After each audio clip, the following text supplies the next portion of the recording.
No, blimey. Right? Yeah, okay. right. No, I used to live in Kenya when I was about 5 or 6 years old. Okay. And we were in this wildlife park in a grey Morris Minor. This rhino started chasing us.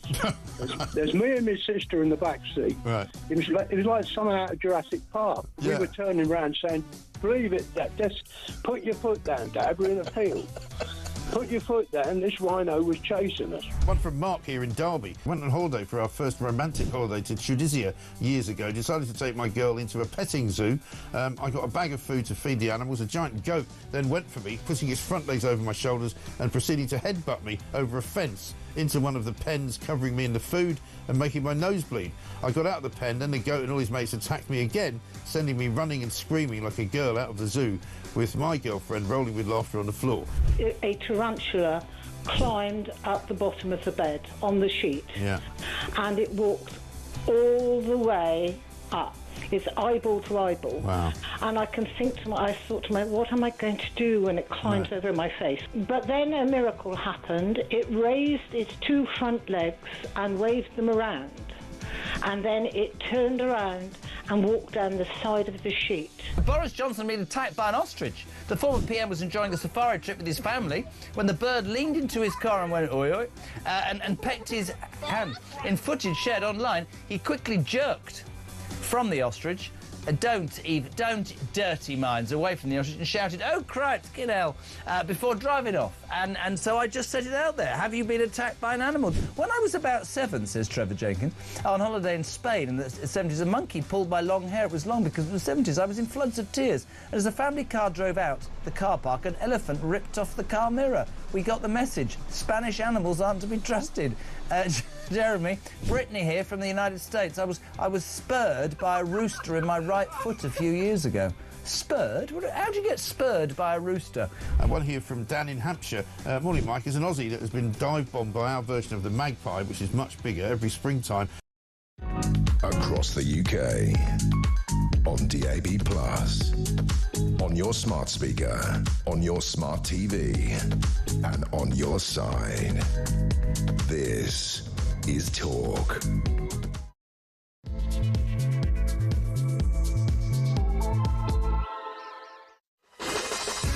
Good morning and welcome to Morning Glory. It's coming up to 3 minutes past 6 and we are here. We have reached the end of yet another week. It's Friday. It is, of course, the 30th of May. Next time I see you, it will be June. And we will be even further into the summer months. And maybe even Keir Starmer will actually manage to get Nigel Farage out of his head. Do you think when he goes to bed at night, he's got this vision of Nigel Farage walking into the house through the door of number 10 Downing Street thinking, no, does he wake up screaming in the middle of the night, you know, holding his head in his hands? Does he wake up with sweaty palms? Does he wonder why he's getting the night sweats? Does he wonder why every single waking moment all he sees in front of him is a vision of Nigel Farage as Prime Minister of this great country of ours? Because I tell you what, I've never seen such a bizarre performance as we saw yesterday when Keir Starmer, the Prime Minister of this country, who's got a whopping great majority, that shouldn't mean that he has to worry about any other political party at all. He should just worry about getting on with the business of governing the country. But instead, he went all the way to the northwest of England, which is pretty much Farage territory, to speak to a load of people in a factory about how dangerous Nigel Farage was. He mentioned Nigel Farage not once, not twice, not 3 times in his speech. He mentioned him 16 times in his speech. Have a listen to this. The reason I'm speaking out today in relation to Nigel Farage. Nigel Farage. Nigel Farage. Nigel Farage. Farage. Nigel Farage. Nigel Farage. Nigel Farage. Nigel Farage. Nigel Farage. Nigel Farage. Nigel Farage. Nigel Farage. Nigel Farage. Nigel Farage. Nigel Farage. Obsessed much? So, of course, there we are. There he is, the Prime Minister, obsessed with Nigel Farage. I mean, I think he was in love with him or something. It's almost like somebody has got a crush on another boy in school and he can't stop talking about him. He can't stop thinking about him. Can you imagine behind the scenes in Downing Street? And Charlie Rowley's here as well, so he can help me with this. Charlie, very good morning to you. You know, do they sit around in, you know, dark rooms, not smoky rooms anymore, because you're not allowed to smoke, of course. Do they sit in the garden of Downing Street thinking about Nigel Farage? They wonder, what's Nigel Farage going to do next? What's he doing now? Where is he? Well, let's keep tabs on him. Have they got like sort of a board somewhere inside Downing Street where they track his every move? Today he's in Las Vegas at a Bitcoin conference. I mean, you know, the whole thing is completely utterly mad. that's not the only thing we're talking about, of course. It's Gaff-prone Friday, so we'll be doing a few of those. Also, we've got a terrible story about a farmer who has taken his own life. And in the coroner's report, the coroner actually says that the reason he took his own life was because he feared the family business was going to go under as a result of Rachel Reeves and her farmers' inheritance tax, which is being put on farmers very much against their will. So congratulations to Rachel Reeves. You've now managed to cause the death of a farmer, which I think is a pretty bad indictment of any Chancellor of the Exchequer, of any country, of any nation, of any part of this world that we currently live in. When politics starts to affect people's lives, that is the kind of thing that happens, and I think she should be absolutely horrified by the result of that, and I'd like to see her coming out and making a statement about it. We're going to be talking as well about one of the Abedi brothers. This is the people who blew up the Manchester Arena 8 years ago, of course. One of them who is still in prison. He's the one who threw boiling oil over one of the prison guards up in the northeast of England. He's now achieved about £354,000 worth of legal aid, and he's still getting it because he's still fighting for his right to a religion. Absolutely extraordinary stuff. We'll be talking as well about Transport for London staff being told not to challenge fare dodgers after Robert Jenrick went viral yesterday when he went down to the Underground in London and started challenging people who hadn't bothered paying for their tickets. Also, so much other stuff to talk about. We've got Meghan Markle stories to do. We've got parents who know best about their children instead of doctors. It's all going on. It is, of course, the home of common sense. We are the only place to get the truth, the whole truth, and nothing but the truth. And Keir Starmer, if you're listening, I only want you to think about one thing. Nigel, Nigel, Nigel. He's coming for you. Nigel, Nigel. This is Morning Glory. Let's get it on.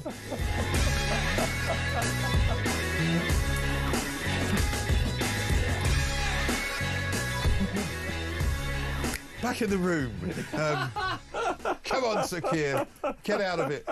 So, Charlie Rowley, very good morning to you. Good morning. Have you ever seen such a bizarre episode as what happened yesterday up in this factory in the northwest of England? I mean, who's, you know, the next person that tells me Morgan McSweeney is a political genius, I'm going to go, you know, I'm sorry, would you go and sit in the corner there with a dunce's cap on? I mean, what are they thinking? Well, it's a total mess of his own making, because it was the Prime Minister who officially announced that Reform were the opposition compared to the Conservatives, who are the His Majesty's the official opposition. And because on the back of the local elections, the Prime Minister wanted to, I think, win over what he would have seen as the red wall votes, Labour voters that might have switched to Reform in the locals. So he tried to acknowledge that Reform were obviously a big party, growing, but by calling them the official opposition, has then given Reform a platform. But to then trek it half the way across the country, to then disown, downgrade, derogate Nigel Farage for a whole speech is ridiculous and absurd. I mean, and also, not only did every single journalist who went with him ask a question which was awkward that he couldn't answer and made him look completely like an obsessed maniac, right? But every single commentator who has written about it over the course of the last 24 hours has also more or less said the same thing.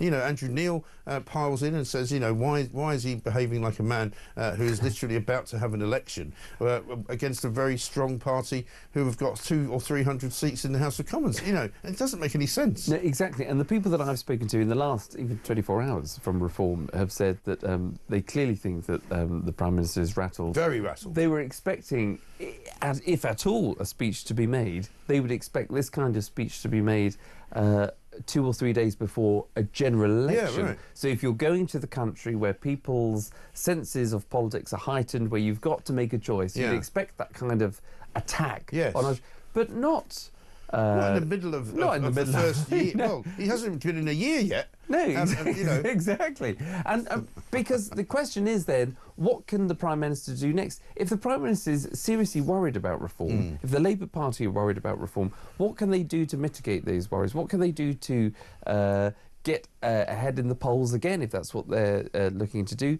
What can they...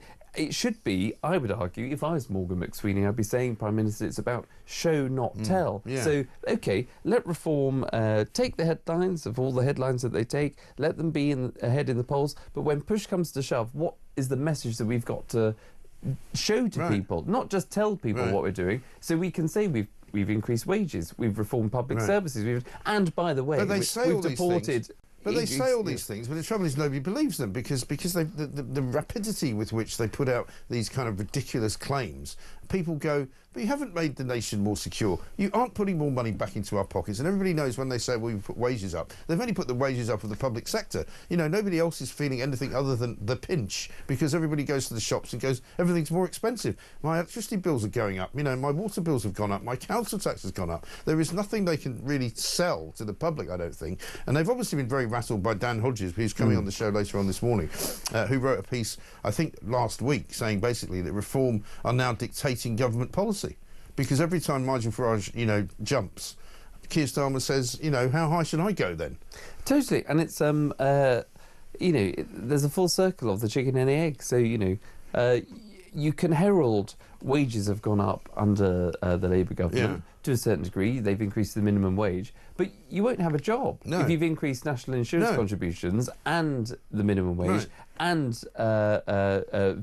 business rates under local councils. So you're basically forcing small and medium-sized businesses to have this three-tone tax thrust upon them, to which they can't employ anybody else, so in which they're laying people off. So there's no point in having a minimum wage celebration when there's nobody employed, because you have to lay workers off. Yeah, they're laying people off. There are no job opportunities. Job opportunities are at their lowest ebb, I think, since before COVID. And so, again, all of these things that they keep claiming, and I've started doing it as live the day. I mean, I was coming into work in the cab today, and I saw one from late last night. I'll see if I can retrieve it for you on my Twitter account, because it's I don't know who's in charge of Keir Starmer's Twitter account, but it's kind of, you know, here we go. I will always fight for working people to protect your job, your business, your family finances. The only person Nigel Farage is fighting for is himself.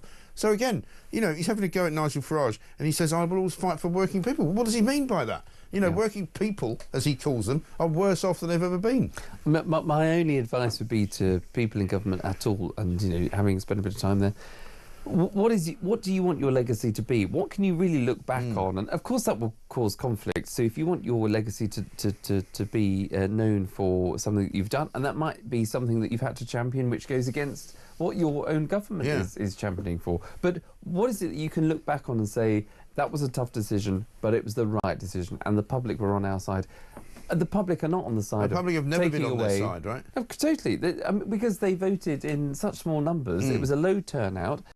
Jeremy Corbyn got more votes than Keir Starmer. But the fact that the Labour Party and the Labour government didn't accept that it was... Keir Starmer's friend, Jeremy Corbyn. Sorry, let's not forget. Of course. He was his friend. Used to be his friend. And supported him as... and he wanted him to be Prime Minister. He was going to be a great Prime Minister under Keir Starmer's view. Exactly. That was a while ago, though, wasn't it? And this is a person that... So clearly, you know, this is a guy who's running the country who actually we're realising day by day that we don't know really much about, that we don't know what he stands for. He's administrator, he's a pen pusher, he's not a Prime Minister. No. He hasn't got a political bone in his body. He can't understand he hasn't got a political antennae, so he doesn't understand what people in this country really care about. What about working people? And working people. Yeah. And is now shaken up by someone that's come on the scene, Nigel Farage, and understandably has come on the scene because Nigel is talking the talk that that resonates with people in this country. Because he speaks their language. He speaks their language, but it articulates what people really care about, which is stopping the small boats, which is making sure that you can have a benefit system that is fair to people whilst reforming it to make sure that it doesn't go to people that are just claiming left, right and centre, that make sure that actually you can have keep more money that you earn. And taxpayers get value for money as well, so therefore it's not all wasted on... I mean, there's a story this morning saying that the woke Whitehall has cost something like £27 million a year to get all these DEI policies through. But let's have a look at some of the things that he said yesterday. Believe it or not, when he went to this factory, he made a reference to what his father used to do. I don't need lectures from Nigel Farage on what it means to be working people. I know what it means to work 10 hours a day in a factory 5 days a week. And I know that because that is what my dad did every single working day of his life. And that's what I grew up with. So I don't need lessons from Nigel Farage about the issues that matter most to working people in this country. Thank you, Chris. Why can't he just say working class? You know, I don't need lectures on what it means to be working people. Doesn't even make any sense. And of course, he knows about what it's like to be a working people because his dad was a working people, and his dad used to work in a factory where there were other working people. But he didn't work in a factory, so how, you know, that's like me saying, I know what it's like to be an artist because my father was an artist. I don't know what it's like to be an artist because I'm not one. He was, you know, in the same way that Keir Starmer's dad was a working people, but he's not. And he's a bleeding lawyer. I think that's right, and I think, look, you know, I won't take away how hard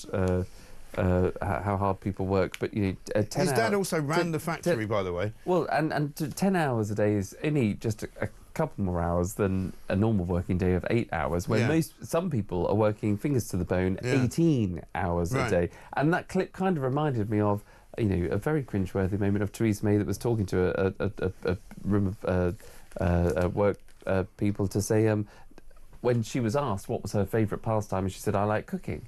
Or she collects cookery books. She's got a lot of cookery books, because the great thing about cooking is not only can you cook the produce, but you can eat it as well. Can you believe that? Who writes this stuff? So to see the Prime Minister repeating a sort of just a total nonsense, which doesn't resonate with anybody, because he's clinging at straws because he doesn't get it. Yeah, he's a North London human rights lawyer standing in front of a load of blue-collar, working-class people who wouldn't know him if they ran into him in a pub, probably, and who would never, ever want to spend any time with him because he's not like them. He literally isn't. And he made a big deal about, you know, Nigel Farage earlier in the week being, you know, somebody who goes shooting and somebody who actually is, you know, a toff, and he worked in the City of London and he's made loads of money and he's gone off to... but they still have more in common with Nigel Farage because he's got the common touch which Starmer doesn't have. And as well as having the common touches, you're absolutely right, but it's just the common sense. Because people don't care, and I think this is where the left really get obsessed. People don't care about your background, your education, but if you're saying the right thing, if you're doing the right thing, if you can articulate what the problems are and have got the solutions to fix them, people will back you. You know, Boris Johnson was an Eton, Oxbridge, you know, top of the top. David Cameron won a majority on the back of a coalition. You know, never been done before, I don't think. People don't mind. People don't care your background. Exactly. But because they want you to... But as long as you can articulate and deliver and have the policy... Then but of course Starmer, like everything else in his life, is a fraud, and that's why people don't like him, because he doesn't actually come across as a genuine individual, because he changes his mind with the wind. He doesn't really have any conviction. He pretends to be something he's not. He's not a working class person. He can't even say the words working class. Let's have a look at what happened there yesterday, because the journalists completely turned. The BBC turned on him, The Guardian turned on him, you know, even Sky News turned on him. All the people that he would normally expect to ask like nice softly questions absolutely went for him. Have a look at this. Do you think one of the problems is that Nigel Farage can approximate talking like a human being, where you just resort to talking points and dodging questions? The speed of the decline in your popularity is historically unprecedented. Isn't this speech today an admission that you have failed and Nigel Farage understands voters better than you? Nigel Farage has 5 MPs, you've got 403. Are you panicking because Reform is so far ahead in the polls, it seems? Is he living rent-free in your brain? You went to a state school, your dad worked in a factory, your mum worked in the NHS, so why has a public school-educated former city trader got more in common with the Red Wall than you have? Reform UK say you're running scared of them, that you're sounding increasingly like them with some of the policies and announcements you've made recently. This is a speech that was very defensive, wasn't it? Are you not worried people will ask why you're holding a press conference about Nigel Farage 4 years out from a general election instead of focusing on your plans for the country? You went into the election promising to freeze national insurance and keep the 2-child benefit cap. You've since raised national insurance on businesses and now you're considering axing the cap. Isn't attacking Nigel Farage's economic credibility a bit rich? 5, 4, 3, 2, 1. Yay! I mean, can you imagine? Somebody posted a picture of the thick of it. Do you remember that scene where they're driving back in the car, having gone out somewhere to do some announcement or other, and it all goes horribly wrong, and they're all just sitting in the car like this, and you just thought, that's exactly what he's going to look like coming back to London, going, who came up with this bloody stupid idea? You know, we've been absolutely raped by every single member of the press. You know, we're sore from it, and there's nothing good about it. He's standing with his sleeves rolled. I'm rolling up my sleeves to look as if I'm going to work. He's just a parody of a stupid, idiotic idea that somebody had of a Labour Prime Minister. He's so ridiculous now. Surely he can't last. No, he can't last, can he? He's been totally exposed there. And look, you know, the buck stops with the Prime Minister. You know, Liz Truss, which I know comparisons have been made between Nigel Farage's announcements and Liz Truss-enomics, I think it's referred to as. Look, she got rid of Kwasi Kwarteng as part of her mini-budget not so long ago. But she also appointed Jeremy Hunt, so, I mean, he's actually even got that wrong, because he put another tweet out saying that, you know, she wrecked the economy. Actually, she didn't wreck the economy. The economy suffered as a result of the reaction by the city and by banks to some of the things that she did. But she also stabilised it before she left. She did. And so he's telling more lies. He just lies every single time he opens his mouth. But the buck stops with the Prime Minister. And, you know, he's appointed Rachel Reeves. He should be in lockstep with her about the fiscal rules that, you know, Rachel Reeves set out. Right. He should have been, I think, probably, well, he was clearly in lockstep with her when they said that they were going to increase national insurance contributions, when they said during the general election that they weren't going to do that. So, you know, he's got as much of the can to carry as his Chancellor. What does he do? Does he get rid of Rachel Reeves when she suddenly says, oh, I now need to go to the public and I need to increase more taxes because we're borrowing more, we've got to spend more because we've, you know, messed up, because growth hasn't happened? And that was the premise of the whole general election, to say we are going for growth. This is an election that will generate growth in the UK. Ever since then, the growth has absolutely stagnated. And, of course, they keep telling us that it's getting better and better and better. Only yesterday, I think Rachel Reeves was saying, you know, we've fixed the economy. And, you know, what he's talking about? You know, do you want to be sent to, you know, a mental asylum? But who should be sectioned. Well, but who is... my question is, who is really overseeing all of this stuff? Because, you know, Rachel Reeves put out a tweet, I think it was yesterday or the day before, parading outside number 11 Downing Street, outside the Chancellor's residence on Downing Street, next door to number 10, with all the union leaders. I saw that picture, and saying, I've great meeting with the union. Sorted it all out. Sorted it all out. Then all of a sudden, a day later, we hear the BMA. The NHS strikes coming. They want more strikes. But the whole point of giving them more over and above inflation pay rises in the first round, which the Labour Party did and the Labour government did, was to say that we've now stopped the strikes. So that's all come to an end, because we can get on with, you know, day-to-day running of the NHS, of education services, of all the... So they can't even do that anymore. For the birds, exactly. It's totally for the birds. And so where are they going to end up? They're going to have they've paid their union bosses more money, there's going to be more strikes, growth has been choked off, she's going to come for more taxes, Inflation's whether it's on the farmers, inflation is up, whether it's our pensions. We've now got a farmer who's killed himself over inheritance tax. I mean, that is a really big political problem as well. And what really riles me about that story in particular is because I remember being part of the, I was a special advisor of the government, and no end of attacks did you get from the left, the hard left, that said when it came to reforming benefits, that, you know, people that were on benefits were taking their own... Exactly. And that was never proven, but that was an assertion that was made by the hard left. Now, all of a sudden, we've got a coroner, an independent person that's not part of the government, that's clearly looked at what has happened from Rachel Reeves's tax raid on farmers, where people who are... They don't earn money. No. They might have a lot of land. It might be an asset, but they physically do not earn money. No. They don't generate income. And the idea that that was then going to be passed on to their kids, but raided by the Treasury, a 78-year-old farmer that provides food and plantation for, you know, the shelves on our supermarkets, has now taken their own life. That's been ruled by our coroner. That is a fact. Yes, he did it because of the inheritance tax. Because of the inheritance tax. That is Labour policy, that is a Labour budget, and that is shameful. It is. And I hope people wake up to that this morning and say that actually, you know, she needs to think again. But the story yesterday was that she's going after farmers even more. Oh no, she's going after their subsidies now as well as the inheritance tax. Absolutely ridiculous. We've got to stop though. We'll come back to it. Sorry, we've got to get going because we've got so much to talk about. People are so fed up with this government. I can't believe how useless he is. We'll be reading out loads of your messages.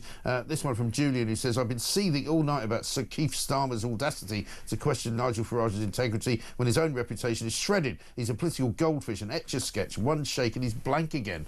Very true. Let's get a voice note from Liam. Morning, Mike. Liam from Kent, nice and early. Keir Starmer, I think he needs to be worrying about everyone in his party ruining everything and destroying our country rather than worrying about Nigel Farage. I mean, let's be honest, Farage is probably going to win the next election, which is good. We need someone like him now, because this Labour Party, it's literally like watching an episode of the Wombles. Like, they differ around the world, spending our money, and then wonder why people are against them. It's like, come on, guys, look in the mirror. Anyway, Mike, have a great show.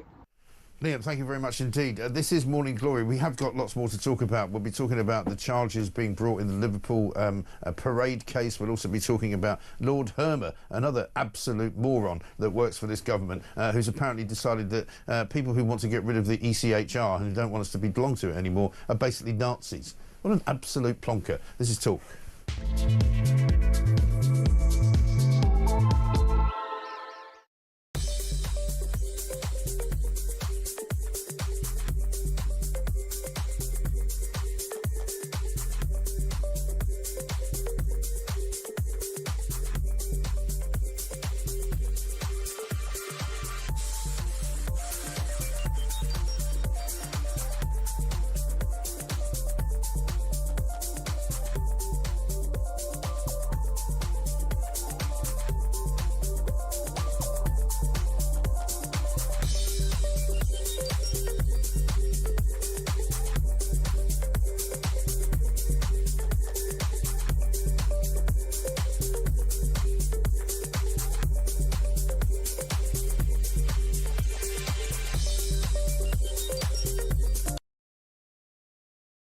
Joe Biden, as you know, recently announced that he has cancer. Yeah. And he mysteriously discovered he had cancer the weekend that this horrible book came out about how he was having. Yeah. And everyone goes, that's BS. Weekend at Bernie's, probably. Yeah. He had the prostate cancer he has is slow onset. He clearly had it for months, probably years, whatever. And people started asking, well, why didn't someone give him a prostate exam? Because I don't know about you, man. If I go anywhere near a doctor, he's got the jelly out. He's ready to go. You know? Yeah.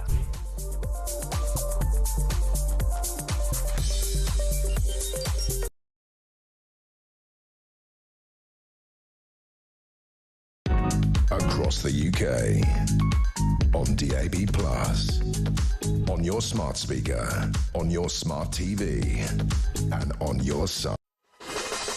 Welcome back to Morning Glory, 6:27. I'm Mike Graham.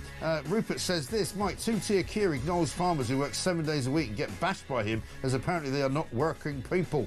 He's in East Sussex. Morning, Mike and Charlie. Great start to your show as usual. Incredible that Keith Starlin is doing all the electioneering for Nigel Farage, and we are still 4 years out, says Warwick from Devon.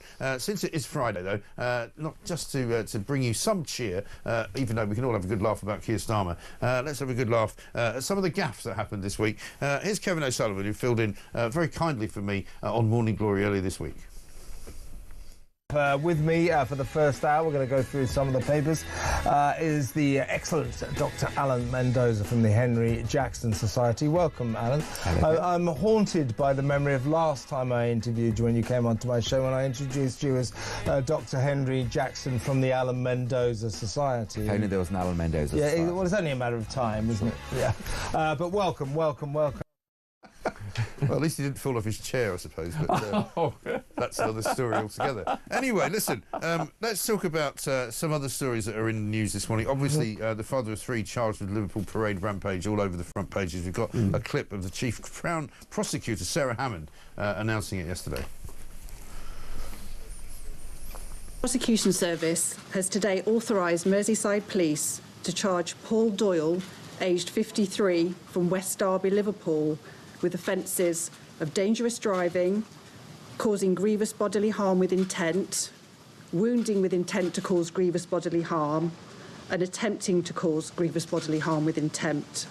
This is following a complex and ongoing investigation into an incident in Water Street, Liverpool, on Monday the 26th of May 2025. And Paul Doyle will appear in court this morning. He was remanded in custody. He's going to appear before magistrates in Liverpool today, charged with those 7 offences. Obviously, we'll follow that case as it unfolds. We can't say too much more about it at the moment. Let's move on to the front pages of the Times and Telegraph. Both have gone with a story, Charlie, about Lord Hermer, the Attorney General, who has stuck another great boot into the hopes of Keir Starmer to get re-elected by basically accusing anyone who wants to leave the European Convention on Human Rights as being basically a Nazi. What's he doing? What's going wrong? What's going on in the minds of these lefties? It's madness because, you know, although this is the European Convention of Human Rights versus God knows whatever courts that we've still got that seem to hang over the deportation of people that say, oh, well, we can't go back to our own country because my son doesn't like chicken nuggets. Right. Or if I go back to my own country, then I'll be, you know, prosecuted. It's all ridiculous. All the stories that we hear about week after week. There's no doubt that sooner or later that the Labour government will have to confront this and will have to come out to say that we are actually aware of the problems of the EHCR, and we're going to have to address it, and we're going to have to renegotiate it. We're going to have to pull out of some parts of... Even the Labour government said that they're going to come out of Article 8, which I know well, they've even acknowledged it, haven't they?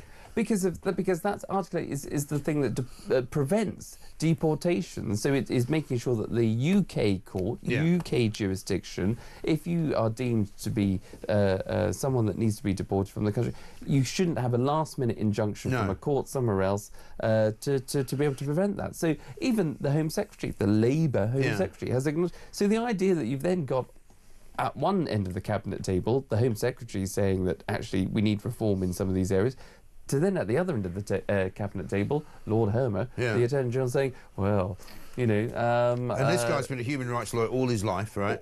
He's also part of the cabal of lawyers who decided that selling off the Chagos Islands was a great idea, which, by the way, China have come out today and said, oh, we think it's a really good deal for us. Exactly, which the Prime Minister said wasn't the case, so, you know, reverse ferret there. But also, Lord Hermer, part of the North London, Islington, elite said, you know, and all of us... So all of these things are stacking up, you know. There is never, I don't think, necessarily one thing that gets a government to collapse. It's the barnacles on the boat. Right. And, you know, they stack up and all of a sudden the boat sinks. And this is just another thing on top of... And the boat is definitely sinking. It is sinking. Yeah. It's a sinking There's ship. no question. According to this idiot, Lord Hermer, who obviously thinks no end of himself, he thinks he's a terribly important, terribly clever man, he says that the way that we are currently using a kind of pick and mix approach in terms of whether or not international law trumps politics, he says, is similar to that pursued by Nazi Germany to ensure the power of the state trumped the law. He says reforms policies at the last election was to leave the ECHR and the foreign court in Strasbourg. He says the claim that international law is fine as far as it goes, but can be put aside when the conditions change, is a claim that was made in the early 1930s by realist jurists in Germany.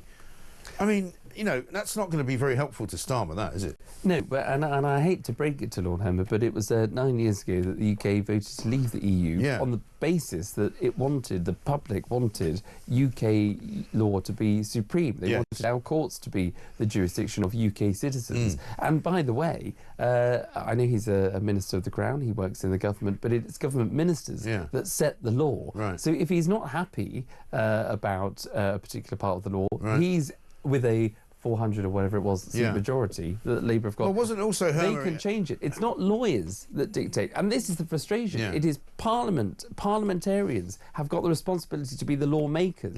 So when there's a problem with the law, they have got the absolute power to change it. And it's not for lawyers to... be as flexed-muscled as they are to dictate as to who should be... Exactly. And we've seen the politicisation of the law with the creation of the Supreme Court. You know, it so happens that the last decision by the Supreme Court was actually a sensible one. It's the first sensible one I think they've ever made. And there was no Supreme Court before Tony Blair set it up. So, you know, it's clearly a political situation. But one of the things that has been said about this, Robert Jenrick, Shadow Justice Secretary, has basically described Hermer's plan to reform the convention as fanciful. And he says this is basically like Brexit all over again. You know, telling people who voted Brexit they're bigots, like saying people who want to leave the ECHR are somehow Nazis. You know, and it will fail in the same way as the Brexit accusations failed. And speaking of Robert Jenrick, I don't know if you saw, you probably will have been one of the 9 million people that saw his foray into the London Underground system, where he posted yesterday on Twitter him going up to various people who were not paying to travel on the Underground. Have a look. Excuse me, do you think it's all right not to pay? Seriously, why do you go back through the barrier and pay? Do you want to go back and pay like everybody else? Do you think it's all right not to pay? Why don't you go back and pay? You can say off as much as you want. Oh, no, Lou. But everyone else has to pay. You're carrying a knife, you say? Nearly 1 in 25 people using London's public transport aren't paying for it. So there's 8 officers down there, but 1 minute away, that gate's wide open. It's also just annoying watching so many people break the law and get away with it. Or at least most of it. Right, should we go over here to these guys here? Excuse me, gents. Hello, hello. You're on camera, mate. You're bang to rights. Just step to the side and... All right, thanks very much, guys. It's the same with bike theft, phone theft, tool theft, shoplifting, drugs in town centres, weird Turkish barber shops. It's all chipping away at society. The state needs to reassert itself and go after lawbreakers. That looks like a guy that's leading a political party to me, doesn't it? Well, he's the Shadow Justice Secretary, and he's... Feel free to answer the question. and he's tackling the issues of justice that are clearly, blatantly and flagrantly being abused in our country. Anyone that lives in London can see. Well, every time you go on the tube, you see people just pushing their way through the barriers. You see it all and the it is, time. as he says, bleeding annoying, because if everybody else is paying, why aren't these people paying? But of course, the lefties all, lost their meat and lunch over this. Almost said the wrong thing there. They went after him on 2 counts. One, they said, oh, he didn't get permission from TfL to go and do that, which is really not the point. And then they said, why is he referring to these Turkish barbershops as weird? And somebody went, oh yeah, my son got his hair cut in a really nice Turkish barbershop. I mean, what is wrong with these people? Everybody can see that the Turkish barber explosion in Britain has got nothing to do with hair cutting. It's got everything to do with money laundering. It may well be that 1 or 2 Turkish barbershops are genuine, but most of them are not. And everybody knows that. So to call them weird, there's not something that you should pick on him for. Well, exactly. And just on the first point, I mean, look, people shouldn't be ill of the fact that the chairman of TfL happens to be the Mayor of London. Sadiq Khan. Sadiq Khan. Sir Sadiq. I don't call him that. Sorry, I don't use that particular moniker. No. But so the idea that this, Stalinistic, socialist, power-driven leader of London, if you can call him a leader, has got offended by somebody exposing what we all know and what you can all see, which is people abusing TfL on a daily basis, not paying their fees. Well, they've come out today, the TfL organisation, and said that basically staff should not go approaching anybody who's fare dodging because they should leave them alone to do it. What sort of message is that sending? No, but to a certain extent, I agree with that, because if you're a shopkeeper or you shouldn't put yourself at harm's way. However, what you have. No, I'm sorry, I disagree, because if you're telling the people that run the actual underground that they're not supposed to approach anybody who's stealing from them because it might be dangerous for them, well, that's ridiculous. You might as well just say it's open season and just let everybody travel for free. Well, I think you can have what I hope might be in this video from if there's British Transport Police or if there are other officers. But you need to monitor it, and you certainly need to report it. But in this video in particular, what you saw was somebody, and I have no idea who he is, and I don't want to single him out too much because it's systemic. It's not just this man who's sitting in the booth there with his feet up on the phone. Yeah, no, Robert Jenrick makes a remark about him and says, they're not really doing anything about it. And surely the point is, in order to stop it, same with shoplifting, you lock a few of these characters up, you arrest them, you make their lives miserable, they'll stop doing it. But as soon as you tell them that nobody's going to challenge them, they're just going to do it more. No, I totally agree. But there's a difference between that man being in the booth to try and get himself in harm's way and reporting it. But the fact is, he's sitting there not even going to report it because he's probably on he's not even he's swiping left and right on his phone or doing whatever with his feet up, and to say I can't do anything about it, so just come on through. And that's exactly what Robert Jenrick wanted to portray to people, that, look, it's an absolute free-for-all on the London Underground, which is a total disgrace to hard-working people that get up every morning, that have to travel on the tube, that have to travel across London. They are paying their fare, they're paying their fair way, but yet there's a small minority, even though it seems to be an increasing number. Well, 1 in 25. 1 in 25, and who are not paying their way and are taking the mickey out of all of us. Exactly. And that shouldn't be allowed. And it has to be stopped. It has to be stopped. And if the mayor's not going to do it, I'm grateful to Rob, the only Bobby on the beach. Very good. See what we did there. See, that's why they paid you the big bucks. Let's get a voice note from Liam on Keir Starmer. Good morning, Mike. Liam in Folkestone. That speech that Starmer made yesterday just shows just how petrified of Farage he is. It sounded more like one a Prime Minister makes a week before a general election, rather than a Prime Minister that's got 4 years left, for goodness sakes.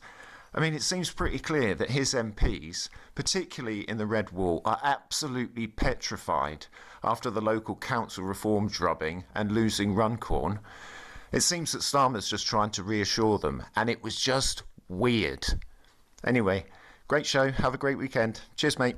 Liam, thank you very much indeed. It was just weird, absolutely right. Barry says this, morning Mike, great show. Working in a factory, I worked in a factory, but I was head of product engineering and design. There are many high quality and well paid jobs in factories, including being a toolmaker. Toolmakers are highly skilled engineers who are generally well respected and well paid. I know this as I've worked with men, many of them. Keith Starmer is actually offending all toolmakers by associating them with unskilled shop floor workers. He doesn't have a clue. His father was the owner, as far as I know. Perhaps your team can investigate the career of Starmer Senior so that we know the facts. Yeah, he was the owner. You know, he ran the factory. And as you've just said, Barry, it's a very highly skilled job being a toolmaker. It's not like being a regular worker on the shop floor who simply comes in, clocks in and clocks out. So the idea that he's trying to, you know, identify himself as working people, I know what working people are because my dad was one. I mean, what a complete and utter bozo. Rodney! It's 6:41.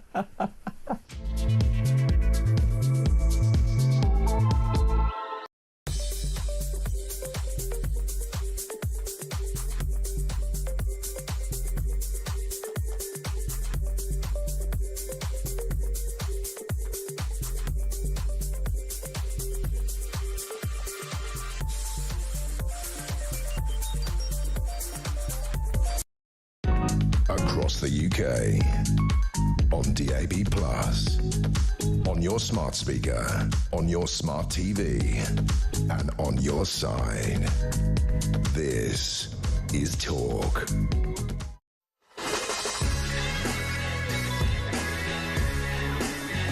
Welcome back to Morning Glory, 6:41. I'm Mike Graham with you all the way through, of course, until 10 o'clock. It is Friday. We are getting very, very close to the end of the month. It is Friday, the 30th of May. Charlie Rowley's here. We're firing all cylinders here. We've got lots to talk about, including the bomb fiend, one of the Abedi brothers who's still in the prison system here, who's now apparently taken £354,000 worth of legal aid out of this system of ours, and he's still fighting for the right to his own religion in prison. Absolutely unbelievable. I have to admit, says Rachel, that I actually felt sorry for Keith yesterday, hearing the questions from all the reporters. What a hammering he got. Absolutely right. Let's talk now, very quickly to Charles Feldman, US political analyst, because last night Donald Trump got a reprieve from the courts that were challenging his tariffs that he put on early on in his presidential second term. It looks as though that is now being paused for further investigation. Caroline Leavitt, of course, was on great form. She's the White House press secretary yesterday. Let's have a look at what she had to say on tariffs. Last night, the Trump administration faced another example of judicial overreach. Using his full and proper legal authority, President Trump imposed universal tariffs and reciprocal tariffs on Liberation Day to address the extraordinary threat to our national security and economy posed by large and persistent annual U.S. goods trade deficits. The United States has run a trade deficit of goods every year since 1975. In 2024, our trade deficit in goods exceeded $1 trillion. Everybody agrees this is unacceptable.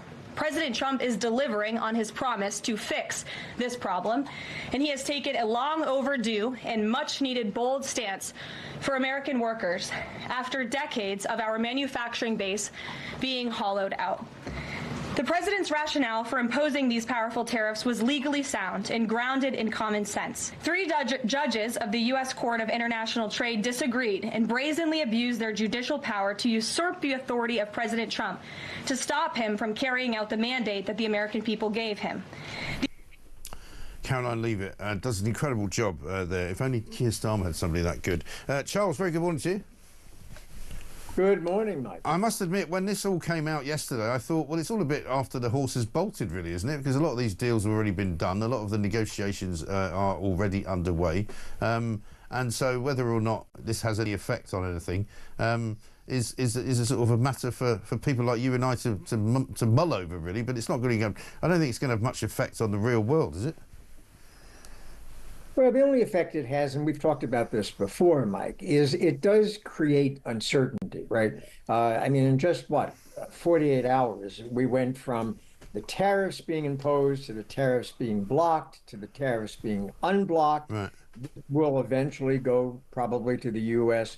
Supreme Court. And in the interim, the impact that it does have, unfortunately, is it does make businesses leery about trying to project even a few months ahead in what they're going to do, because they don't know who's going to end up winning this argument. Is it going to be the president? Is it going to be the lower court judges? Who's going to end up being right in the eyes of the Supreme Court?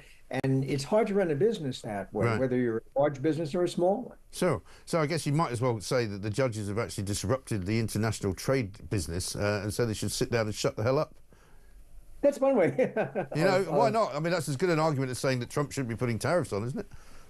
Well, you know, the point of view of the judges, the ones who have tried to block the tariffs, isn't that the President of the United States has no authority. It's that the U.S. Constitution does empower the Congress to put tariffs on or take them off unless there are some very specific emergency laws that are in effect. That's where this whole thing is being played out. It's whether or not these declarations that President Trump has declared about there being this emergency or that emergency, whether or not that actually conforms to the Constitution and to the law. So that's what has to be eventually ironed out with the Supreme Court. But as I said, in the interim, who gets hurt by it? There is damage, but it's not something that doesn't cause any damage. It does, and it causes it to these businesses that are trying to, you know, earn a living,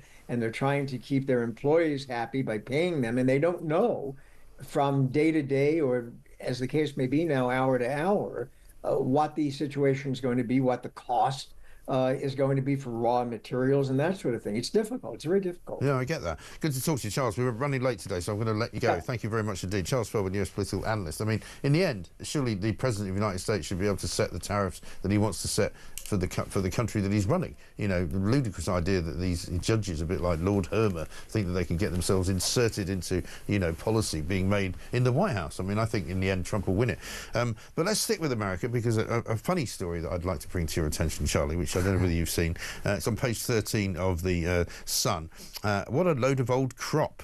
Meg, and it's about Meghan Markle, who did one of her lovely presentation baskets, where she said, you know, isn't it great? I've gone to the garden and I've picked all these beautiful vegetables, and we're going to make a lovely meal with them. And she picked some peppers and some broccoli and some corn and some fresh sort of spring onions. But it's been pointed out that none of the vegetables that are in the basket of fruit or vegetables that she's shown everybody look as if they've been picked from the garden, because they don't have any mud on them or any dirt on them as they would have. And also some of the things that are in the basket are not actually seasonal and not actually in harvest at the moment. So everyone says they think she's just gone down to the local supermarket, picked up a load of stuff, put it in a bowl, taken a picture of it and gone, I picked this in my garden, which of course she didn't. Are you suggesting this is a PR exercise? I think it's another lie from the House of Lies. How dare you? The Montecito House of Lies. Oh, I can't believe a word. Next they should join the Labour Party. They're so good at lying. I mean, look, there's not a day that goes by now, it seems, with Meghan Markle coming up with some sort of, you know, crack pottery idea of, if I can, you know, whether it's jams, whether it's plants now, whether it's God knows whatever else. And you must think people are really stupid. I mean, it's like me going to the local Waitrose and going, I'm going to buy all this, I'm going to pick all this in my garden, and I'm going to put it all in a bowl and take a picture of it and go, this is how you can look. It's beautiful. Exactly. You know, but it compounds. It's bought in a shop.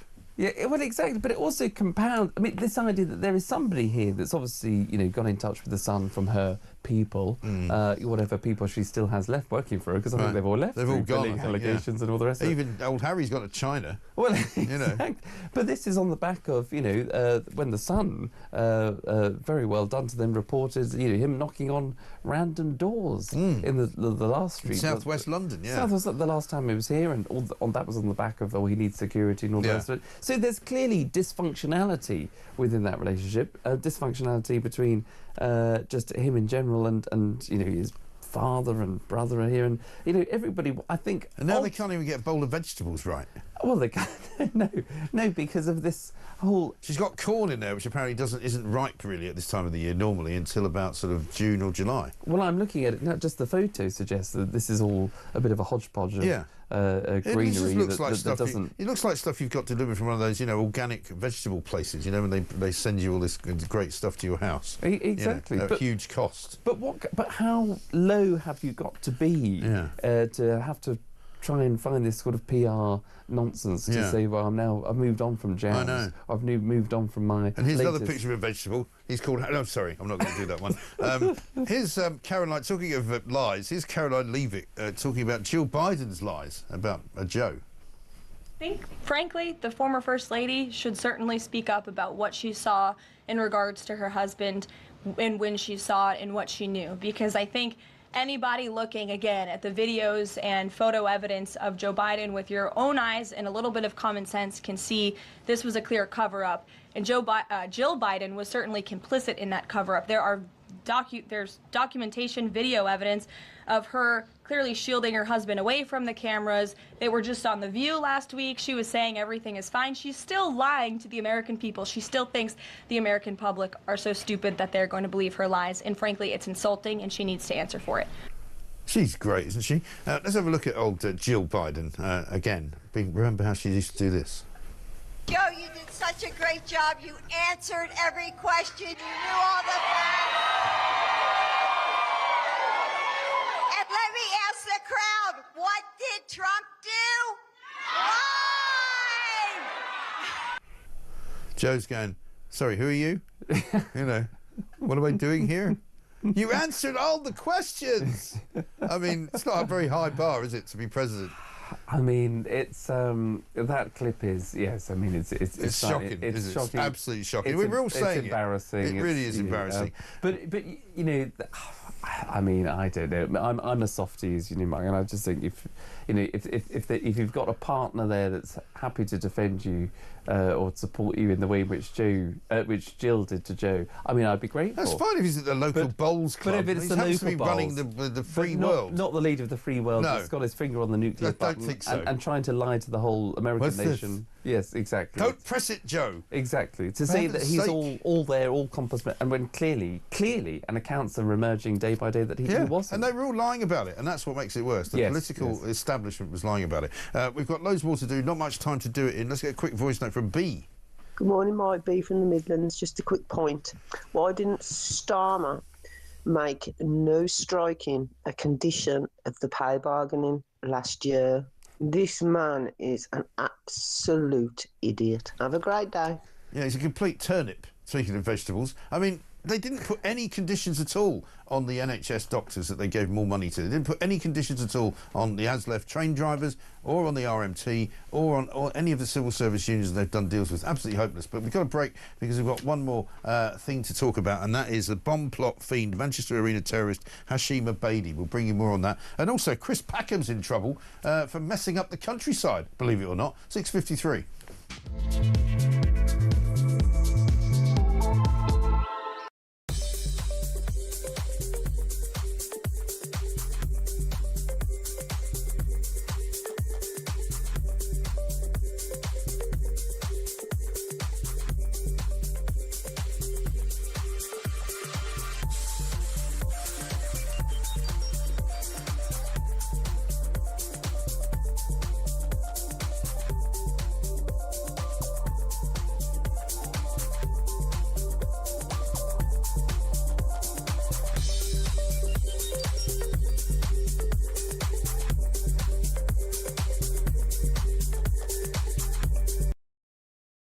possession of grass, weed, smoking it on the street should be decriminalised because that would improve relations between ethnic communities and the police. You might as well just say, well, why don't we legalise stabbing and violent attacks and guns? So that's fairly ridiculous. The idea that ethnic community, people of colour and ethnic people smoke more dope than white people is racist. It's just not true.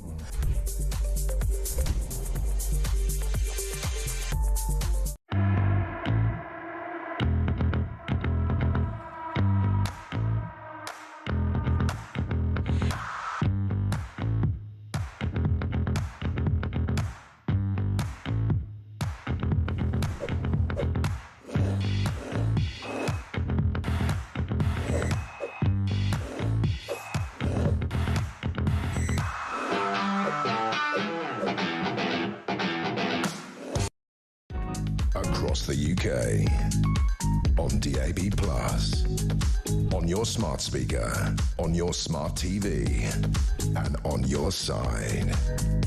This is Talk. Welcome back to Morning Glory, 6:55. We've already nearly finished the first hour of the show. Daniel says, morning, Mike. I'm no body language expert, but look at Starmer's chest and breathing pattern as the journalists are firing the awkward questions at him. Internally, he's in complete panic mode, says Daniel in Surrey. Michael, I'm in tears laughing at the incomprehensible incompetence of Skier Stomer. Who needs painkillers? Thanks, buddy, says Lizzie from Telford. If you think that's funny, have a look at this next story we're going to do. It's on page 3 of the Daily Mail. Apparently, World Milk Day is a thing. I didn't know it was, but there's something called World Milk Day when apparently we celebrate the power of dairy. We do it apparently this Sunday. But PETA, you know, that organisation that are always throwing blood on people and generally making a nuisance of themselves, have decided they don't want to take it as World Milk Day anymore. They want to give it a new name, a new woke name. Would you like to tell us what it is? Can you see it? Well, what is it? They want to call it World Bovine Mammary sorry. Secretion Day. Yes. World Bovine Mammary Secretion. I mean, even if it was not the most ridiculous thing you've ever heard, you know, why would you change 3 words into, 5? Well, I mean... It's not got a great ring to it, has it? Let's all celebrate World Bovine Mammary Secretion Day. Huh? And, you know, and everybody else that snoozes or hits the snooze alarm or disappears into the urethra. On Sunday. Apart from Keir Starmer, of course, who wakes up on Sunday morning going, Nigel, it's Nigel. What's he doing today? Where is he? And he's got to work 10 hours a day. Oh, yeah. Or knows how to work 10 hours a day. He does. Whether he does or not. People. Yeah. I mean, it's ridiculous, yes. I mean, what's dairy mean? I don't even know why we're having World Milk Day, to be honest, but never mind. Let's talk about something far more serious, and this is on page 23 of The Sun. Manchester Arena terrorist Hashim Abedi has been granted yet more taxpayers' cash to launch an equal rights case in jail. He's already racked up £354,000 of basic money from the state in legal aid and in lawsuits that he's brought against the government. Prison bosses have also had to instruct their own lawyers before the latest what they're calling unjustified claim, which is for him to be able to have a freedom of his own religion. He's literally suing the government for discrimination on religious grounds. What a complete and utter nonsense this country is. Totally. And this is the dysfunctionality between the court process, the obviously what comes from government, what you're allowed or you've got the ability to access, which is legal aid, versus being in prison. It is just an absolute scam. And there needs to be somebody, and this is where powers, whether it's the Justice Secretary, whether it's the Attorney General, whether it's the minister, junior minister in the back office for prisons, somebody needs to be able to say, hang on a sec, this is a high-profile prisoner, someone that's rightly behind bars. A murderer, a mass murderer. Mass murderer on a scale that should not be repeated, and nobody wants to see ever again. This guy and if it's a case of somebody else, a girl, should never be allowed that kind of abuse of taxpayers' money. Not. They should get. They should not be allowed to access legal sort of advice at all. Exactly. If they want to bring a case, let them do it without getting any money at all. And if there is, because there, and it would never be in this case, but obviously we've heard, I think, quite recently of miscarriages of justice, and so. But if not in this case. But not in this case. No, absolutely not. But if there is, then of course you should have some sort of access to what would be a state-provided, small, whatever it is, but not... I would just say lock him up, external... throw him some food every now and again, and don't talk to him. Simple as that. Let him in a dark room. One final one. We've literally got for 20 seconds. The BBC has been accused of damaging the countryside in order to film Chris Packham's Springwatch. Brilliant story. We'll have to do more on it coming up in a little while. Apparently residents have accused the BBC of hypocrisy, saying they're damaging the environment, running lorries all over the place. Chris Packham's an annoying man, isn't he? Well, I think I'm getting my hair washed. Yeah, all right. I don't think I'll be tuning in. I'll see you for National Milk Day on Sunday. Bye-bye. Charlie Rowley, great to see you. Thank you very much indeed. Thank you. So many more stories to do. Dan Hodges coming up. We'll get his view on the latest nonsense from Keir Starmer. This, of course, is Morning Glory. Back after the news.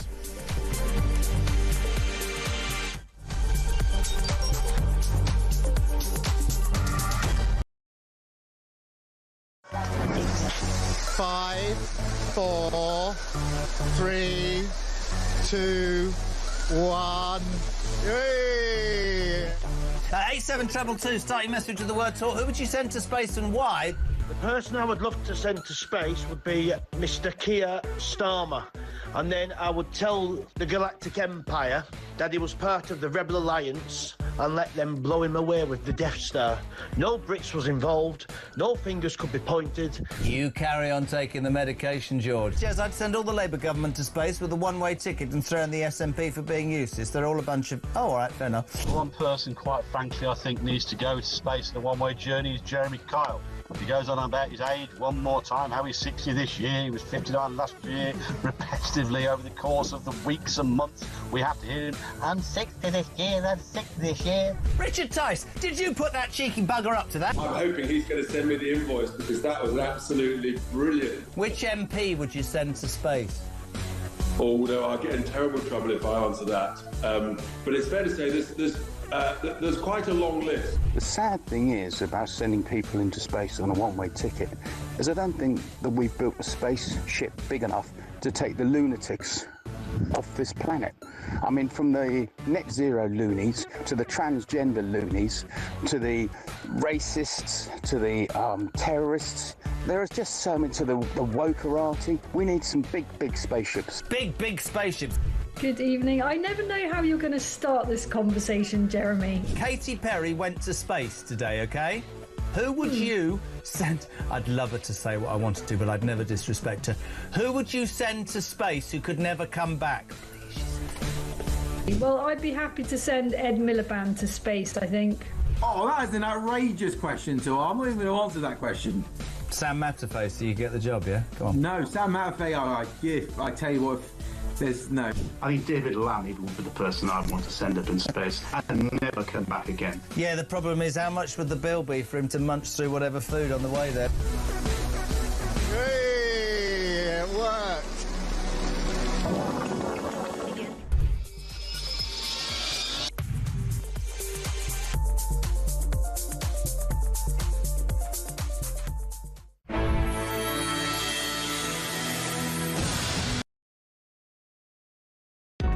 Across the UK, on DAB+, on your smart speaker, on your smart TV, and on your side. This is...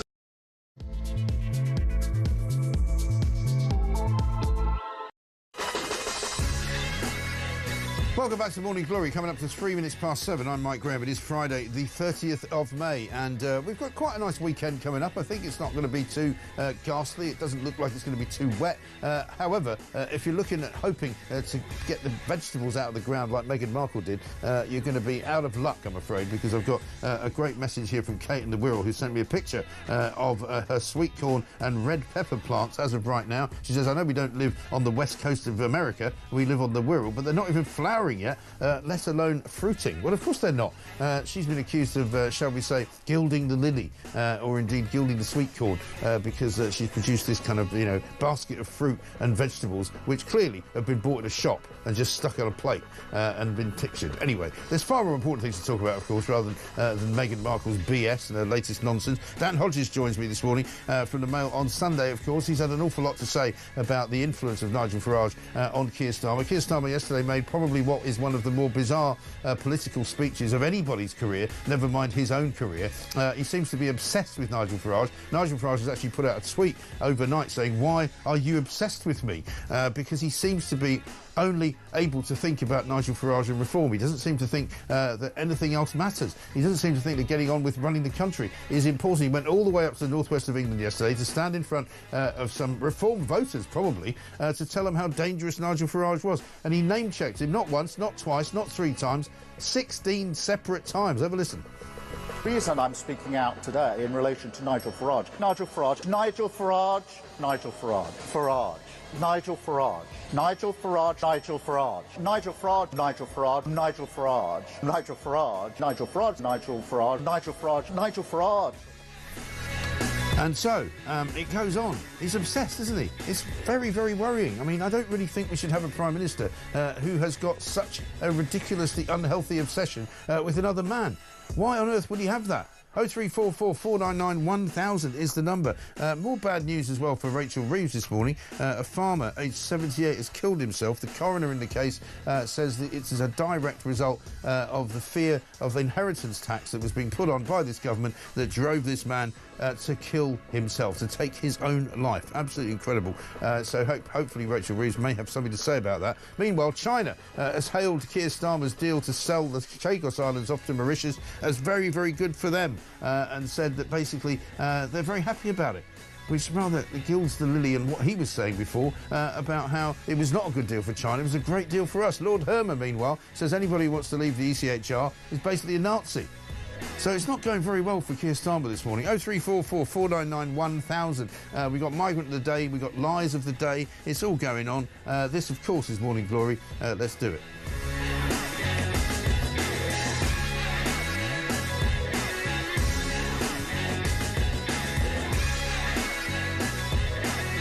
Six minutes past 7, a very, very good morning.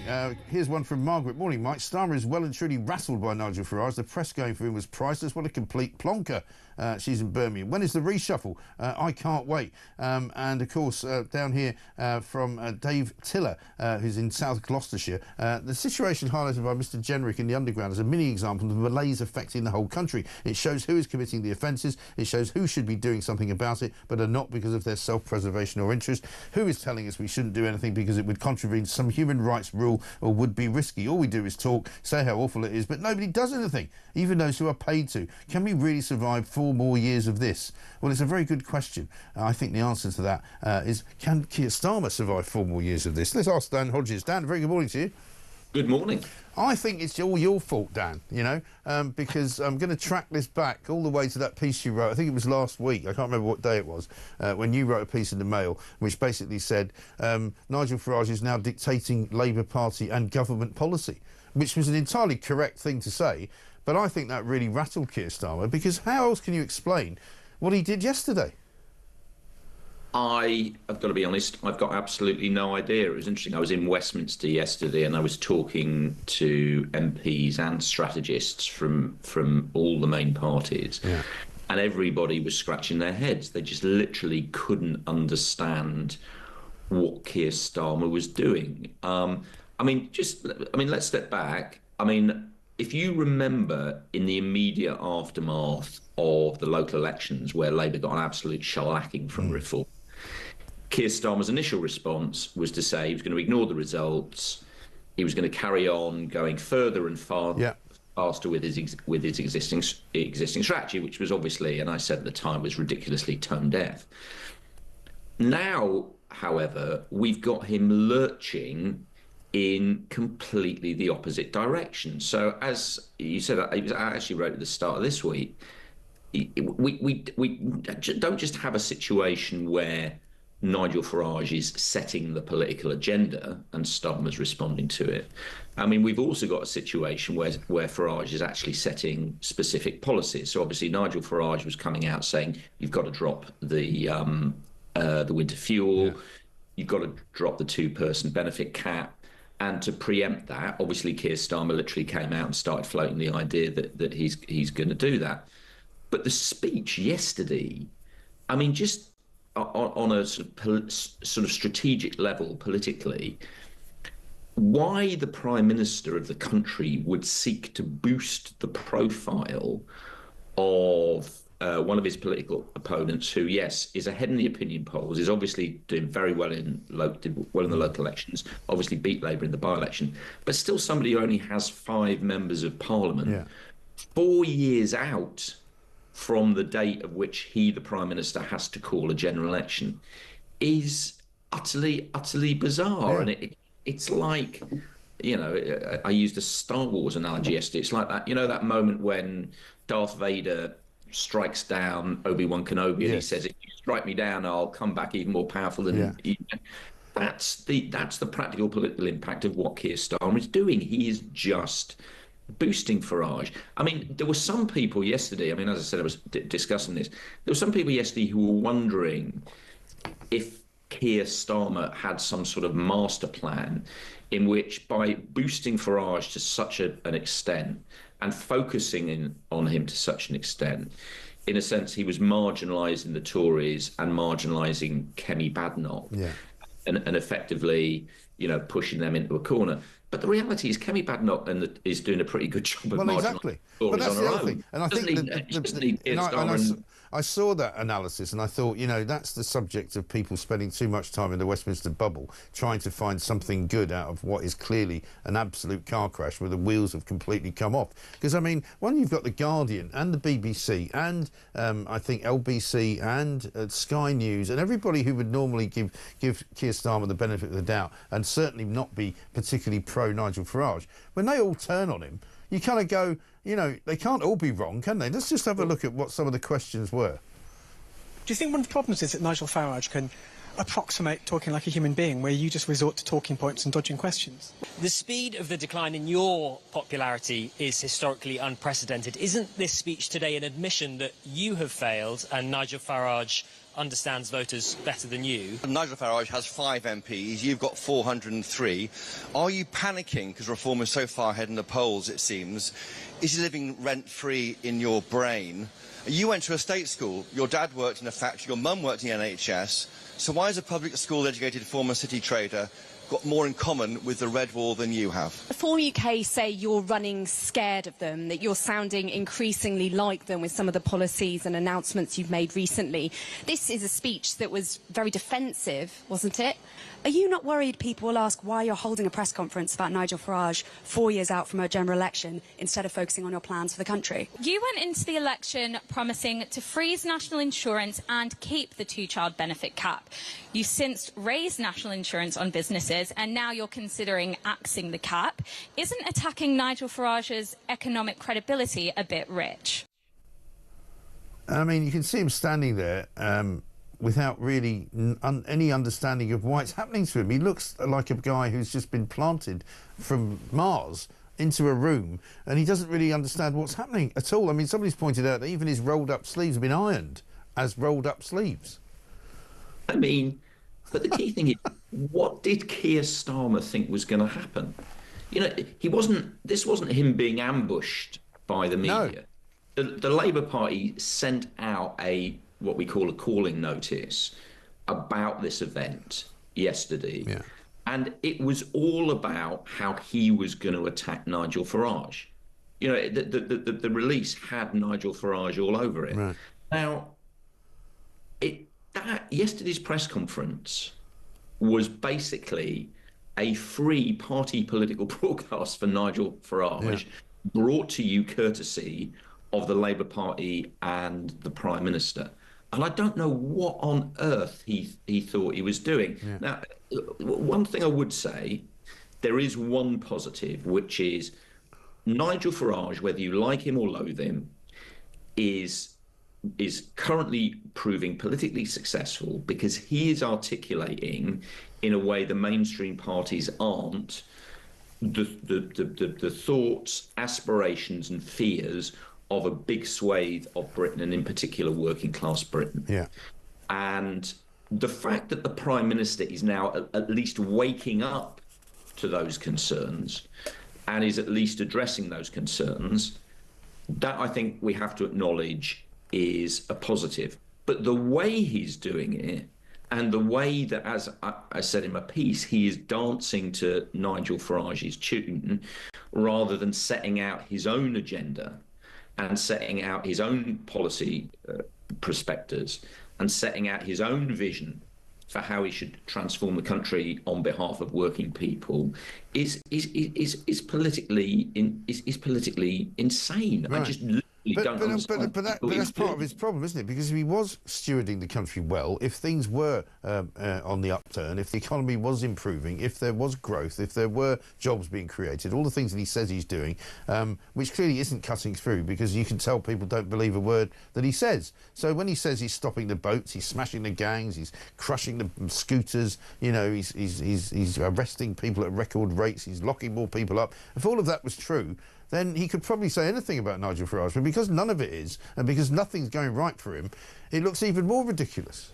But if you look at what was, I mean, obviously there was a lot of rhetoric about, you know, Farage being a stockbroker and what have you, and as a result being out of touch. I mean, I don't understand why Labour think the British people are going to think a stockbroker is more out of touch with working people than a knight of the realm who's a former, you know, human rights lawyer, barrister. But let's set that to one side. Yeah. The substantive attack on Farage, which is one I think would normally you would say has validity, is this idea that Nigel Farage is coming out with this shopping list of populist policies, with no idea how he's going to pay for them, right? And that is a fair critique, or it would be a fair critique if we hadn't had the spectacle over the last fortnight of the Prime Minister and his ministers running around saying, we are going to reverse our policy on winter fuel. Yeah. We are going to reverse our policy on the two-child benefit cap. We may well reverse our policy on disability, on the PIP stuff, benefits. We've got briefings today. Rachel Reeves is going to announce £100 billion worth of new infrastructure spending. We're getting all that from the government, again, without the slightest idea of how this is all supposed to be paid for. No, exactly right. And Rachel Reeves is in a terrible place. I mean, she is hanging on literally for grim death at the moment. Well, Rachel Reeves' entire economic strategy has collapsed. Yeah. She said, I've got to do this. It's absolutely vital we have this. We have these winter fuel cuts. We have to do that to balance the books. She said it's absolutely vital we stick to the two-child benefit. I mean, we have to do that to balance the books. If you remember, she literally, after the budget, went to the CBI the next day and said, oh, don't worry, I won't be coming back for any more taxes. Yeah. There won't any more tax increases. She literally said the era of tax and spend is dead. She said, I'm going to get on top of borrowing. All of that has gone out of the window. Yeah. And the key thing is, it's not just political. The financial markets are sitting there and they're looking at this, and they're looking at the collapse of Rachel Reeves' credibility. They're looking at the collapse of the Prime Minister's credibility. They're looking at them being pushed around by Nigel Farage. They're looking at them being pushed around by Labour backbenchers. They're looking at them being pushed around by Angela Rayner. And the markets are starting to think, who is actually running the show? Yeah. If Rachel Reeves and Keir Starmer do not get a grip, then we are heading for a very, very serious financial crisis in this country. Yeah, which could have massive long-term effects, not just on you know, individuals' mortgages and the money in their pockets and all of that, but actually on the state of the nation. You know, we could be going back to the 70s, going to the IMF cap in hand, asking for some more money, please, because we haven't got any left. We've borrowed so much, we can't afford to pay it back. But exactly, and I mean, she borrowed 20 billion in April alone. Exactly. 20 billion. Exactly. And is now saying, everywhere I'm looking, she says she's going to spend more. Yeah. Like I said, she's going to spend more on reversing the child benefit cut. I mean, the thing, this thing about the two-child benefit cap, again, I was speaking to Labour MPs this week, and they're all scratching their heads. They're saying, we have no idea where this has come from. Yeah. They're saying, yes, we were getting a lot of criticism on the doorsteps about winter fuel. Yes, we were getting a lot of criticism on the doorsteps about the cuts to disability benefit, but we haven't been getting any criticism about the two-child benefit cut. And like I said, it seems that entire policy was announced to, in some way, preempt something that Nigel Farage was going to say. But it's almost like Farage has laid the trap for them, because they've fallen for it. Because I wouldn't be surprised if, in the nuance of how he's announced that, you know, he's quite clear about who's going to be benefiting from it, and it's not supposedly, according to those who have interpreted his words, it's not supposed to be certainly anyone coming from abroad, coming in as immigration or coming as asylum seekers, and it's certainly nothing to do with people having their child benefit actually cut, and it's not supposed to be people on universal credit. So even the whole story is kind of shrouded slightly in mystery as to what the policy actually is. But it's not even as if, I mean, you said Nigel Farage set a trap for them. It's not even that sophisticated. I mean, no. It's like they've dug their own trap, put the spikes at the bottom, and then hurled themselves in. I mean, it's like this, you know, obviously there is a very real political threat and to Keir Starmer from Nigel Farage. Yeah. And that obviously politically has to be dealt with. But the absolute panic that we're seeing at the moment, running around like headless chickens, throwing, as I said, tearing up the government's entire economic strategy, doing speeches, as I said, which basically turn into a party political broadcast for Nigel Farage, letting him set not just the political agenda, but the policy agenda, is absolutely mad. And what's going to happen is people are going to turn around and they're going to say, look, if even Keir Starmer's running around saying Nigel Farage has got the right idea, well, why don't we just get ourselves the genuine article? Why the plastic? Exactly plastic right. And as if timing is always everything, of course, in politics, as you know, Dan. A story today in the Mail, page 9, a farmer killed himself over worries about inheritance tax. And these words, I think, will come back to haunt Rachel Reeves, because they're from the coroner, Tanika Rawdon, you know, who's not got any skin in the game. She doesn't have to say this. She says he had caring responsibilities and was worried about the implementation of the new form of inheritance tax, which could see the family lose 50% of their farm, ultimately causing him to take his life the day before the changes were due to be announced.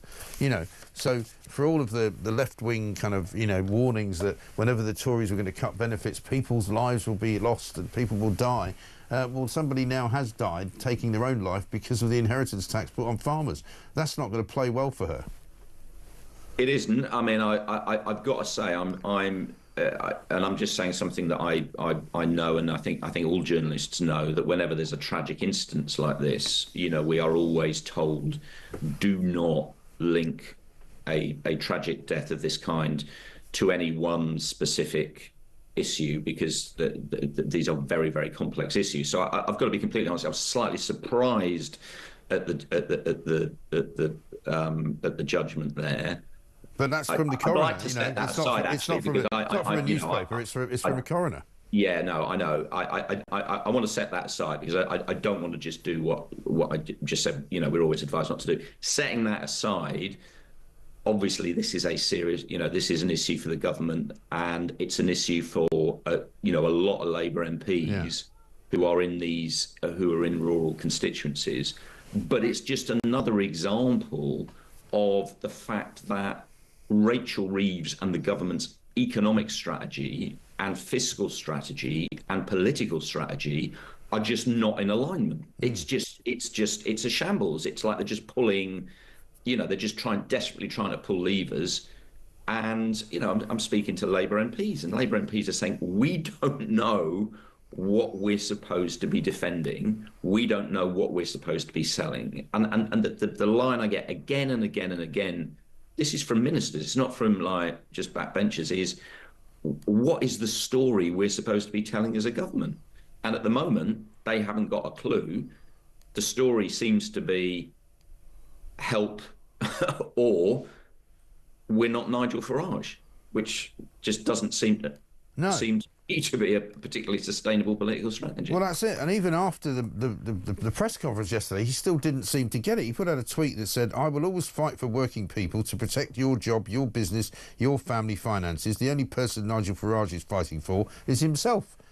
It's like, well, you could have left that last line off, couldn't you? Exactly. What I don't know what they think they think they're going to do. And like I said, if we were sort of a year, 18 months out from the election and Reform were 35-40% in the polls, then at that point Labour would have to sit down, and any government would have to sit down and have a serious strategic think about, right, to what extent do we actually have to take this guy on? Yeah. Right, that is a conversation that at some point in a couple of years' time, Labour is going to have. If things carry on like this, Labour's going to have. Right. But it's far out from an election to simply boost Nigel Farage's credibility, to boost his profile, to basically, as I said, as you said, to just reinforce what I was saying about how Nigel Farage is virtually the de facto Prime Minister of the country. Is mad. Even if you were going to take the view that it's time to go after Nigel Farage, it's time to go after Reform and take them on head on, no more sort of mucking about, surely you would find something on them, right? You would go to the places where they've won council seats and where they've won control of councils and go and find things that they're messing up and say, this is how they're running this council. How do you think they'd be at running the country? It's sort of politics 101. It's not difficult. But even that, I'd go beyond that. If you look at the rise of Farage and Reform, you know exactly the issues that people are concerned about. They're concerned about immigration primarily. They're concerned about the economy, cost of living. They're concerned about the fact that all politicians look the same. So you have to come out with a policy, because you're the government. That's the whole point of being in government. You're the government. You have to come out with a practical policy agenda which communicates to people, we understand what your concerns are. We get it. We agree with you. This is what we're doing. You don't stand up and say, oh, we're hearing what Nigel Farage is saying as well. We understand what Nigel Farage is saying, so we're going to do what Nigel Farage is doing, and I, Keir Starmer, are going to act like I'm Nigel Farage. Yeah. It's bonkers. I know. It is bonkers. I don't think that's about as good an ending to this conversation as you can have, really. It is. There's nothing else to say. Dan, good to see you. Thank you very much indeed. Good Dan to see Hodges, commentator Mail on Sunday. It's bonkers. It is totally bonkers. It's off the scale, mad, crazy. Doolally. Here's a voice note from Carl. Hi, Mike. Good morning. It's Carl in Manchester. Superb show as normal. I just love Dan Hodges' analogy to Keith Starmer, to the Star Wars analogy. Maybe we can rename him Keith Vader. Or my preferred option, actually, was... can you remember the old, like the Daleks? I think the leader or the enemy was Stavros.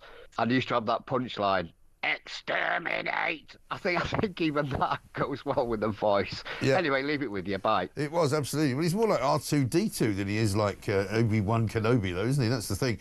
Or even Darth Vader. At least Darth Vader had a personality, for heaven's sake, and a lightsaber that worked. Starmer would pull his lightsaber out and it wouldn't be nothing there. Never mind. 7:27.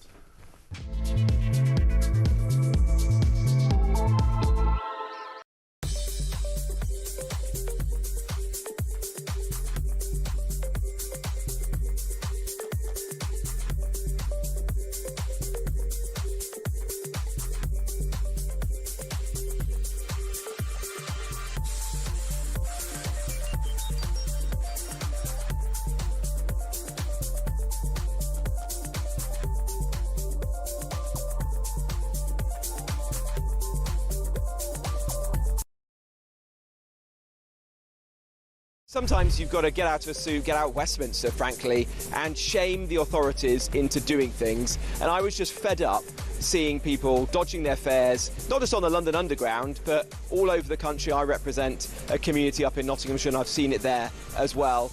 And I felt that something had to be done. And so I've done this video. There's been a massive reaction to it. And now, at least in London, I want Sadiq Khan, our do-nothing mayor, to step up, pull his finger out and get to work.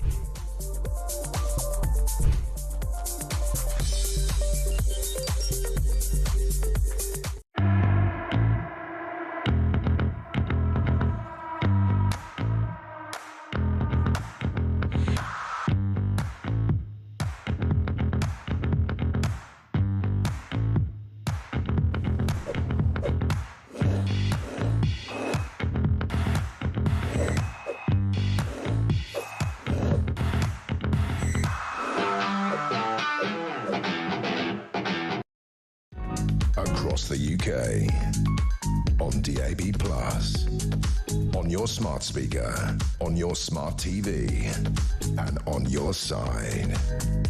This is Talk. Welcome back to Morning Glory, 7:29. I'm Mike Graham. Brian from Spain says, Mike, when the Guardian starts attacking Starmer, you know it's all over for him. Great show. Nigel Farage. Only joking, Keith. And Neil in Stoke-on-Trent. Hi, Mike. Starmer mentions Nigel Farage 16 times. It's a pity he doesn't pay as much attention to the Channel crossings as he does to Nigel. Yeah, that would be good, wouldn't it? Just get on with your job, mate.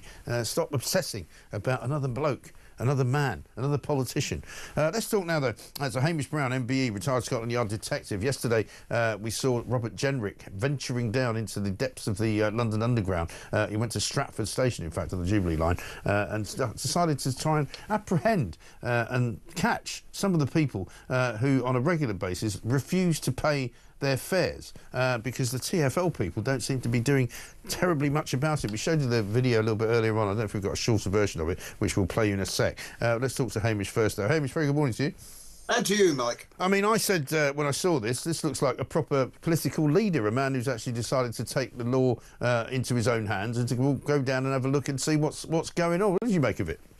Well, whoever did this, whatever party they're from, I'm not really concerned about that, but what I am concerned about is people fair judging. Yeah. And I'm pleased there's been some sort of, albeit a one-man campaign, a campaign all the same. Now, I am pleased about this because it is unfair, it is cheating, and it is criminal. So these people, it's tantamount to committing a criminal offence. And the consequences, this raises the fares for everyone else. We all have to pay, and you see them in the mornings. You know, I often travel on the trains. You see people pushing through, tailgating, all the other things. So I'm pleased this has been highlighted, and it is for TfL and other operators to do something about it. I sympathise with them in as much this is another cost implication by employing staff and doing a process of taking people to court and what have you.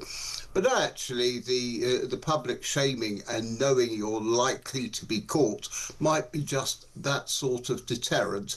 But yes, we do need more enforcement officers because it protects right-minded people, which most of us are, and we just get on and pay our fares, exorbitant as they are. Yes. But you just get on and do it. Well, you do. I mean, I travel on the Underground quite a bit as well, and I see from time to time, you know, groups of enforcement officers, and they tend to be, you know, in big numbers, you know, 5 or 6 of them on one side of the barrier, maybe 6 or 7 on the other side, at specific stations. But clearly, the TfL have actually come out today and said to their staff that they shouldn't intervene to stop fare dodgers, and I guess that applies to just the ordinary men and women who are manning the gates and all that. I mean, I can see their point when they say that, but if you're a sort of a potential fare dodger and you read that, you're going to go, well, nobody's going to bother me, I'll just get on with it. Well, I think that's a fair point, and I think there's a parallel here, rather oddly, with shoplifting and things like that, where staff, when I say day-to-day staff, the regular staff, are encouraged, if not told, don't intervene because, you know, you don't have the person carrying a knife or whatever the situation is. The enforcement officers, as I recall, have some sort of protective clothing, and they are there to confront, stop people. You haven't paid your fare, maybe fine them extra, maybe take them to court, maybe just sort of kick them out the railway station. That would be a good idea, wouldn't it? Well, so it is for the enforcement officers to get on with it, and I would like to see more, but as I say, there is a cost implication for the train companies, but it's really got to be sorted out, and I'm pleased this has been highlighted. And just to reiterate, the public shaming, I think, actually goes a long way. I mean, that's the point, isn't it? If you could sort of show that you're cracking down hard on just 2 or 3 or even half a dozen of these characters, you know, I'm sure an awful lot of it would stop. Because, like you say, a bit like shoplifting, if you think you're going to get away with something, you're going to do it. And loads of people who think that you won't get away with it will suddenly stop.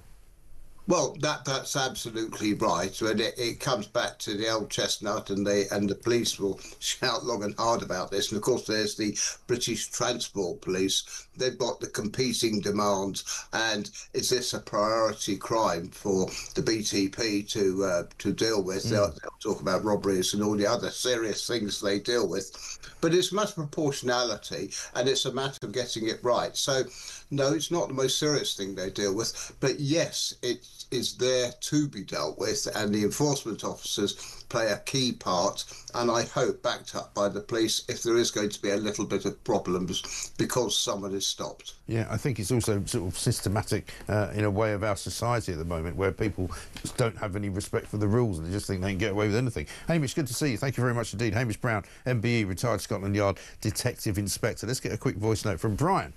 Morning, Mike. Brian from Southend. Just a couple of things. First off, Starmer's speech. You know, what a patronising beep he is. We all know his father weren't a toolmaker who worked on the factory floor. He actually owned the company. So to make out he's this big, you know, man of the people are laughable. And as for Lord Harmer, you know, calling everyone a Nazi or thinking like Nazis, you know, you can tell Labour are running scared. They are petrified because it's the same old argument. It's the same with Brexit. When they are in trouble, they've got nothing to get out of it. They've got nothing to offer the people. So they start resorting to the, you're a Nazi, you're a Nazi. Just like they did with the Brexit votes. And where did that end up? Well, that's right, Brian. And in fact, Nigel Farage has said that Starmer is now playing the role of the Project Fear 2.0 because it's no longer Brexit that they're all trying to get us to forget about. It's Nigel Farage that he's trying to get us to forget about, and it's not working. Joanna from Salisbury says, Mike, can Starmer be so thick as to call Nigel Farage all the things that relate to himself? The one for me was calling Nigel a liar and policies that would ruin the economy. Paul in Fife says Starmer was destroyed at yesterday's press conference. The question is, why did those normally pro-Labour, pro-left press people collectively turn on him? The fact that he had no friends among them suggests to me a collaborative effort to ridicule and demean him. Well, you might remember all those months ago when I said there's something bad is going to happen to Keir Starmer because he cannot possibly continue to remain in power because of all the stuff that's floating around and about him. He has no friends in the room. He has no friends in the party. Rachel Reeves is his closest ally, as far as we can tell. Lord Harmer seems to be harming him more than anybody else, who's also his big mate. Tulip Siddiq, she's out of the government now because of that Bangladeshi corruption probe. You know, he's a man standing alone in a field with a load of people shooting bullets at him. And nobody is there to defend him. And even now, the press have turned on him. So what do you think is going to happen to him? He's not going to last, is he? 7:36.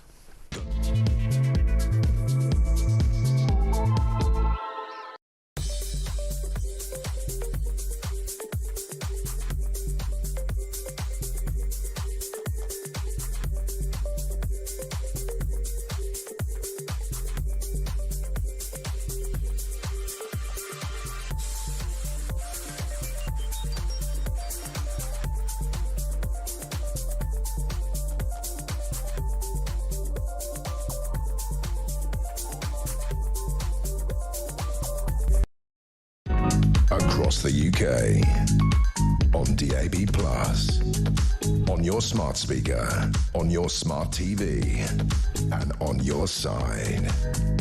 This is Talk. Welcome back to Morning Glory. I'm Mike Graham with you all the way through until 10 o'clock. Alex Phillips is here then as well. Got some great messages coming in as well. Good morning, Mike. The show's particularly funny this morning, says Marco in Swindon. My dad also used to be a working people. He was an airline pilot. I'm a van driver. Would you let me fly you to Benidorm? Exactly right. Starmer, of course, said, I know about what it's like to be a working people because my dad worked in a factory 5 days a week, 10 hours a day. I mean, you know, so what does that mean? It means you know your dad worked in a factory. He actually owned it. Morning, Mike. Starmer's performance yesterday was hilarious and made my day. Finally, the press woke up and did their job. Long may it continue, says Nicola from Norfolk. And Tony says the journalist trashed Enoch Starmer yesterday. Their questions stabbed him in the front and the back. He really was absolutely left for dead, wasn't he? They had no time whatsoever or any kind of idea of being nice to him at all. It's great to see. Alex Wilson from Reform UK, London Assembly. Very good morning to you, sir. Hi, Mike. How are you doing? I'm all right. I mean, I'm wondering why, as is Nigel Farage wondering why, Keir Starmer's so obsessed with him. But he really does seem to be, doesn't he? Yeah, he obsessed is the right word. I mean, the press conference yesterday, the speech, I think he mentioned Nigel's name 16 times in a fairly short space of time. He's Nigel's clearly living rent-free in Keir Starmer's head, and he's terrified of Nigel, and he's terrified of reform. And to be honest, he's got every reason to be terrified. You look at the polling, you look at those results in the local elections, the Runcorn and Helsby by-election. Labour are running scared, and they deserve to be running scared because the damage they're doing as a government, less than a year into its term, I don't remember ever there being a government that's lost the confidence of the public so quickly as this one. Normally, new government comes in, they have a honeymoon, they get on with stuff. This has been a disaster from day one, and we're counting down the clock now until we have a chance to get him out. Yeah, I mean, there's nothing, there's nobody left in the room that's got a good thing to say about Keir Starmer. There's nothing that you can say this morning that is going to, I don't think, bring them back from the dead. To make things matters worse, I suppose, there's only one other story, which is on the front page of the Telegraph and the Times today. The Attorney General, Lord Hermer, basically comparing anybody who wants to leave the ECHR to Nazis. That's utterly absurd. And when you've lost the argument, when you've got nothing else to say, you resort to name calling, and that seems to be what Lord Hermer has decided to do now. Let's not forget who this individual is, the clients that he's represented. Jerry Adams, various organisations representing illegal migrants and terrorist suspects. That's whose side he's on. We're on the side of the hard-working British taxpayer who has to pay for all this and actually wants a fair deal for us in the first place, rather than shilling for anybody who seems to be against the interests of this country. Yeah, exactly right, because we've got our migrant of the day story today is a drug dealer from Pakistan who cannot be deported back to Pakistan because he wants to teach his son about Islam. Yeah, and it's a succession of these stories, day after day after day, and that shows why we absolutely have to get a grip on this issue. We have to leave the ECHR, reform the Human Rights Act, and make it so that our system, our borders, our judiciary, everything that we rely on to try and keep our citizens safe is working in the interest of British citizens and not of those who are working against us.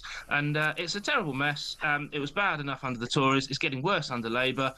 We need a new party to come forward and say we actually have the courage to tackle this, have a separate department that's responsible for border security, leave the ECHR, give us the legal powers to do this, and anybody who wants to get in the way will get out the way. We need to protect this country first. Well, this is it. This guy, Mohammed Asif Karim, committed 21 offences after arriving on a visa to visit the UK in 1998. He's never gone home. 1998, that's 27 years ago, right? He's now 43. He was jailed for 4 years for possessing heroin and cocaine with intent to supply, was allowed to remain in this country after the prosecutions made him a witness in a murder trial. He was kicked out of that witness protection scheme when he continued to offend, and 10 years ago, he got a deportation order, right? So in 2015, he was supposed to be deported. He's still here, thanks to the right to family life under the Article 8 of the European Convention on Human Rights. Now, according to Lord Hermer, both of us, because we think this is wrong and we should leave it, are a pair of Nazis.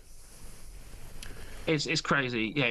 As I say, when you've lost the argument, you resort to name calling. But actually, it's a wider issue that the left like to tar us with these labels. They call us these things. But actually, you look at where the public is now. You look at the polling. You look at those election results. To be an extremist you'd have to be in a minority, in a fringe party. We're not a fringe party. We're not a minority. People are backing us in huge numbers, and the more people do so, the more confidence it will give others to come and join. I mean, just last night I was at speaking at a branch meeting in Surrey, which is an area they had their elections cancelled this year, disgracefully so. But the energy there, the excitement, they're chomping at the bit to get stuck in. They're doing their campaigning, they're knocking on doors, and they're finding, even in Surrey, which is perhaps a county that the Lib Dems might have won, but Reform would certainly have got a decent presence in that area, and they'll be looking to do that when those elections do come out. But I go around lots of places in London. We've spoke, I think, before about our poll that we had in London a few weeks ago. We're now the challengers to Labour in London. So we are not a fringe party, we're not extremists, and we certainly are not Nazis. We're standing up for hard-working British taxpayers who want a fair deal. Yeah. Just one final thing. Robert Jenrick tackled some fare dodgers on the Underground yesterday. TfL have come out and said that he shouldn't have been doing that because they didn't give him permission. And secondly, they've said that they've advised their staff not to tackle anyone who tries to travel for free on the London Underground. That's just encourage more people to do it, isn't it? Well, absolutely. I mean, this is an issue that I've already been looking at. I've submitted a number of written questions to the Mayor trying to get a bit more information about the extent that this is going on, because I think TfL's figures that they've admitted to, where they say it's costing London taxpayers about £130 million a year, I think that's a massive underestimate. And so we're asking more questions. We're going to do more research and come back when we've got a clearer picture of what's happening overall, because I think it's much, much worse. But what Robert did yesterday was brilliant. That video, absolutely superb. And the idea that TfL and the TSSA union are just bleating that, oh well, he shouldn't have been there because he didn't have permission. The fact is, this is happening on a daily basis. You and I, when we go on the tube, we see it every single time, and the TfL staff just stand and watch, and it's ridiculous. It's symptomatic of a wider breakdown of trust in society and lawlessness, and someone's got to get a grip of it. And if Robert Jenrick wants to play a part in that, that's fantastic. He's made this issue go viral over the last 24 hours. So we're asking questions, we're trying to get more information, and we're going to be campaigning on it very hard as well. It's something that, like many things in London, the Mayor is silent, he's doing nothing, he's failing. Someone's got to take him to task on that. Yeah, absolutely right. He's too busy telling everyone they should decriminalise marijuana, isn't he? Alex, good to talk to you. Thanks very much indeed. Alex Wilson, Reform UK's London Assembly member. Yeah, whenever I see on any general sort of level, apart from like big mainline stations, if you look at any like small station on the London Underground network, the only time you ever see anyone actually doing anything is when they're collecting money for charity. When they're standing with the bucket at the bottom of the escalator. I love Morning Glory, says Lynn. Just a message regarding that idiot, free gear, never hear, granny harmer, hate the farmer, Starmer. He was in St Helens a few miles from Liverpool. Did he go and see any victims of the Liverpool tragedy? No. What a cretin. Starmer and Farage, says Bill in Cheshire. Two-tier Keir is running scared, which means we'll double down on his daft policies and become even more dangerous. Well, I mean, at the moment, he seems to be reversing some of his policies because he doesn't want to upset Nigel Farage, who he is obsessed with. Nigel Farage, what's he doing? Where's he going? And what's he going to be doing later? Let's get a voice note from Judith on Starmer. Hello, it's Judy from Altoffs, West Yorkshire. That cabinet member of Starmer's calling anybody Nazis who wants to leave the ECHR. It's just back to name calling. It's like being in schoolyard. I remember when Tony Blair first opened the floodgates, anybody who complained about it were racists. And I can remember an headmaster in Bradford losing his job because he said that they were getting too overwhelmed with children that couldn't speak English, and it were detrimental to all the other kids. So it's just Labour's way. You're racist, you're Nazi, or you're right-wing if you don't agree with them. Typical, like I said, schoolyard jibes. Thank you. Judith, well said. What a sensible woman Judith is. She sends great voice notes. Thank you very much indeed. One from Tell, he says, if I'm supposed to be better off in my financial pocket, I don't see it. It's going to raise poll tax, food prices sky high, running costs of my car to get to work to pay these bills. Absolutely right. Nobody's better off. Starmer claims that everybody's got more money in their pocket. He's talking absolute and utter cobblers. This is Talk.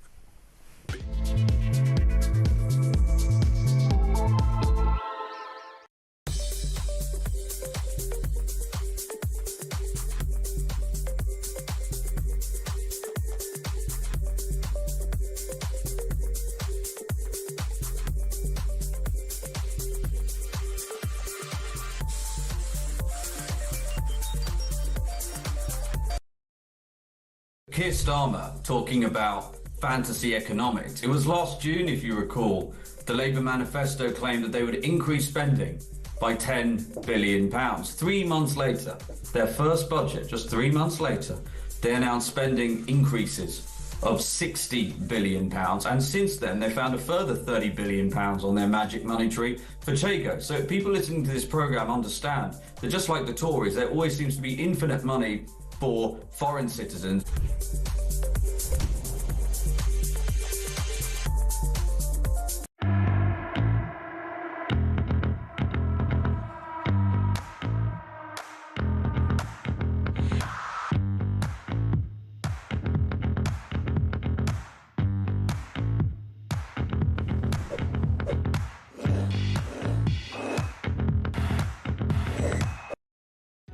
Across the UK, on DAB+, on your smart speaker, on your smart TV, and on your side.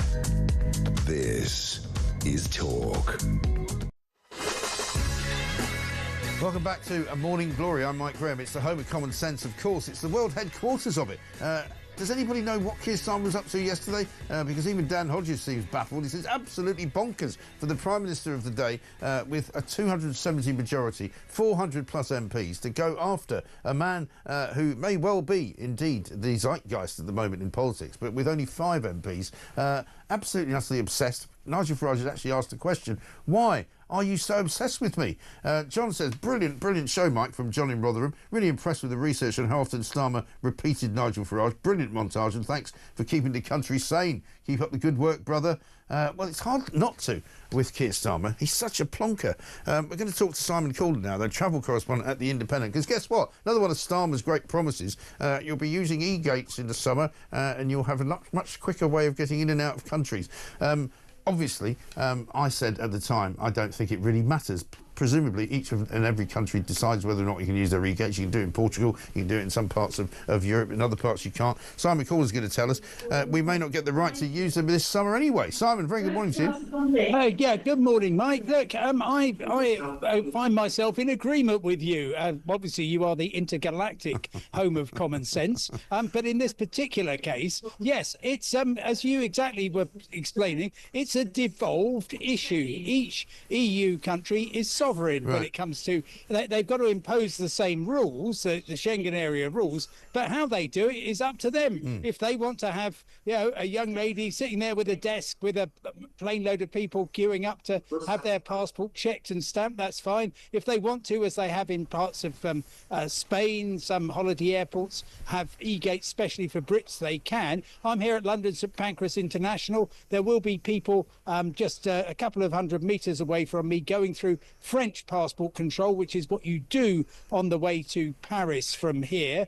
I don't think they'll be able to use the e-gates, but it's like the best analogy I've come up with is if suddenly ministers said, oh yeah, the EU said you'll be able to drive at any speed you want on European motorways like they do in Germany. Right. Well, you can in Germany, but you can't in every other country that I know of. And to promise something which you simply can't deliver, and neither can the people who you say are promising it to you, strikes me as a little bit odd and unhelpful, given that getting through in the business of international travel is quite tricky enough. And you don't want to get people to think, oh, it's going to be a dream. Yeah. This week I've been hearing at Faro Airport in Portugal, queues of up to 2 hours for people waiting to go through that non-Schengen, non-EU bit of the passport control, and I hope they get it sorted out before peak summer, which sort of really starts on Sunday, 1st of June. Well, I mean, it was half term this week as well, so I suppose a lot of people still making it quite a busy time of the year to be travelling. But let's have a look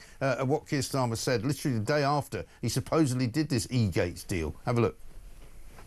I have to say, when I was with the staff, they were equally excited about the e-gates and being able to go on their holidays, which they've obviously already planned, and not be in horrendously long queues. So on both fronts, lower prices in places like Lidl and the e-gates so they can go on holiday more quickly. The staff here are very pleased to see the work on the deal that we did yesterday. And the e-gates, yeah. I mean, he's an eternal optimist, old Keir Starmer, isn't he? But the trouble is, as you say, not right to make promises to people that not only you can't keep, but the people you say are going to keep those promises also can't keep. Shocking. Well, yeah, OK. And I hadn't actually heard those precise words. And I think I possibly feel warmer towards Sir Keir than you do, Mike. I'm sure if you that's do. Possible. Yeah, I'm sure that is possible. But even so, what are you talking about? He was obviously referring to the coming summer holidays. Yeah. There is nothing that's going to change. I will raise the spectre of something like e-gates when the entry-exit system starts finally in October. And I tell you what, while you are lining up at various airports around Europe, you will probably see over in the corner a whole load of very expensive machines standing there under wraps, gathering dust. And they are the machines for registering your facial biometric and your fingerprints for when finally the European entry-exit system begins. But just because they've got that information doesn't mean they've got a little gate thing which you are just going to be able to whiz through, and before you can say dos cervezas, por favor, you're sitting there with a beer. It just doesn't work like that. They're two separate things. It is feasible, and maybe this is what Sir Keir, bless him, was thinking about. It's possible that they can kind of tweak the system so that it will let through certain favoured third country nationals, and that'll be us, probably the Americans, Canadians, Australians, New Zealanders, Singaporeans, Japanese and South Koreans. Yes. I mean, the thing about gates is that sometimes they work and sometimes they don't. When they work, they're brilliant, but when they don't work, it's a pain in the neck. I mean, what you've got to do is have built-in capacity, which we don't really have in this country, but which some countries do have. I mean, I said just the other week when this deal came through, I quite often have travelled into various different European countries and just gone in the British queue as opposed to the EU queue, which is inevitably smaller anyway, because there's only Brits going in it, whereas the EU queue's got everybody else.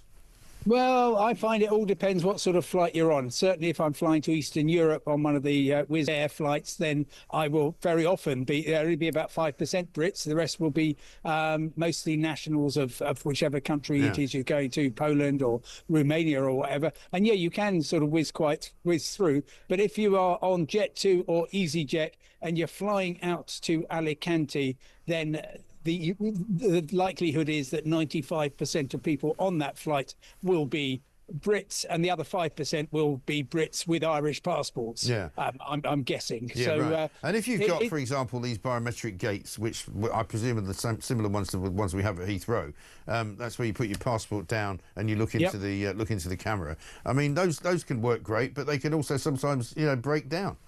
Well, and also families. Yeah, I mean, they do break down famously, and that completely snarls things up, as we've seen. Yeah. It generally happens bank holiday weekends, really busy times. Yeah. Actually, most of the time, they're great, and they're better than human beings at saying, oh, let's have a look at this passport. Oh, it says it's Mike Graham. Let's have a look at his face. Oh, gosh, what a young, handsome man. His photo doesn't do him justice, but it's definitely Mike Graham. Let him through.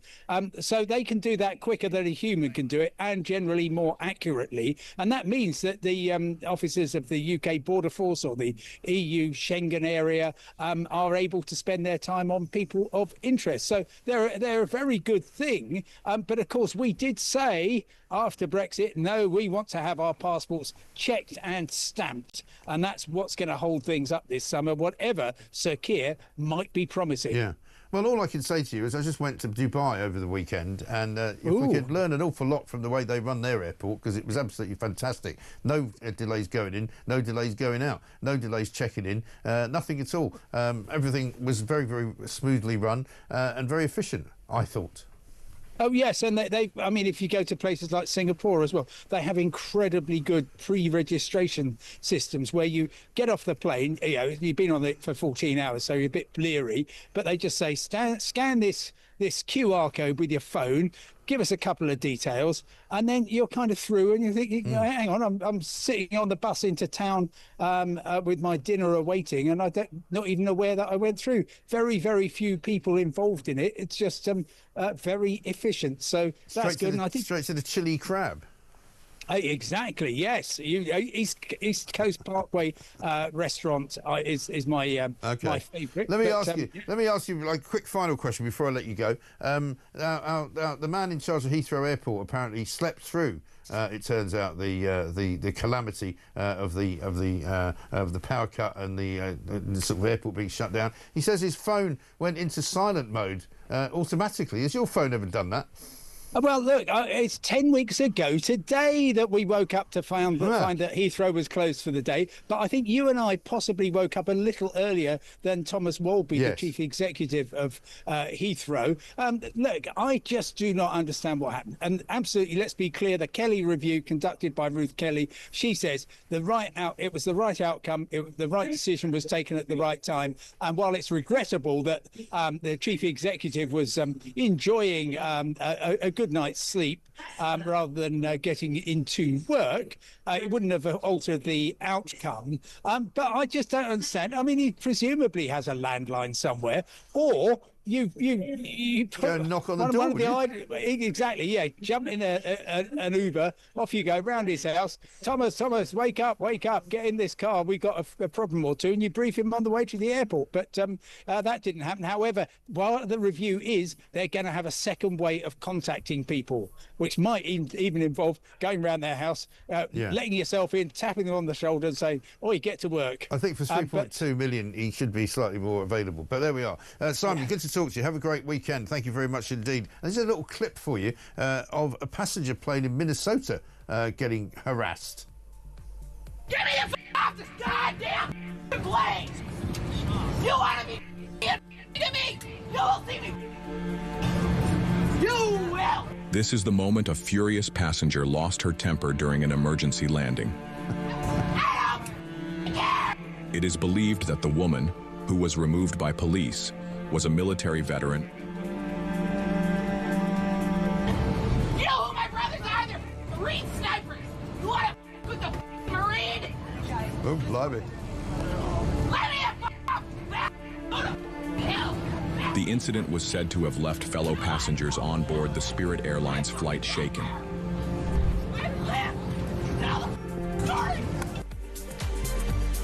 Crikey, my brothers are...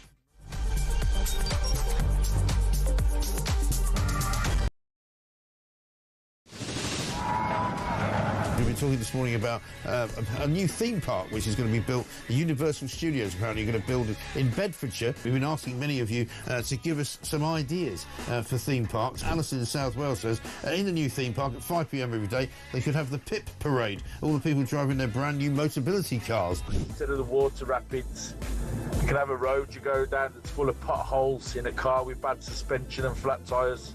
I don't know why they're bothering building a theme park in this country. They're going right, no one will be able to afford to go to it anyway. How about the Rachel Reeves ride, says Terry in Birmingham. You go round and round and vanish up your own deficit. It's the HS2 ride. It travels at high speed for 10 feet, where everyone gets off and into the replacement bus ride. Tickets are £50 if bought 5 months in advance, or £1,000 on the day. There's a strong rumour going around that Rachel Reeves is going to have a kissing booth for this theme park.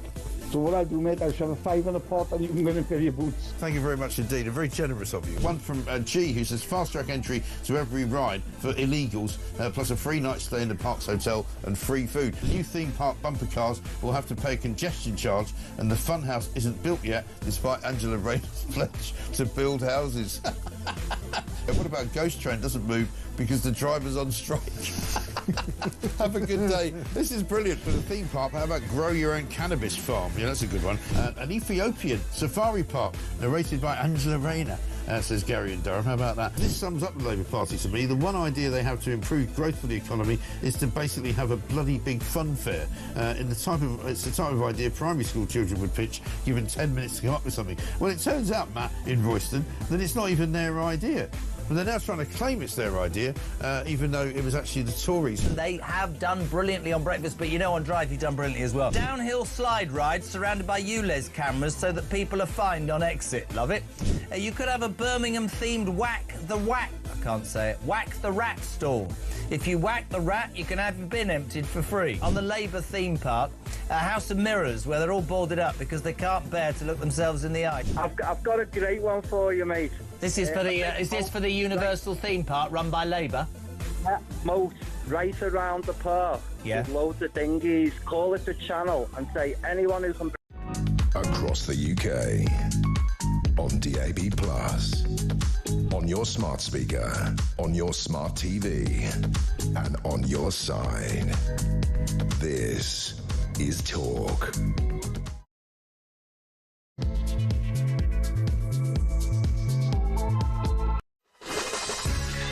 Welcome back to Morning Glory, coming up to 3 minutes past 8. It is, of course, Friday the 30th of May, and we have reached yet another weekend. We've got some more gaffs for you to play. We might do one actually coming up very soon, because it is Friday, and we're going into a big weekend. Keir Starmer, possibly in one of the most bizarre interferences into the political sphere yesterday, went all the way up to the northwest of England, St Helens, I think it was to be precise, where he spoke to a bunch of workers in a factory, declaring that Nigel Farage was a very dangerous man, and that Nigel Farage should never be put in charge of the country. Nigel Farage should never be allowed to get loose on the nation's purse strings. He shouldn't be able to come up with any ideas that would ever see the light of day. Nigel Farage, possibly the most dangerous man ever. He went on and on and on about Nigel Farage. Dan Hodges, Labour's sort of, you know, what you might call de facto spokesperson in many ways when he writes for the Mail on Sunday, has called it a bonkers decision. Nobody can understand why Starmer decided to do it. This is a guy who's got a majority of 270, more than 400 MPs, going up against Nigel Farage, who's got 5 MPs. It seems to me that a man obsessed is a man who should not be in charge of anything. Here's how many times he mentioned Nigel Farage's name. The reason I'm speaking out today in relation to Nigel Farage. Nigel Farage. Nigel Farage. Nigel Farage. Farage. Nigel Farage. Nigel Farage. Nigel Farage. Nigel Farage. Nigel Farage. Nigel Farage. Nigel Farage. Nigel Farage. Nigel Farage. Nigel Farage. Nigel Farage. 16 separate times he mentioned the name Nigel Farage. I mean, what is wrong with Keir Starmer? I think that's a legitimate question to ask. Benedict Spencer's here. We may ask him that. Apart from his obsession with Nigel Farage, Starmer thinks he can rewrite history and no one will notice. He said that Liz Truss trashed the economy and the public voted in Labour to fix it, says Ivor. Lies, lies, lies. Truss trashed it, then Rishi Sunak and Jeremy Hunt got it back on course and thriving by the time of last year's election. Then Labour's Rachel Reeves trashed it more than ever before. That is the truth. It was actually Liz Truss that appointed Jeremy Hunt, to be fair, before Rishi Sunak even got anywhere near it. So, you know, his entire world is filled with lies. His entire sort of character is built on a tissue of lies. To make matters worse this morning, for Rachel Reeves, we hear from a coroner in a case where a farmer killed himself, took his own life as a result of the inheritance tax has been put on farmers. So there is now literally blood in the water when it comes to the Labour government. Woke Whitehall, meanwhile, is costing the government and you and I, of course, £27 million a year. We're talking about the Manchester Arena bomber as well, being in receipt of £354,000 of taxpayers' money to fight various lawsuits against the government.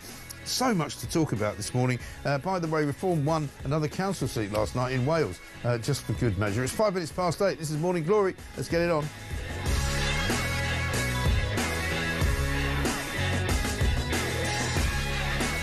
Let's get a voice note from Bridget on Starmer. Morning, Mike. Great show as always. Bridget in France here. It's great to see Dan Hodges finally speaking some sense. With regards to Starmer, I watched that interview and, you know, it just reminded me of a petulant, spoilt brat in the playground who doesn't like the other popular kid. So the only way he'll attack him to try and get other people to go against him.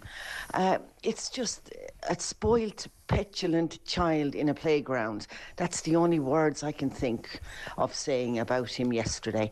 Anyway, have a great weekend, Mike. Bye for now. Thank you, Bridget, in France. Very nice to hear from you. Yeah, he is like a spoilt brat. He is like a petulant child. He doesn't like being questioned. He's got very thin skin. Whenever anybody asks him a question that Prime Minister's questions that he doesn't like, he snaps back at them. Do you remember he had to apologise to that woman from Plaid Cymru because he said he was overly rude to her because he said she wasn't making any sense as usual. He doesn't like women very much. He's obsessed with Nigel Farage. What else is wrong with this man? Let's ask Benedict Spence. Benedict, I want you to put your psychologist hat on this morning. Very good morning to you. What is possibly going on inside between the ears of Keir Starmer and his brain?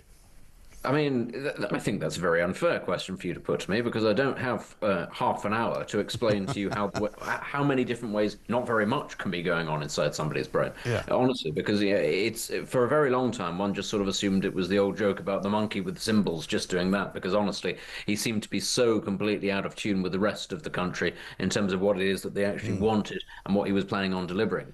But I can sort of understand why he is in panic mode. And obviously, when people are in panic mode, they do things that aren't very sensible. But by sort of talking incessantly about Nigel Farage, he is obviously giving him free airtime every time he mentions him. That sort of classic thing of going, oh no, I'm not bothered at all by this person who I'm just going to mention, ad nauseam. It's a tricky thing though for Starmer, because in many ways he's sort of got a point in that Farage has got absolutely no experience of ever running anything, and that actually he's not putting out sort of the best policy platform that's sort of covering all bases.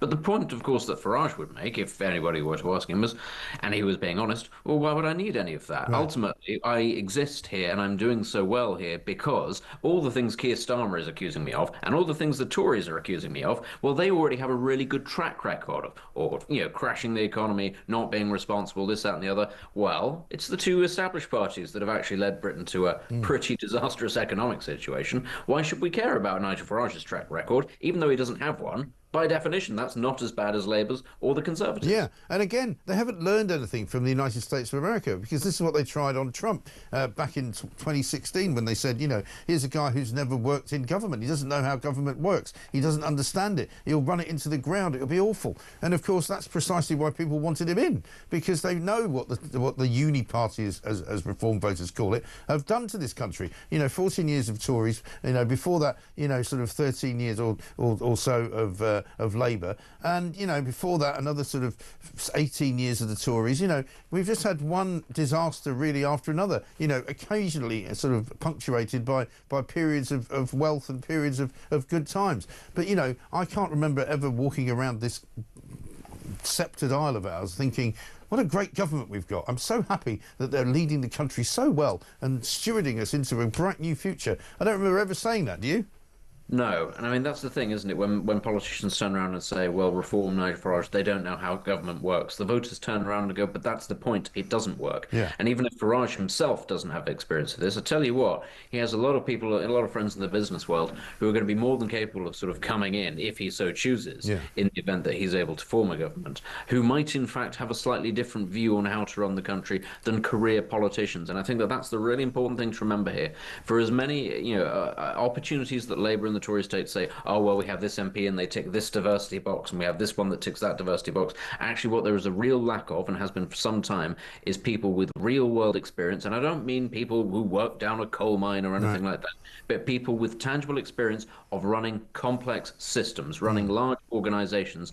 Neither party really has that. No, exactly right. And I mean, Nigel Farage is calling this Project Fear 2.0, which I think is also right, because again, Starmer and his crowd haven't learned from the Brexit experience, where, if you go around telling everybody that if we leave the European Union, it's all going to be a disaster, it's only bigots who want to do it, you must be racist if you want to leave this wonderful place that is the continent of Europe, that didn't work, and this won't work either.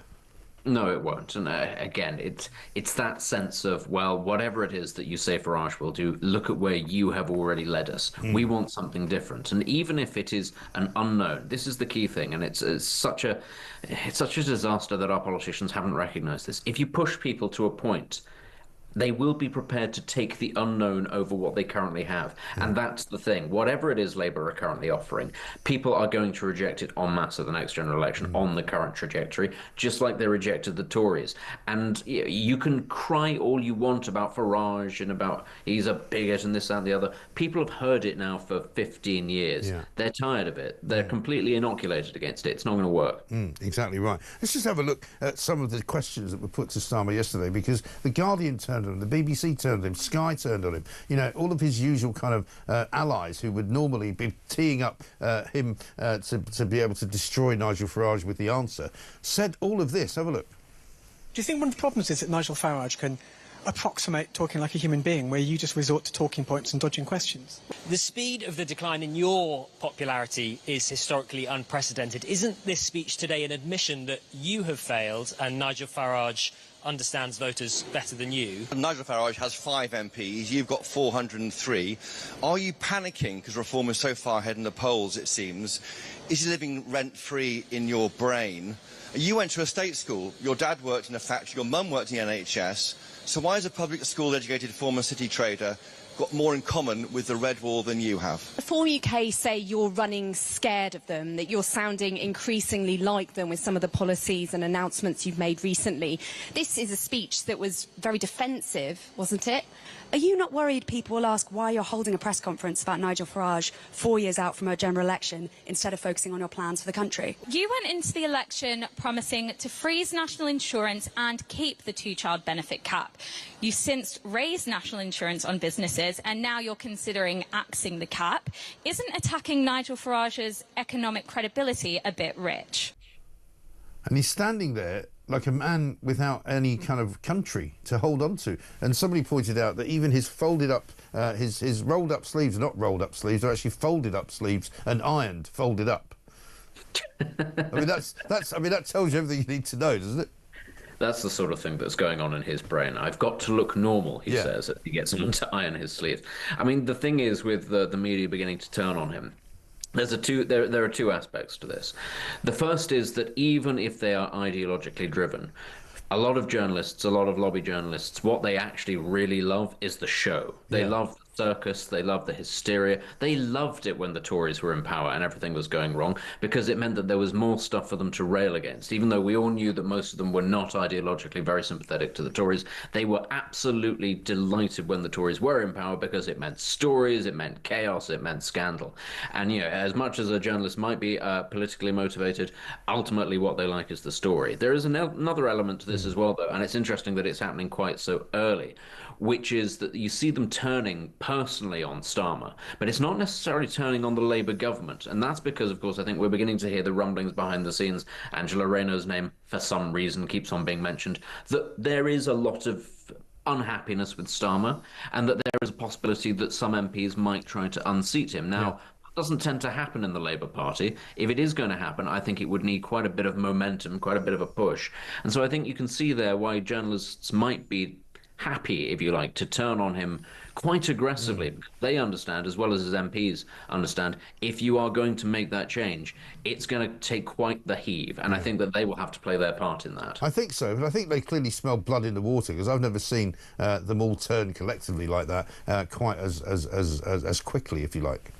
Yeah, and again, there is the sense of the pack with the lobby. There always has been.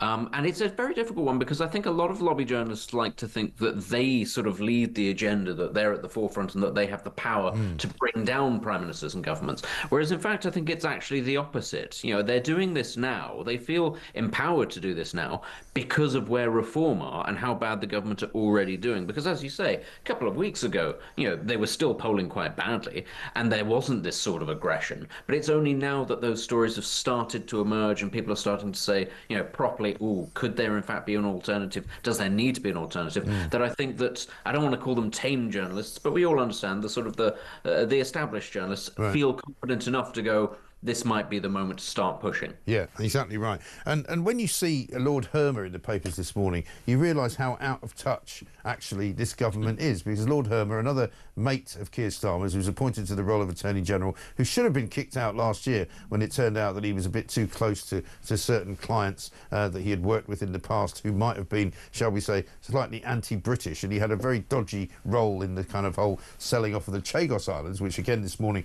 Keir Starmer's being asked to apologise for, because he said China was against the deal. Turns out China have said, actually, we really like the deal, we think it's great for us. But Hermer basically telling everyone that if you want to leave the ECHR, you're a bit like a Nazi.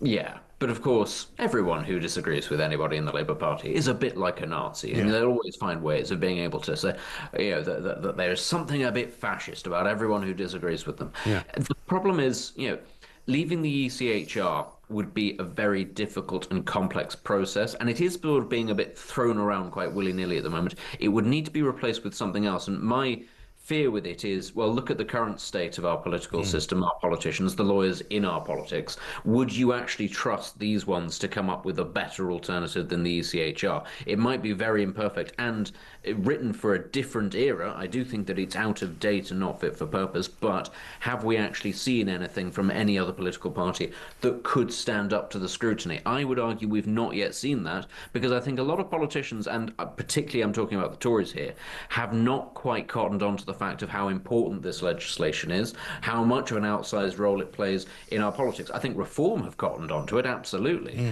but I'm not sure they quite yet, because of course we're still talking about a party that's not won anything.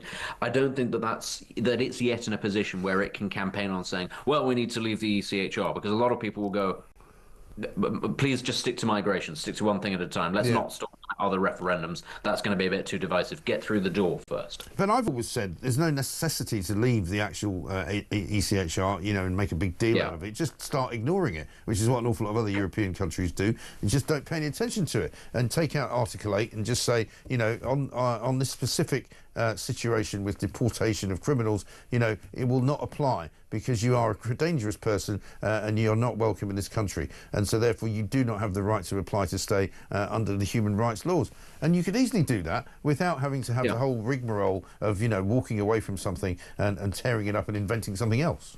I mean, well, you're absolutely right. We could do that, which is, as you say, what most European countries do. But equally, the same argument could have been made about our membership of the European Union. For some reason, we were almost alone amongst all the countries in the EU who said absolutely everything that Brussels says has to be taken literally and at its word, and we sort of have to bow and kowtow and do everything they say.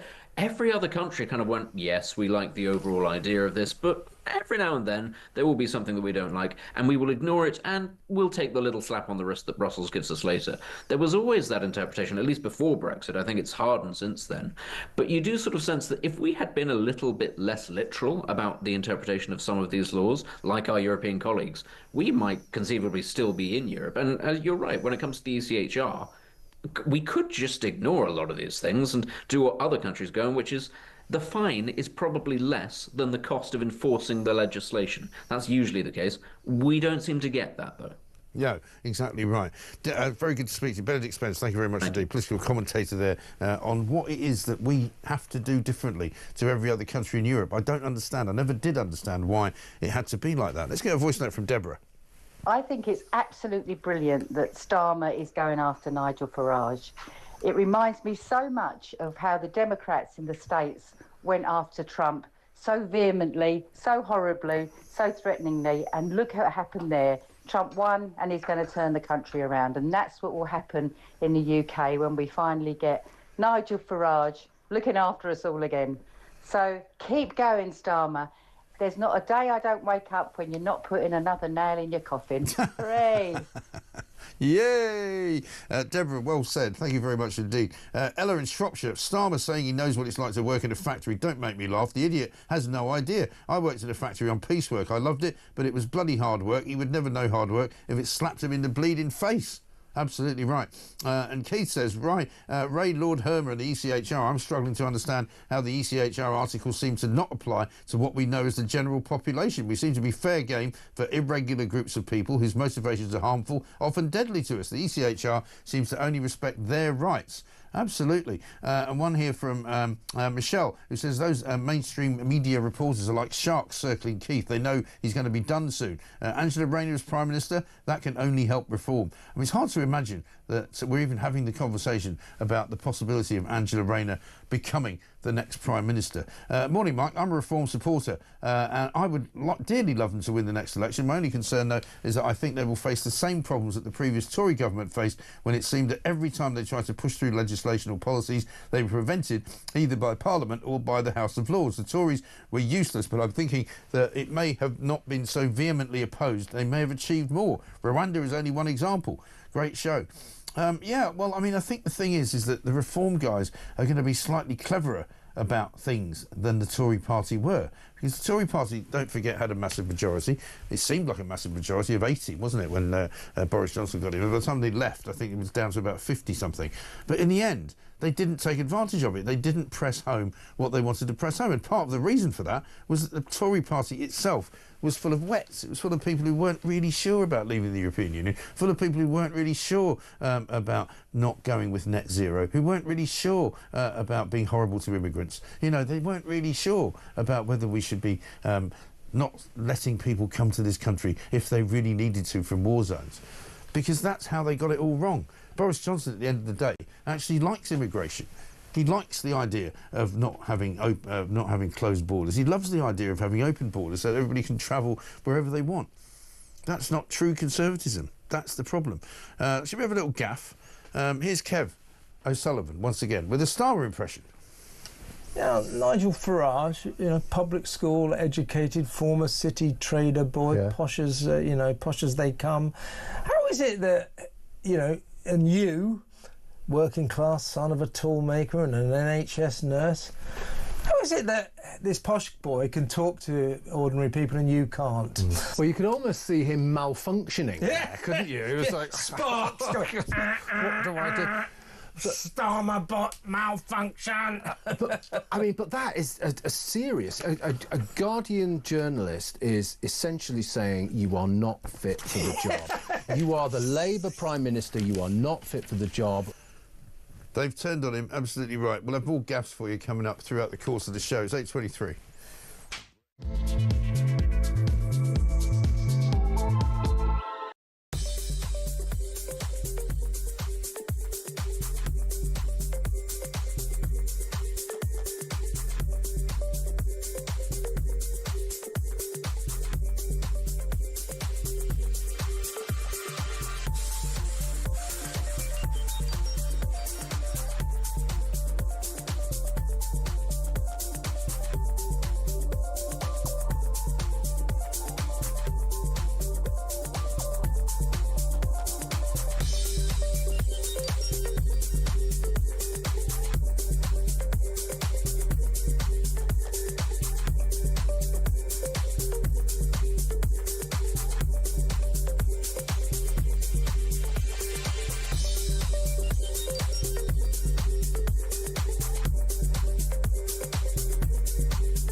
I found the world's leading AI deepfake guy who was in France, and I emailed him, didn't know me, and I said, would you just look at these bits from my book and tell me what you think? Next minute, his PA emailed me and said, oh, he's coming to London, can you do a breakfast meeting at 7? He said, how do you know this stuff, Brian? I said, well, I sort of don't know it. And he said, the Chinese, this is 18 months ago, he said the Chinese and the Russians are there, and the Americans are spending over, FBI is spending over $500 million, you know, doing it, researching it. So it was like, wow. This is real.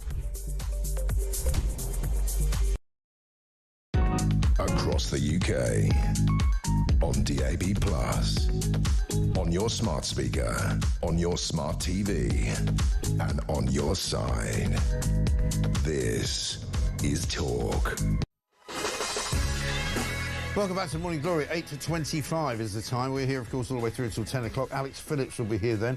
Chris in Belfast says this e-gate argument is just a carrot and stick stunt from Starmer. I've travelled to various EU countries since we Brexited. I've never had to queue more than 10 minutes. A couple of times the non-EU lane had actually been faster. If anyone accepts that as an argument to rejoin the EU, then you can safely say the clock doesn't chime 12 with them. I think that's right.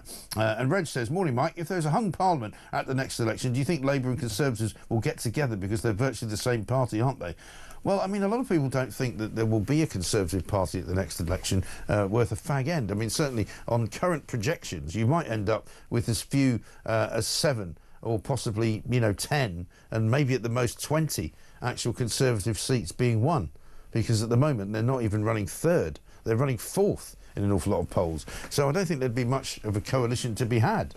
the way things are looking at the moment. But let's talk to Stephen Webb, Head of Government Reform and Home Affairs at the Policy Exchange, because in addition to all of the stuff that's going on around the Keir Starmer mind games and around what's going on inside his brain and why is he so obsessed with Nigel Farage, there's a plan to reduce the civil service by 80,000 people, saving £5 billion.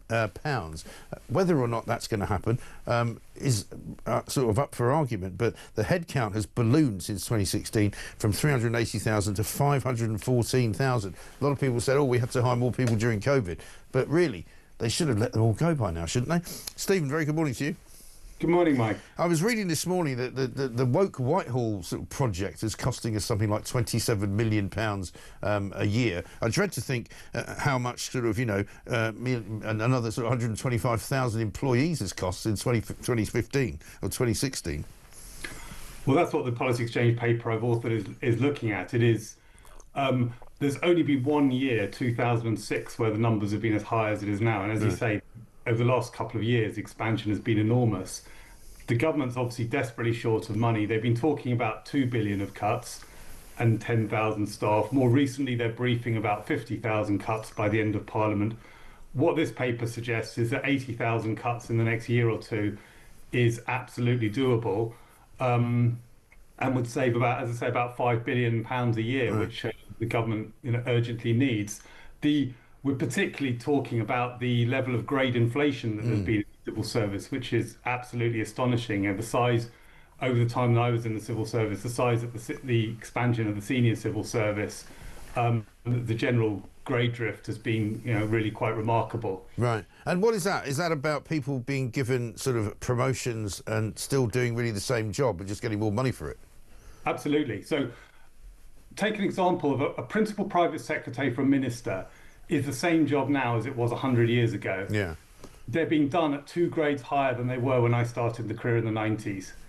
And this has partly been a result of the government, for austerity, froze pay, but what they didn't realise is that the response to that was that the jobs were being inflated instead, because to get the right people, you had to offer an extra grade. Right. And new layers of management have been brought in, and I say the expansion on the senior civil service, it's been about 70% increase since 2013, which is pretty amazing. But in some areas, like the policy centre, it's basically doubled since Brexit, which is extraordinary. Right, it is extraordinary. And a lot of the sort of the policies about reducing the numbers of civil servants from the Labour government that we've seen so far seem to be about just kind of either natural wastage or redundancy or convincing people to kind of volunteer to go rather than actually sacking them. Is that what your 80,000 is looking at, or is your number bigger than theirs?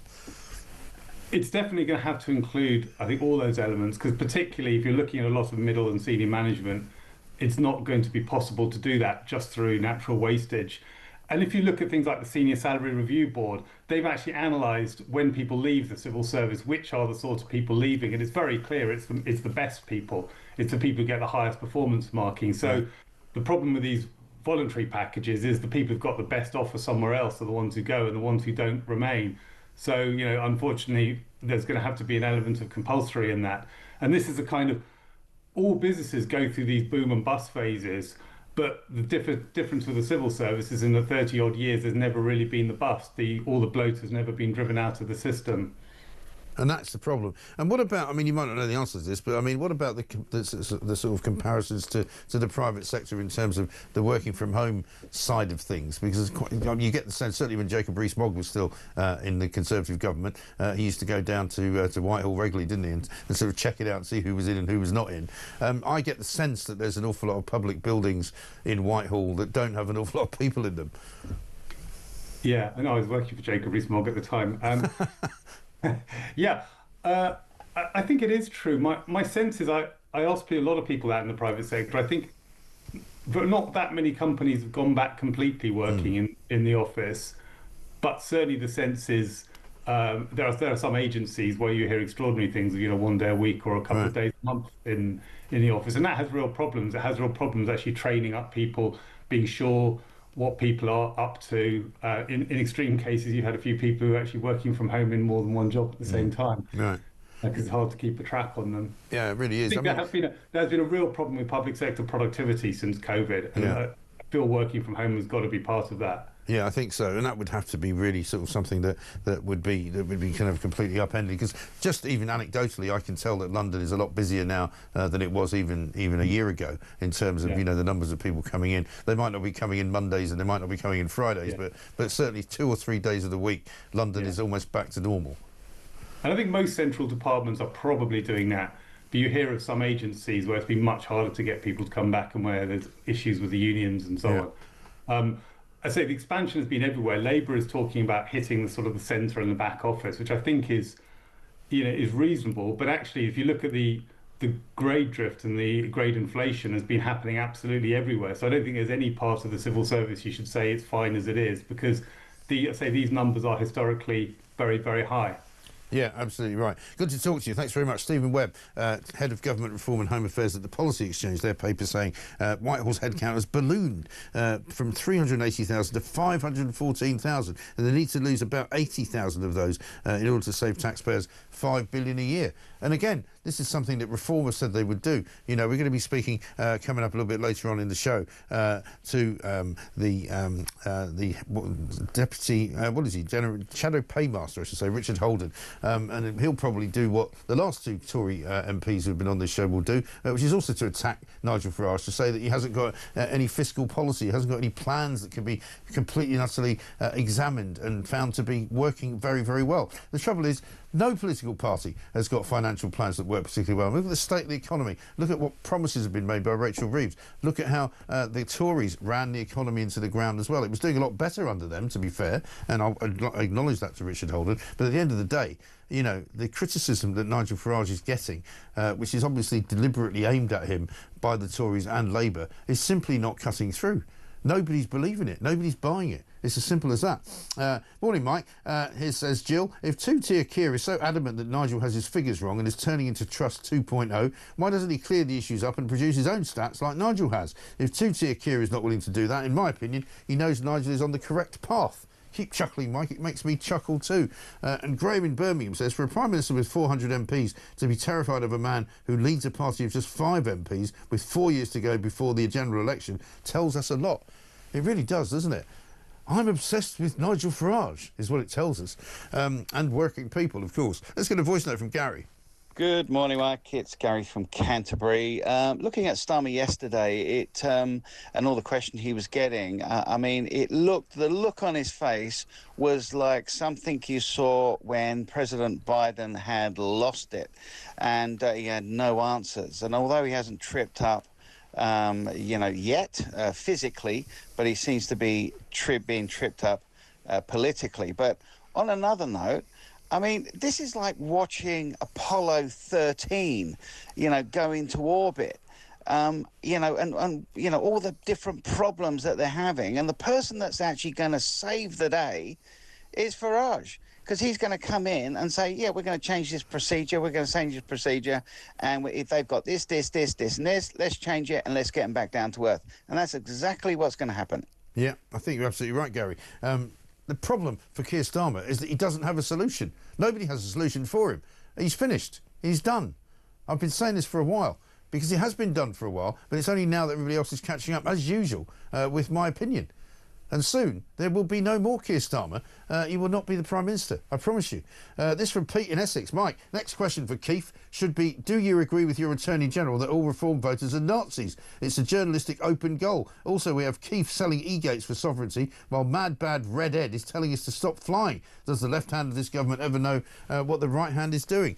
Well, funny you should mention Mad Bad Red Ed, because we're going to be talking about him later, because here's another stealth policy that's come through to us that we've discovered, and that is there's a planning change has been made over the past few weeks, a little bit more quietly than perhaps should have been, because we haven't been discussing it before.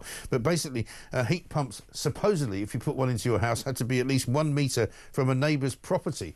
That restriction has now been lifted so that more people can put more heat pumps into their homes. And from our sort of brief foray into whenever we talk about heat pumps, we know that they don't work. People talk to us all the time. People call us and say, we had them installed, but they're really not very good, and they're really noisy. And actually, they don't make the water very hot either. Never mind the heating in the house. So pretty much trebles all round if you're Red Ed, bad Ed Miliband, because nobody's talking about him right now. He's sort of hiding out in the long grass, but there's something going on. He's still trying to green this entire country, and it ain't working. It's 8:36.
Across the UK, on DAB+, on your smart speaker, on your smart TV, and on your side. This is Talk. Welcome back to Morning Glory. It's 8:37. I'm Mike Graham, and of course we are here all the way through until 10 o'clock. It is the home of common sense. We've got lots to talk about. So many of you sent in some great messages. Nan in Wales says, I'm totally disgusted and fuming with this amateur Labour rabble throwing insults at us because we love our country. We want to protect it. We want to protect its history, its morals, its values, its children, etc. We are now labelled far right and Nazi. How low will these people stoop? Well, I've had enough. They have to go, the bleeding lot of them. We do not have to put up with this. We the people hold the power, not that lot. And Leon says, morning Mike, great show as usual. This is one of the reasons why I have been and will be voting for reform. Alex Wilson praising Robert Jenrick for what he did despite being in an opposing party. I'm sick of opposing parties trying to downplay any positive work by opposing parties, but Alex fully praised it. Well done, Alex, and good luck reform, as we are going to need it. I think that's right. Great show, says Helen. What Jenrick did was amazing. I've even seen and confronted idiots with bloody electric bikes and made them get off. Unbelievable. Nobody wanted to back me, but I stood my ground. Yeah, I mean, I've done a bit of that. You know, there's a place around the back of this office where you have to walk through a sort of pedestrian P precinct to get to Guy's Hospital. And St Thomas's, of course, over in Waterloo is the same. And you're supposed to dismount. And I've had several rows with cyclists who try and cycle through places where there are lots of people trying to get to work, some people trying to get to the hospital, some people who are obviously not very well, some people who are limping, some people who are walking on with walking sticks, and these cyclists just think that they can cycle through. And I've on a couple of occasions actually stopped them and said, look at that sign, mate, it says dismount, so please do. But nobody very much gets involved. And sometimes the cyclists get a bit leery, but what the hell? It's only life, isn't it? Let's talk to Andrew Montford, Director of Net Zero Watch, because, Andrew, very good morning to you. Morning, Mike. Ed Miliband has gone a bit quiet lately. I'm slightly convinced that, I don't know if he's gone on holiday somewhere, but he's obviously lying low. But this came across our desk the other day. The key planning restriction that heat pumps need to be 1 metre from a neighbour's property has been sort of slightly stealthily lifted, so the government can actually sort of fast track even more people taking up heat pumps. Yeah, I think there was a feeling in the government that the need to get planning permission to put in a heat pump was a barrier to take up. So that they've done away with that, I think. But they're also they're allowing you to put your heat pump right up to the boundary. Now, heat pumps, I think, when they're new, are not that noisy, but as they get older, they get really quite noisy. I met a lady, a university lecturer actually, about a year ago at a conference, who was almost in tears over her neighbour's heat pump, which she said was absolutely driving her distracted because it was so noisy. And I think this is going to set neighbour against neighbour, and I think this is going to be a really horrible legacy of Ed Miliband. It's going to be awful. Yeah, because my understanding from people that I've spoken to about these things is that it's a constant noise as well. It doesn't just sort of whir into action every now and again. It's a constant kind of noise that you can't get rid of, even through the night, right? Yeah, my understanding, I think because it's running your heating, it does kick in and out depending on whether it needs to run. But yeah, I think the thing is with a heat pump, it tends to need to run constantly. There are different modes of running a heat pump. The most efficient mode is to leave it running 24/7. Yeah, it will be running in the middle of the night, and if it's making a noise, if it's a noisy heat pump, then yeah, you will be disturbed in the middle of the night, and I think this is why they're so bad. Yeah, and I mean, we've had several phone-ins on it, not because we planned to have them, but whenever the heat pump subject comes up, people tend to ring in and tell us about their experience with heat pumps, and I have yet to hear more than about 1% of people saying that they're actually happy with their heat pump. Most people say they're more expensive than we thought they would be. It costs an awful lot of money to put them in. We'll never really recoup the investment that we made, and because we did it because we wanted to be, doing the right thing for the environment, but actually we really regret it. Yeah, I mean, the taxi driver who took me to the airport last week was telling me that he'd got a heat pump. He said it was the worst decision of his whole life. Right. It was that bad. Yeah. And so he's putting in secondary forms of heating to try and put the situation right. And he was lucky he'd had a successful career in the past and had quite a lot of money and could afford to do it. But I think if you are somebody who doesn't have as much money and you make this mistake of putting in a heat pump, it can be potentially disastrous. Yeah. Well, the other big problem as well is, of course, the imposition of heat pumps into people's housing in sort of, what you might call sheltered accommodation or council housing or generally kind of, low-cost housing for people who are getting help with their living allowances and things like that. Because a lot of these people are telling me that they're being told that they're getting either solar panels and or heat pumps put in without them even asking for it. Yeah, that's right. And, of course, these are the people who can't afford to rectify the situation by putting in, wood burners or something. That's what tends to happen. So, yeah, these people will suffer. But again, I mean, we've said it 100 times before, haven't we, Mike? This is Ed Miliband, and he is going to keep going on in this direction regardless of the pain that he causes to other people because, he's a fanatic. Well, he is. But presumably at some point, this whole kind of cataclysmic government is going to collapse in on itself because we've got Rachel Reeves on the one hand pressing ahead saying that we've got to make these spending cuts. We can't be spending any more money in the public sector because we simply don't have any. They borrowed £20 billion in April alone. That's just 1 month's worth of borrowing, and the pressure financially is on them to such an extent that they're going to have to make cuts. And so sooner or later, as Keir Starmer keeps following Nigel Farage around the room, they're going to have to cut back on these net zero commitments, aren't they? Yeah, well, I mean, of course, the point you made at the beginning about sort of Ed Miliband sort of disappearing into the background a little bit, I think is quite important and quite interesting. I think in the previous sort of 3 months, 4 months, whatever, Ed Miliband, I think, had become a political liability for the Labour Party. Yeah. He was becoming a byword for insanity. Yeah.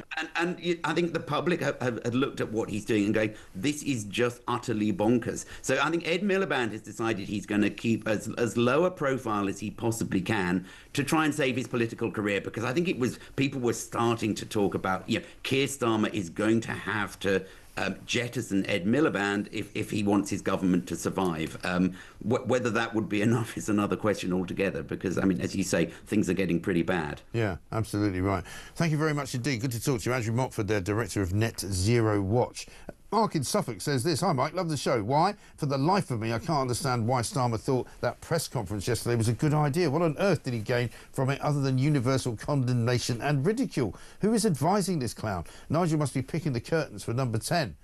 Well, speaking of curtains for number 10, do you remember the curtains for number 10 story? I mean, that was in the good old days when the scandals that the Tory party got themselves involved in weren't actually that big of a deal, even though the lefties made a massive deal of it. But do you remember when the wallpaper, the curtains, all the things that supposedly Boris Johnson and Carrie wanted to put into Downing Street had to be paid for by somebody, and it was paid for eventually by some donor or other. But it was a massive scandal that nobody could ever get over. If you were in the Labour Party, it was all about sleaze, it was all about terrible stuff. They're, of course, far worse now they're in charge. But it was apparently Boris and Carrie's wedding anniversary just the other day, and she bought him a lovely wedding anniversary present. Now, if you think the Johnsons are an eccentric family, check a look at this.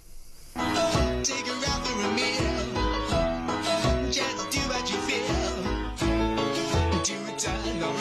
25.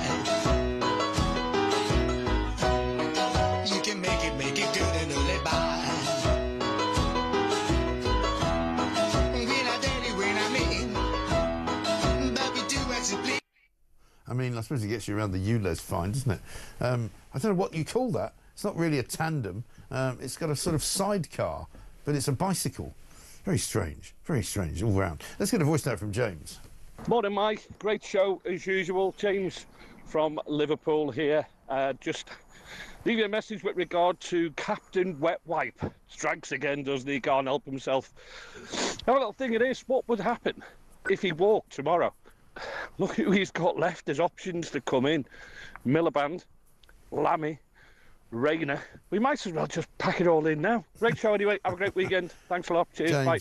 James from Liverpool, thank you very much indeed. I mean, that is the problem. Simon from Durham says the same. Who the heck is advising Starmer in the background? Well, he's supposed to have this genius bloke called Morgan McSweeney, who's clearly not a genius, he just thinks he is. It feels to me like his advisers may be sabotaging any credibility he has, left deliberately, in order to push him out. Angela Rayner next, it's going to get worse. And Wayne in Sussex says, hi Mike, what will Starmer's children say in the future? My dad visited a factory and told people lies. Yeah, I think that's about it, about the size of it. And Michael in Birchington, Kent says, Keir Starmer's premiership will end in tears, spelt T-I-E-R-S. I see what you did there. Very good. This is Talk.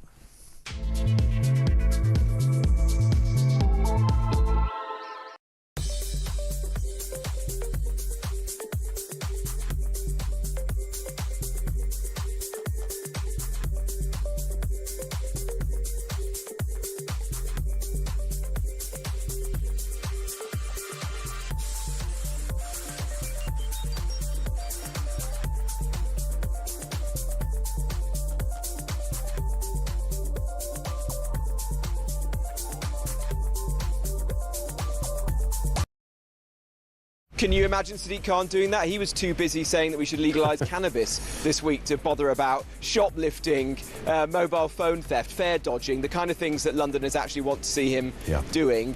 What we've got to see here is real action, because I think ordinary Londoners, as people across the country, they feel almost silly, they feel foolish that they are paying when they're going to work, going to school, going to college, going shopping, and they're seeing all these people who are breaking the rules.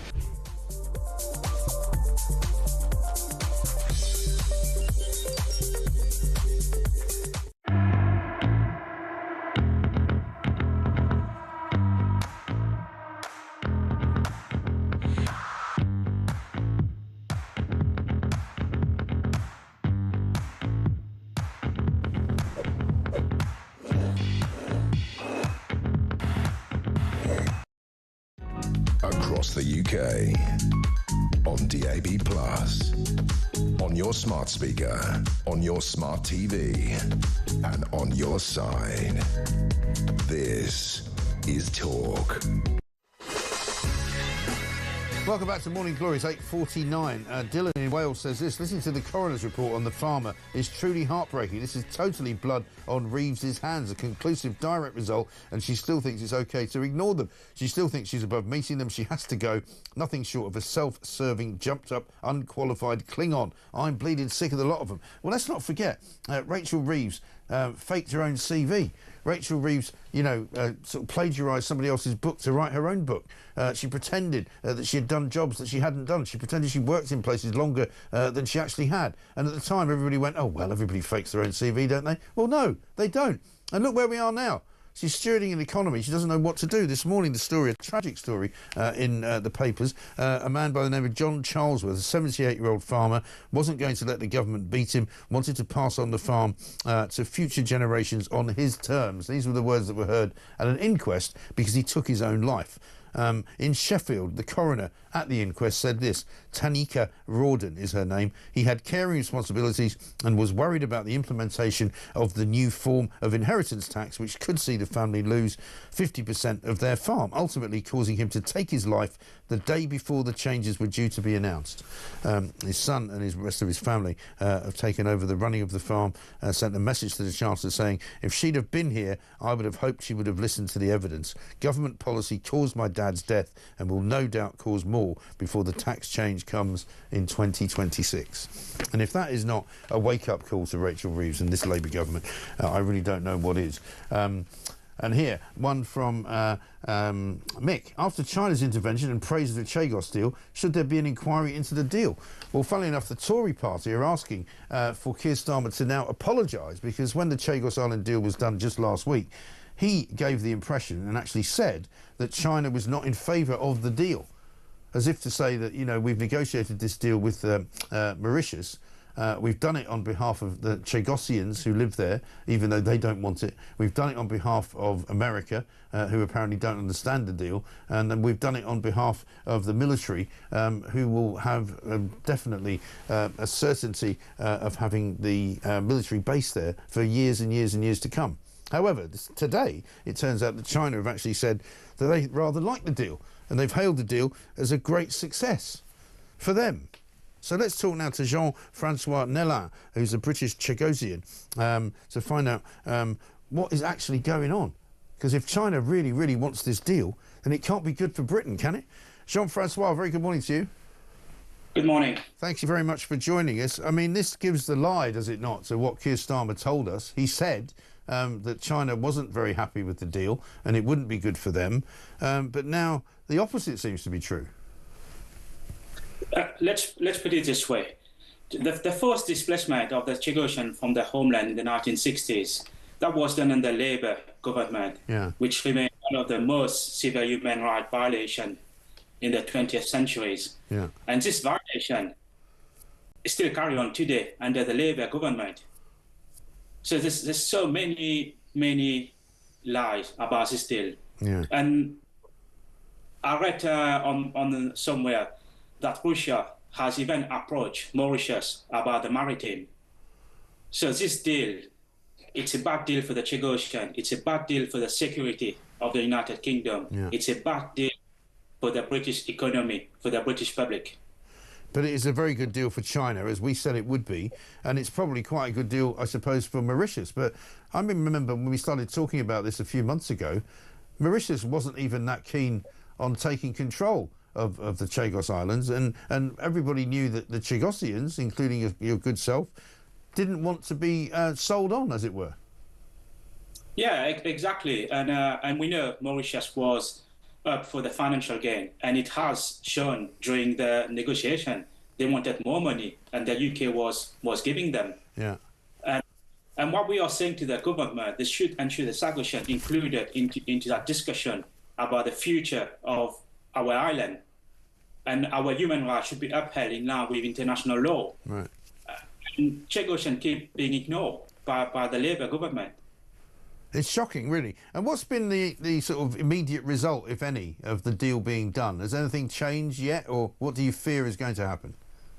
Well, we know this will be 21 days before they put it into Parliament, before Parliament. But we are going to carry on, explore any legal challenge. We did kind of pause the deal for about 10 hours last Wednesday. Unfortunately, the judge overturned the judgment. But we are still going to carry on lobbying and explore any legal challenge. Yes. And I mean, in terms of how it will change life in Chagos, what will happen, do you think, once if it does go through and you aren't able to stop it? What will be the changes that you fear the most? Well, both government, the UK Labour government and the Mauritian Labour government, they don't care about the Chagosian. And I was listening to the Mauritian radio where they said Mauritian has priority to go and work on Diego Garcia. But what about the Chagosian? This is the homeland. They don't care. They are planning on building hotels similar to the Maldives. They did the election campaign on that basis. But besides, the Vice Prime Minister in Mauritius is, well, he's still saying the money they are receiving from United Kingdom, that's not enough. But, I mean, we're giving them a ludicrous amount of money. We seem to be, you know, we're giving them the islands and we're at the same time paying for them to take them away. Correct. And I don't know, like, there's no word to explain. The Labour government saying, oh, yeah, we have secured the base for 99 years. But what's going to happen after 99 years? Right. Are we going to be sitting down in the same situation again? Yeah. Is Mauritius going to come back and asking for more money? Yeah. And have you been given any guarantees as the people of the island, the people who grew up there and lived there, any guarantees by this Labour government or not? There's nothing at all. There's no plan. There's no clear plan. There's no guarantee. There was no communication from the Labour government until last week on Wednesday, when they were making the announcement of the treaty was going to sign. But unfortunately, I was not attending that meeting because I was in court for the hearing. But there's no guarantee for any Chagosian, and that's the reason you will see Chagosian fleeing Mauritius to come to the UK. Yeah. Yeah, but I mean, I know when some Chagosians came to the UK before, they didn't even have the same rights as illegal migrants, right? No, correct. Because we know the island has been under British protection since 1800. Yeah. And that's only British overseas territory where there's no civilian was allowed on the island. And we were born on there, they had the British citizen by birth. And that's a reason we don't have the same situation like the illegal migrant. Right. Yeah. But again, as a British subject, the government should have the responsibility to look after them. If they don't want to do that, send them back to the Chagos. And that's why we've been asking. We want to go back. And the government is not allowing us to go back on the island. Yeah, the whole thing is a very messed up scenario. Jean-Francois Nellan, I wish you luck with the law suits that you're trying to bring against the government about selling off to China, basically, because China are that happy with it. They might as well have just sold the whole thing to China, selling it off to Mauritius, of course. China, a big player in that part of the Pacific, and obviously China now has welcomed the deal. So now the Tories are saying it's time that Keir Starmer apologise for saying that anybody who was against this deal was siding with hostile states, because that's what he made out. Unbelievable. Let's get a voice note from Jeanette. Hi, Mike. Great show as usual. Yesterday, Keir Starmer answered none of the questions from those journalists. They need to stop asking 2 questions, because that gives him an opt-out. Ask 1 question, and when he isn't answering it, they need to interrupt him and tell him to answer the question. They were great yesterday, but they have to stop asking 2 and 3 questions at a time. Get an answer to 1, interrupt when he isn't answering. It was an absolute disaster for him. He looked like a proper plonker. He really did look like a proper plonker, there's no question about that. At least Biden did answer some questions, whereas Keir Starmer refuses to answer even one. Says a lot, though, when Biden is a moron, says Pete. Morning, Mike, says Stuart. Just to say that this is the most I've laughed in a long time. The funniest start to your show I've ever seen. And it's way too early to have my side splitting. And Julian says, don't mention Springwatch to me. I used to enjoy it until they ran a piece on a bird-watching group that openly excluded white people. Typical BBC. Yeah, this is a story that Chris Packham, you know, the world's greatest sort of, you know, environmentalist, apparently is in trouble because he's currently broadcasting live from the Peak District, where apparently birds are supposedly being threatened, but the BBC has been accused of hypocrisy. The show is damaging the environment, driving lorries and cars all over the place and putting steel plates over meadows where wildflowers are supposed to bloom. My goodness me, what a shambles. Loads more coming up after the news.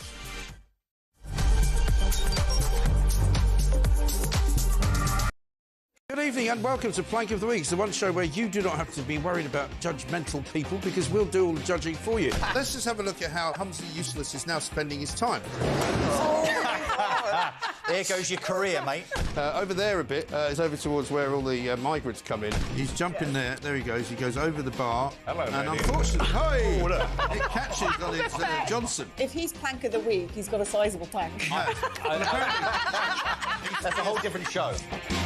Plank of the Week, Fridays at 7 on Talk.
across the UK. On DAB+, on your smart speaker, on your smart TV, and on your side. This is Talk.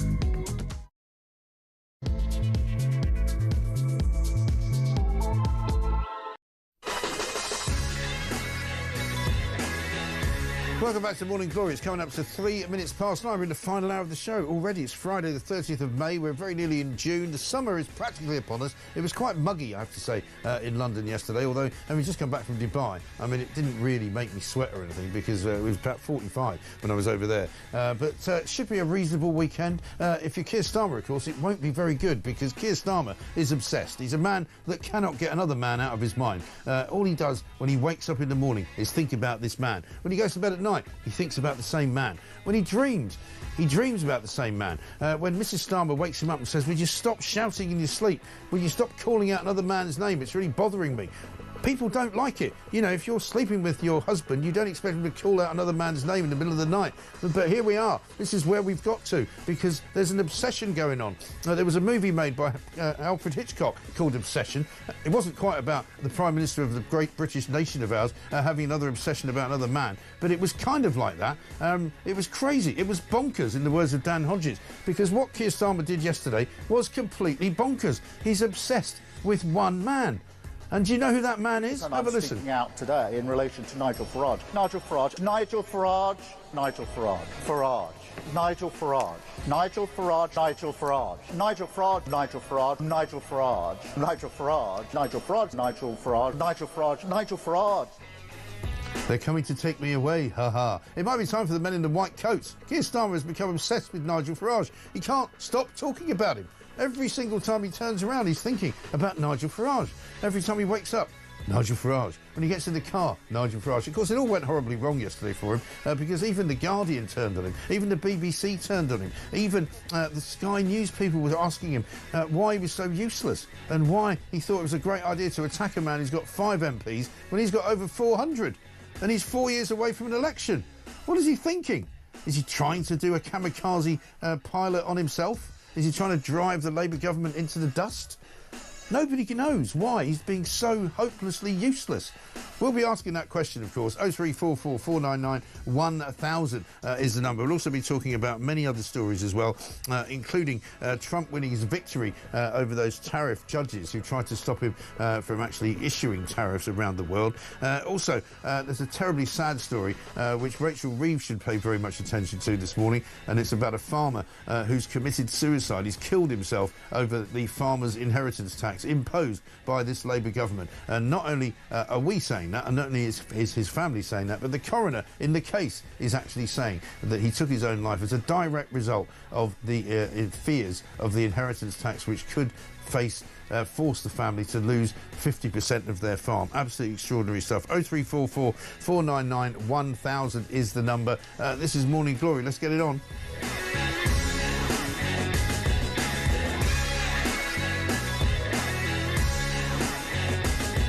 Freddie has sent us a message from New Zealand. He says, "Mike, I'm here in New Zealand. We have no double glazing, no central heating. We only have heat pumps, and they are officially terrible. But on the bright side, we have no Keir Starmer. So I think we're still winning."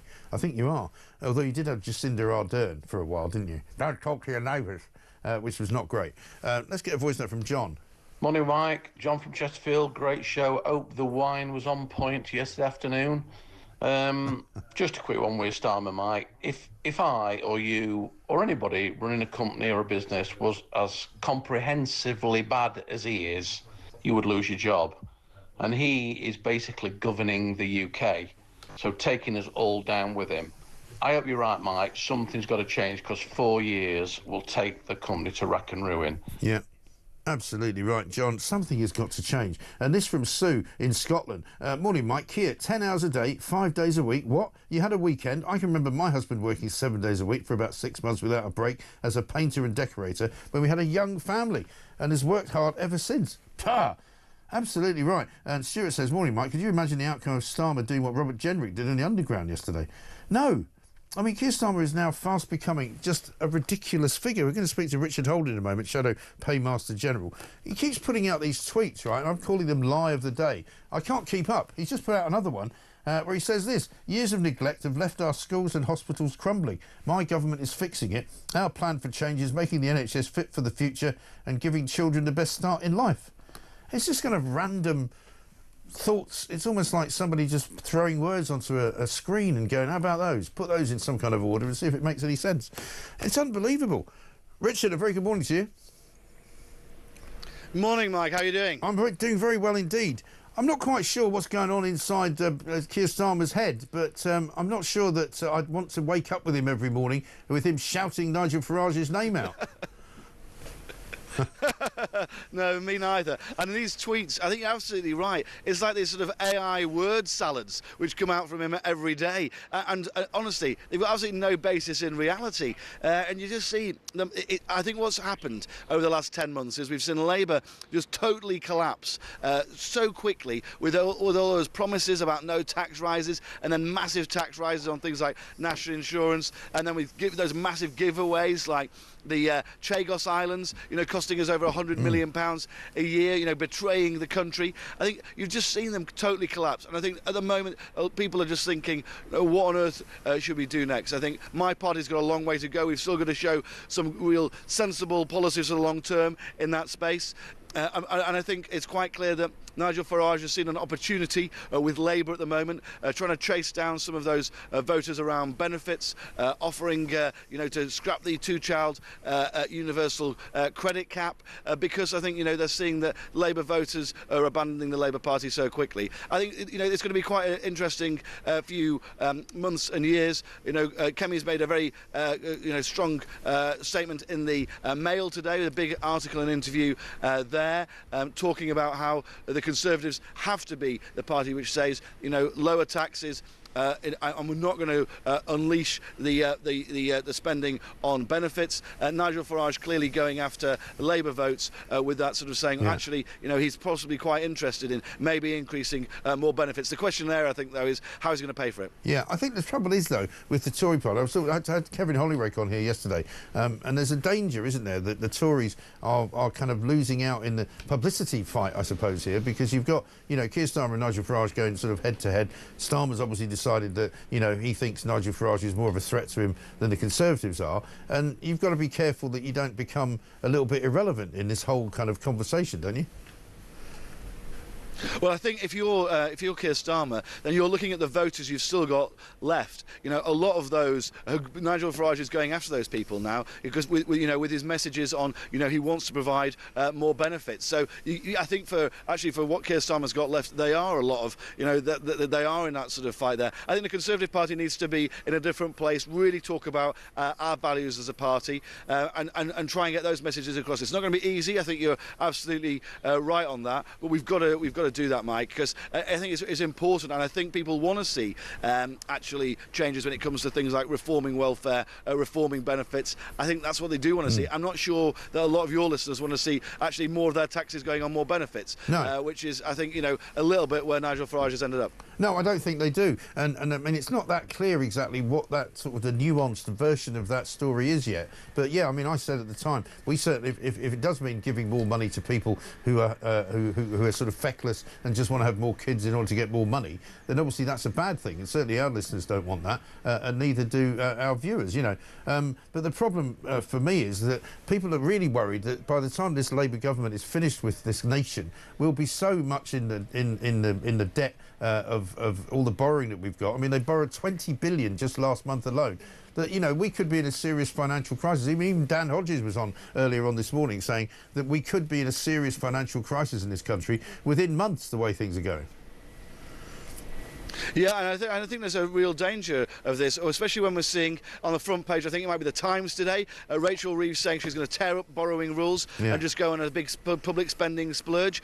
When you're starting to see Labour and Farage trying to compete around who can spend more of taxpayers' money, that really does make me worried about the future of the country. Because I think what we need, more than anything, is to live within our means. I think, during the pandemic, we obviously had to spend quite a lot of cash to support people, But now we're in a situation where we really should be trying to live within our means and not just, throw good money after bad. And, Starmer, when it comes to things like whether it's the Chagos Islands or anything, or any form of public spending pay rises, right, he just signs the blank cheques away on behalf of the country. And I think we have to live with our means as a country. I think people get that. I think people want to see sensible spending, sensible public services, but I don't think that anybody wants to see more borrowing or more taxes. No, I don't think so. And just on the Chagos Islands, the Tories, I think, are demanding an apology from Keir Starmer, because he said, of course, that anybody who opposed the Chagos Islands deal was basically siding with hostile states, and I think we all know that he meant China. But China, of course, come out today and said they're really welcoming the deal, and they think it's a great deal for them. Yeah, well, we've seen that from the Chinese ambassador down there in Mauritius, saying this is a fantastic deal for Mauritius. Look, Keir Starmer has never seen an enemy of our country he doesn't support. That goes all the way back to when he, used to say any form of immigration control was racist. It goes back to the entire time he sat there in. Everybody, he tries to make us forget about this now, but he was there in Jeremy Corbyn's shadow cabinet all the way through, right? And we forget this at our peril. I really don't think that when it comes down to it, Keir Starmer believes in our country. I think that he's more interested in trying to please his mates, his lefty lawyer mates, on that international legal circuit, than he is interested in standing up for our country. And everything that he's done to date would point to that as well. And what about Lord Hermer? He's on the front pages of the papers this morning as well, the Telegraph and the Times. Lord Hermer, who is one of his, mates, one of his good mates from the old world of the human rights internationalists and all that. Love getting together in Strasbourg and having their knees up. These are the guy. He says, this guy, that anybody who wants to even consider leaving the ECHR is effectively a Nazi. Well, I mean, it's quite. I mean, Lord Glassman, who's a Labour peer, said that Lord Hermer, right, is a fool, right? And I can't disagree with Lord Glassman on that point, right? And it's quite clear to me that Lord Hermer, right, is totally out of touch with reality, right? Post-war, right, obviously, we wanted to help promote some basic rights of people across Europe, given what had just happened with the Holocaust, etc., etc. What I don't think Churchill or Attlee or anybody else was thinking about was saying that if a paedophile came to the UK illegally and then abused some people, that they should be able to stay here because he can claim rights to a family life. I think it's quite basic that we think those people should be deported. Maybe Lord Herman and the Labour Party don't, but the Conservatives definitely do. Yeah, absolutely. Good to talk to you. Richard, thanks very much indeed. Richard Holder, Shadow Paymaster General there, with a defence of Kerry Badenoch, who's in the Mail today, writing about how she really believes in the Tories still. She's blasting the race to the bottom on welfare handouts. It seems as though nobody can stop talking about Nigel Farage. Let's talk to John Rentoul, who is, of course, Chief Political Commentator at The Independent. John, very good morning to you. Good morning, Mike. Richard, you want me to talk about Nigel Farage? Well, I don't want you to, but I know you will, because it's all everybody's talking about. I mean, Dan Hodges this morning, I had on early at 7 o'clock, he said yesterday's performance, even for Keir Starmer, was completely bonkers. Nobody can understand it. I mean, even the BBC, The Guardian and Sky News and all this general sort of supporters, if you like, people who would have been generally kind to him, as opposed to kind to Nigel Farage, asked him the most sort of heart-searching questions for which he really didn't have many answers. It was interesting. He did get hostile questions from The Guardian, and others. But I would have thought you should be welcoming Keir Starmer's focus on Nigel Farage, because Nigel Farage actually does speak for 30% of the people. Yeah. I welcome any story to my great show, John, as you well know. I mean, it's a very open house here. Anything that makes that stimulates my audience and makes them laugh, particularly, which is what this does. I'm always very keen on. Well, I think Keir Starmer's right to take Nigel Farage seriously. I think he's unwise.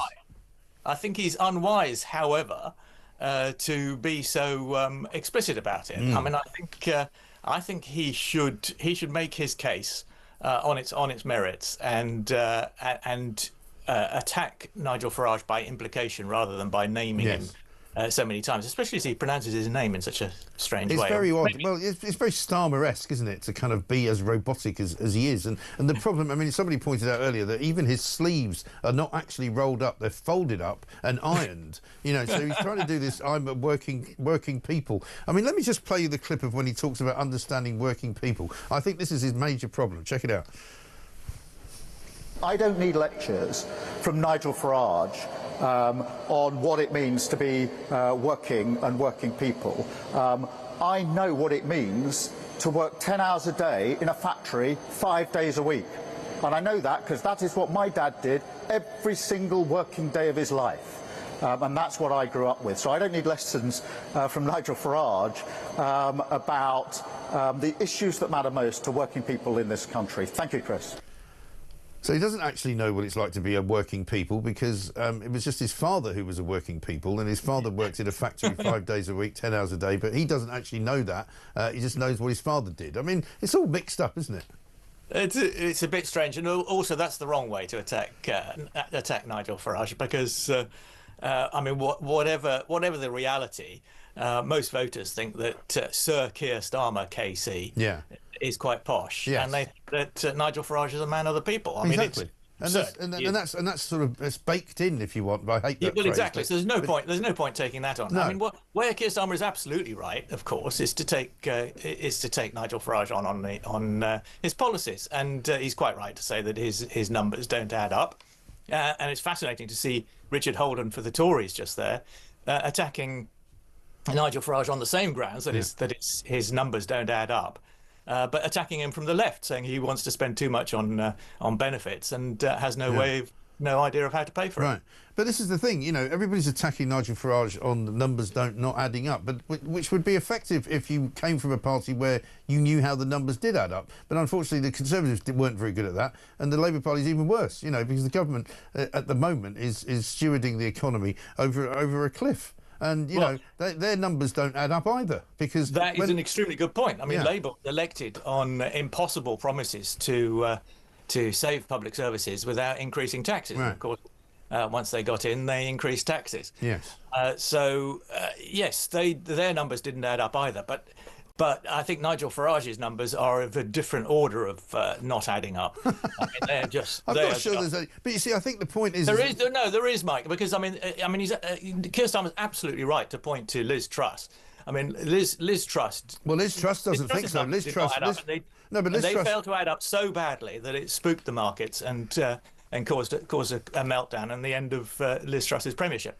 Yes, but Liz Truss actually that Nigel Farage would land us in. But Liz Truss actually had to correct him yesterday because, as usual with Keir Starmer, he got quite a lot of what he said wrong. And so she basically said, repeating lies is not going to fix the economy. Gilt rates are now higher than when I was in office. Britain is headed for a real economic crisis, not the confected crisis that the establishment used to sabotage my policies. Now, you can take a view. And you're saying she's correct and Keir Starmer's wrong? I'm saying that the reason that the Liz Truss government, the reason the Liz Truss government collapsed was not simply because of the numbers. It was simply because of the fact that the city had not been properly prepared for it, and the city reaction was such that it couldn't work because she didn't prepare. She didn't prepare the ground properly. But in terms of the actual, but hang on, you've got to let me finish this time. In terms of the actual financial and fiscal environment, if you like, it's far worse now than it ever was under Liz Truss. No, that's absolutely not true, Mike. It is true.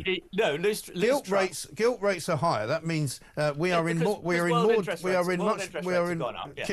I mean, in the month, for example, that Liz Truss was in charge, she didn't borrow £20 billion, which is what Rachel Reeves did this past April. She wasn't given the chance. £20 billion. Yeah, but so what I'm saying is you can't argue that the economy is now better than it was when she was in charge, because it isn't. Well, of course she wasn't allowed to run it into the ground because the markets. No, but Labour are now running it into the ground. She had to sack her Chancellor and get Jeremy Hunt in to reverse the policies. Yes. But she stabilise the situation. Yes. If she had been allowed to continue with those unfunded tax cuts, goodness knows what. But she'd already worked out that was a mistake, right? So she corrected it. She brought in Jeremy Hunt. She got rid of Kwasi Kwarteng. So to say that she crashed the economy is entirely wrong.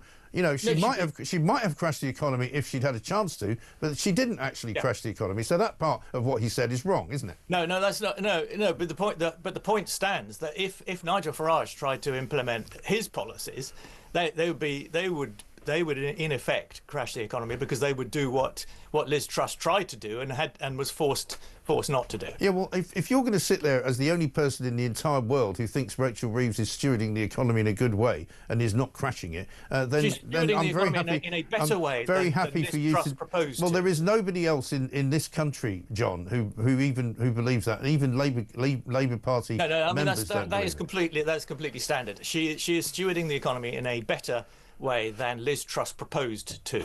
Well, you're comparing apples and oranges, then, aren't you? You're comparing what somebody wanted to do. Because the whole point is that Nigel Farage is proposing to handle the economy in the same way that Liz Truss tried to, and ended up blowing up the market. Well, he's got plenty of numbers that he can fire at you. I'm not going to fire them at you on his behalf. Well, because they're all wrong, Mike. Well, they're not actually wrong at all. I've seen he said. No, I've seen what you wrote about it. I know that you're going with this ridiculous green argument that, net zero is not costing 45 billion a year. It's only costing 6 billion a year. But actually, that's not true. There's quite a big difference between those two numbers. There is a big difference, but that's also disingenuous, because you know as well as I do that the amounts of money that are being invested in net zero are not simply the amounts of money that get charged to people on their electricity bill. There's an awful lot more money swilling around in terms of grants. That's included in the 6 billion. No, it isn't. It isn't. Look, Mike, I know these. I know you know these things, but quite often some of the things that you know turn out not to be quite so true as you think they are. You know, what I'm saying to you is that there's an awful lot of money swilling around in Ed Miliband's little, department, and not least setting up of GB Energy, not least giving grants to companies to do all manner of things which are not included in any of that stuff. And so they are included. Billions and billions and billions of pounds. That's the whole point. They are included in the... And are you also including in that the cost of fitting heat pumps into people's homes, in houses up and down the country, which people are not paying for, but which taxpayers are paying for? Yes, of course. That's the whole point. No, it's not. Well, your figures are all wrong in that case, because it is well in excess of 6 billion a year. And even if it's only 6 billion a year, and if I even gave you the benefit of that doubt, that's another 6 billion that we could get. He's talking about. Of course it is, but it's not 45 billion, which the money is what we're giving. Farage claimed. Well, because on Tuesday. you can argue about that, which he needs to claim, and he needs to claim that kind of huge number in order to pay for his incredibly expensive plan to give a tax cut. But listen. The plans, we can sit here and argue about the figures all day. The point is we should, because this government figures are wrong. This government would not add up and would destroy the economy. Yeah, but the numbers that Keir Starmer is currently producing for us don't add up either. And that's been said. It's been said by the OBR. It's been said by the IMF. You know, we've been downgraded several times. The whole edifice of our financial markets are on the brink of needing support from the IMF. If this carries on, there is no comparison between the Labour government's numbers not adding up and Nigel Farage's numbers. The trouble is, though, you can argue. But John, you can argue all day about Nigel Farage. He's not in power. You know, these are the people who are in power. These are the people who are ruining the economy. These are the people who are going to crash it, and these are the people who are going to cause a financial crisis. You know it as well as I do. Well, I mean, we don't know that. No. So you don't think very, very challenging. So you think that Rachel Reeves is doing a good job, do you? I think Rachel Reeves is doing a better job than Nigel Farage would. Yes. No, but you're arguing about something that's not real. You're arguing about somebody. No, I'm not. You are. I think Nigel Farage is a serious threat to the Labour government. And well, he's not a threat to anything. He's not a threat. How is he a threat? I think he needs to be stopped. Why do you think he needs to be stopped? Well, because I think he would be a disaster for this country. Well, the Labour Party is already a disaster for this country. That's what they are. I don't agree with that. I think the Labour government has inherited a very difficult situation. Oh, come off it. They borrowed 20 billion in April. They borrowed 17 billion in February. They borrowed something like 18 billion in March, right? Yes. So they've already inherited a very difficult situation. No, they didn't inherit a very difficult situation. That is correct. Ever since they've got in, inflation has done nothing but go up, right? It went down. No, it didn't. It didn't go down. It's just when you check back into when they took office in July of last year, inflation was running around about 2.5%. It's now 3.5%, right? Yes, it's done nothing. It's been up and down since. No, it hasn't been up and down. The graph is only going in one direction. Okay. The fact is that they've ruined lots of businesses. Businesses have gone to the wall. This morning we're reading a story about a farmer who killed himself because he's being charged inheritance tax that he thought was going to make his family lose half of their holdings. So even the coroner has blamed Rachel Reeves for that. You know, there is one story. Right. Well, the coroner. You want me to quote the coroner for you? No, but I just think it's wrong in principle to. Well, it's not. Well, it's wrong in principle to make on why people take their own lives. Well, the family said it is very sad. The family said it was because of the inheritance tax. The coroner has said there was no doubt that he took his own life because of his fears of the inheritance tax, making it possible for his family to lose half of the farm. I think that's terrible. It's a terrible story, but the point is that there are plenty of stories like that about people who have lost their livelihoods, who have lost their homes, who have lost their businesses, who can't, any longer afford to actually employ people. For you to say that this economy is running well is ridiculous. I didn't say that. I said the Labour government inherited a very difficult situation. They didn't inherit the Chagos. They didn't inherit selling off the Chagos Islands and paying massive amounts of money. Those negotiations were started by the Tories. Massive amounts of money being paid, which China have now just said is a great deal, which Keir Starmer said the Chinese were against. The man tells one lie after another. You know that. The government right now is at its lowest ebb, I think, that's ever been at. He's the most unpopular Prime Minister that's ever been. He doesn't know where to go. That's not true. Liz Truss was more unpopular. No, she wasn't. John Major actually was more unpopular. No, they were not. No, he is the most unpopular Prime Minister of all time. Seriously. No, I don't. Well, I'll have a look at those numbers. Have a look at the numbers if you want. I've never, ever encountered more hatred for a single individual politician than I've encountered about Keir Starmer. People really, really dislike the guy because he's so wooden, he doesn't relate to people, he doesn't understand why people don't like what he's doing. He has no empathy, right? Everything he does turns to the opposite of gold, which I can't say on the radio. And if you're going to sit there and try and defend it, I take my hat off to you, but I don't know how you can possibly defend anything that they're doing. Well, this is a guy who's so unpopular. He was elected with a landslide majority. He was elected with fewer votes than Jeremy Corbyn got. Well, what's that got to do with it? What's it got to do with it? Well, it means he won a majority of 174 seats. Yeah, well, the Conservatives lost the election, didn't they? Labour didn't win it. Yeah, no, sure, and things have gone very badly since. I fully accept that, but I can tell you the one thing that would make things worse would be Nigel Farage. Yeah, but Nigel Farage is 4 years away from an election, so I don't know why people are obsessing about him. He's asking the same question. Why is Keir Starmer obsessed with me? Why does he keep mentioning me? Why does he keep doing it? Because he wants to be Prime Minister and he stands a good chance of becoming Prime Minister. Yeah, but it's a very long way off. It's absolutely sensible to take on his arguments and expose them for what they are. Well, why doesn't he do it a bit near an election? Well, he presumably will do. I mean, I don't think Keir Starmer's even going to be here when the election comes around because I don't think he's going to last. He's that bad. No, that's possible. But whoever is going to be there is going to have to take on Nigel Farage. I suspect that's true. And there's a time and a place for doing that. But right now, this is not the time nor the place, and it's not doing Starmer any favours inside his party or out of it. No, but that's absolutely right. I mean, I think you're quite right there because it makes it look. I mean, because Starmer's so explicit about taking on Nigel Farage, it makes it look as if the positions that he's adopting on immigration and even on the two-child benefit cut and everything. All that. It looks as if he's just being pushed around by Nigel Farage because he is and trying to appease Nigel Farage's voters. And I think that's bad, and that will cause all sorts of troubles with that's what I think. Labour MPs. Absolutely right. Listen, great to talk to you, John, as ever. Thank you very much indeed. Have a good weekend. John Rentoul there, perhaps the only man left standing or sitting in this country who thinks that the economy's not that bad. Well, for heaven's sake, how much worse does it have to get? Incredible. Zoe in Lancashire says, does Nigel realise that the more policies he announces, the more likely that Starmer will steal his ideas? I feel Nigel needs to hold his cards closer to his chest. No, I disagree, Zoe. I think Nigel knows exactly what he's doing. He's throwing out, almost like bits of treats to Keir Starmer, who's lapping them all up, thinking, we better get ahead of this and we better start announcing some policies before Nigel Farage does. And then Nigel will probably turn turtle and change his mind. Let's get a voice note from Ken. Morning, Mike. It's Ken here from Dorset. Yes, Starmer, he's definitely R2D2. He keeps making these really weird noises, never says anything, and no one else can understand him except 3PO. I don't know which member of the Labour cabinet is C3PO, but oh my goodness me. Oh, How did we get here? Great show, Mike. I know, absolutely ridiculous. Crazy, madness, 9:31.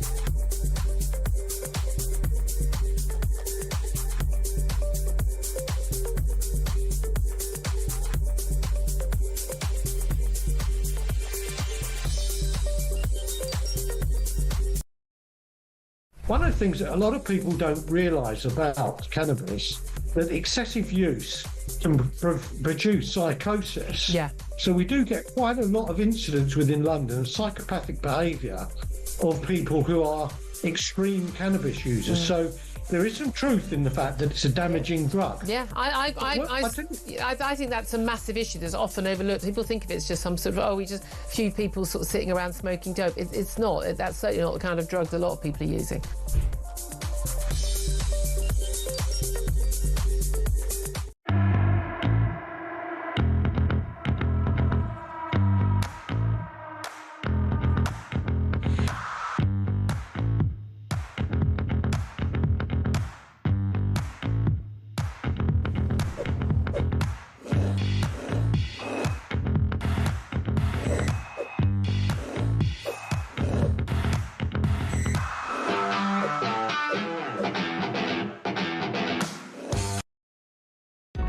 Across the UK, on DAB+, on your smart speaker, on your smart TV, and on your side. This is Talk. Welcome back to Morning Glory, 9:34. I'm Mike Graham with you all the way through, of course, until 10, when Alex Phillips will be here. Liz Truss crashed the economy because she didn't prepare the city, says Leon. Nigel has explained where he'll get the money from 4 years ahead of an election. The left is already in meltdown. Yeah, well, I mean, the thing is, she didn't quite crash the economy because she was never really allowed to do it. And as she points out, gilts are actually now at higher levels than they were during her tenure at any one time. So you've got to put these things into perspective, I have to say. Let's talk now to Fleur Hassan Nahum, Israeli Foreign Ministry Special Envoy and former Deputy Mayor of Jerusalem. There's talk of a possible ceasefire on the cards between Israel and Hamas. Let's see what the latest is. Fleur, very good morning to you. Good morning, Mike. Thanks very much for joining us. I haven't seen much of the detail on this. What can you tell us? Well, nobody's seen the details, but we're talking about 10 hostages, 10 of the living hostages in exchange for 60 days ceasefire. I don't understand why we're talking about only half the hostages when there's 20 at least who are alive. But there you have it. You know, we're negotiating, whether we like it or not, with a genocidal terrorist group. Yeah, I know. Who is intent on destroying our country. Yes, and I mean, whenever these things happen, I mean, the last time there was a ceasefire, they made such a terrible kind of, macabre exhibition, didn't they, of handing the hostages over? Yeah, it was awful. Do you remember those scenes? It was just horrific, awful. wasn't it? And horrific. I imagine that's what they would do again, and which would, of course, be awful and dreadful for people to watch. Absolutely, Mike, but it doesn't even matter as long as we were getting the hostages alive, honestly. It's about playing that game, but it just shows you who they are when you see their people on the streets cheering, when they see them cheering for the 2 coffins of babies that were brutally murdered. You just think, what type of society is there? But the good news is, Mike, that all of this week, when the whole world, including the UK and Keir Starmer, was attacking Israel for the humanitarian aid crisis, it seems that we've managed to crack the code of trying to bypass Hamas with humanitarian aid. And this is really the point that Israel was trying to get to. We want to get to the point where Hamas are not the only people ruling in Gaza, the people feeding the Gazans. So the Gazans can see something else. They've been under the chokehold of Hamas for almost 20 years. Right. And this week, for the first time, the food that they received was not in the hands of Hamas. And that is a very important pivot that we managed to do. And we did it against all of the condemnations of countries like the UK, Canada, and France. Well, I mean, I was appalled by that statement that Keir Starmer put out, quite frankly. And when Hamas said that they were very pleased with it, that pretty much tells you all you need to know, doesn't it? Well, there you go. When a terrorist, genocidal, jihadi group is congratulating you, you know where you are in history. Yeah, absolutely right. And all of those stories as well that were coming out of, 28,000 babies are going to die in the next 2 days. And I mean, the propaganda levels that people fall for, I mean, we've spoken about this before. I find it staggering, really, that we have to really have people who call themselves journalists who write this rubbish. I'm not sure if it's an agenda or if it's laziness. People just take a headline. They don't even do the basic due diligence. They put it out, and what they don't seem to understand, or if they do, then we're in worse shape than we thought, is that every time they put out a libel against Israel, it becomes dangerous for Jews all around the world. The libel quickly becomes a blood libel. And that libel that went all around the world created so much hatred. And look what we saw last week in Washington. 2 Israeli staff, embassy staff members, 2 young, wonderful people that were just about to get engaged, dead. And so these libels, the fact that the journalists are not doing their jobs, they're just putting out these terribly, terribly damaging things. It actually has an effect in real time for Jewish communities all around the world. Yeah, it really does. It needs to stop. Fleur, good to talk to you. Thank you very much. Thank you, Mike. Fleur Hassan Nahum, Israel's Foreign Ministry Special Envoy, former Deputy Mayor of Jerusalem as well. So a ceasefire deal may be on the cards. If hostages can be released, obviously everyone would welcome that for sure. Coming up, we're going to be talking about cryptocurrency because Reform have just become the first political party in this country to accept cryptocurrency donations to their party. But also, as you know, Nigel Farage is over in Las Vegas currently with JD Vance speaking at the Bitcoin 2025 conference as well. So we'll find out what that's all about. First, though, we're giving you the chance to win more stuff here at Talk. This time it's FIFA World Cup final tickets. Thanks to our friends at DAZN. Here's everything you need to know. Hi, it's Jim White here. Here at Talk Sport, we're gearing up for the Club World Cup in the United States. And to celebrate, we've got 2 tickets to the final in New York on July the 13th to give away. We'll sort flights, accommodation, and give you $5,000 spending money to spend however you like. 18 plus, UK excluding Northern Ireland. All you have to do to enter is text the word football to 83338 by the 13th of June at 11 p.m. and you're in the draw. Text costs £2 plus 1 standard network rate message. You must have the bill payer's permission or send your name and number by post to Club World Cup Final Prize Draw, P.O. Box 3190, Colchester CO2 8GP, to arrive by 5 p.m. on June the 18th. This is a TalkSport limited competition run on TalkSport Talk and Virgin Radio UK stations. Full terms and conditions at talksport.com.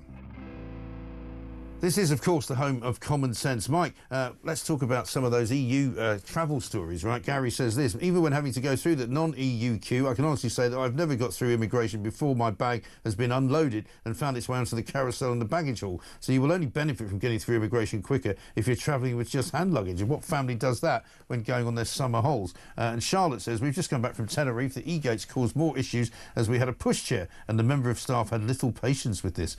Well, that's the thing. I mean, if you've got kids and you've got pushchairs and all sorts of other things, there's a pretty good chance that you don't get anywhere near e-gates. Shame we can't stick one of these fast e-gates on number 10 and 11 Downing Street, says Sam. Yeah, I get that one. Very, very good. Loads more messages to come. We'll get more of your voice notes in as well. We're nearly out of time, but don't worry. We're still here for another 20 minutes. This is Talk.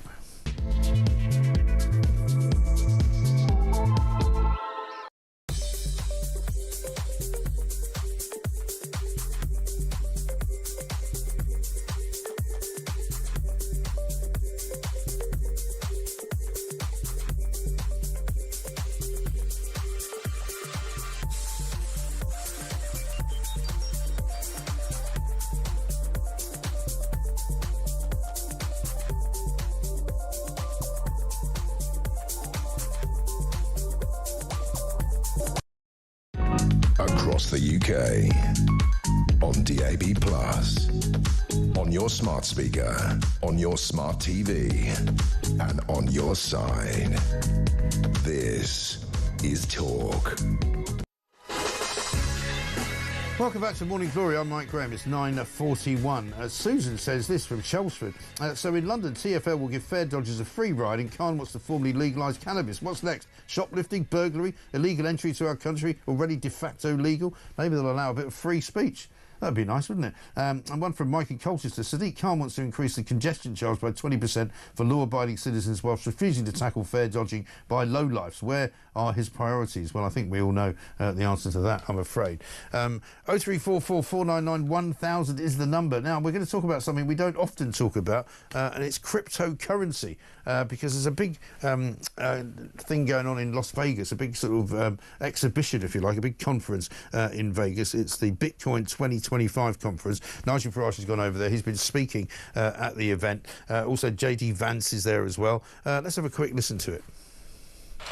And what we're saying is bring crypto and digital assets in from the cold.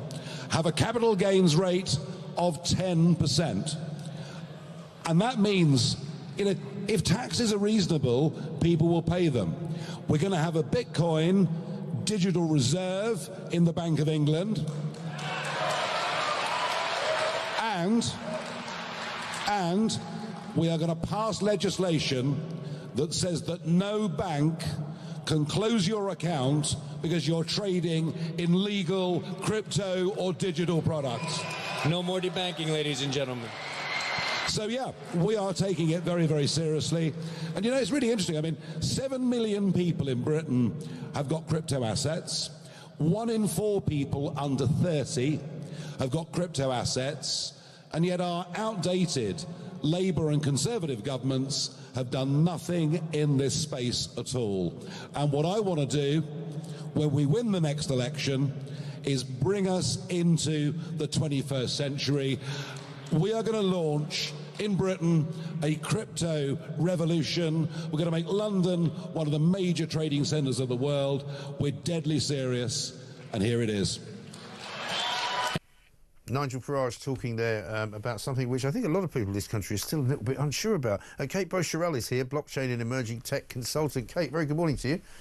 Good morning, Mike. This is a quite sort of revolutionary idea from Farage, but I mean, there's going to be a lot of people listening to this and watching this morning who are going to go, I don't really understand cryptocurrency. I don't really understand what blockchain is. I don't really know what it all means. Can you? I know this is probably a really hard question for you to answer, but can you sort of sum it all up in about like 3 minutes?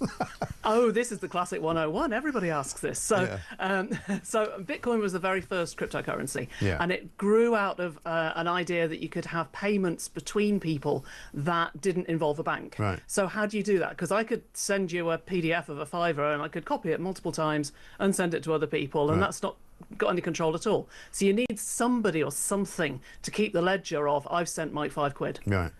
And so what blockchain did was that this is the ledger that sits underneath Bitcoin, and it puts all the transactions into a block like a page of a ledger. Right. And then it sums them up at the end and flips over the page, and you can't go back and change anything. Okay. So that gave us the first time we ever had a peer-to-peer payment. So it was a really, really interesting invention, and it's kind of taken off, hasn't it?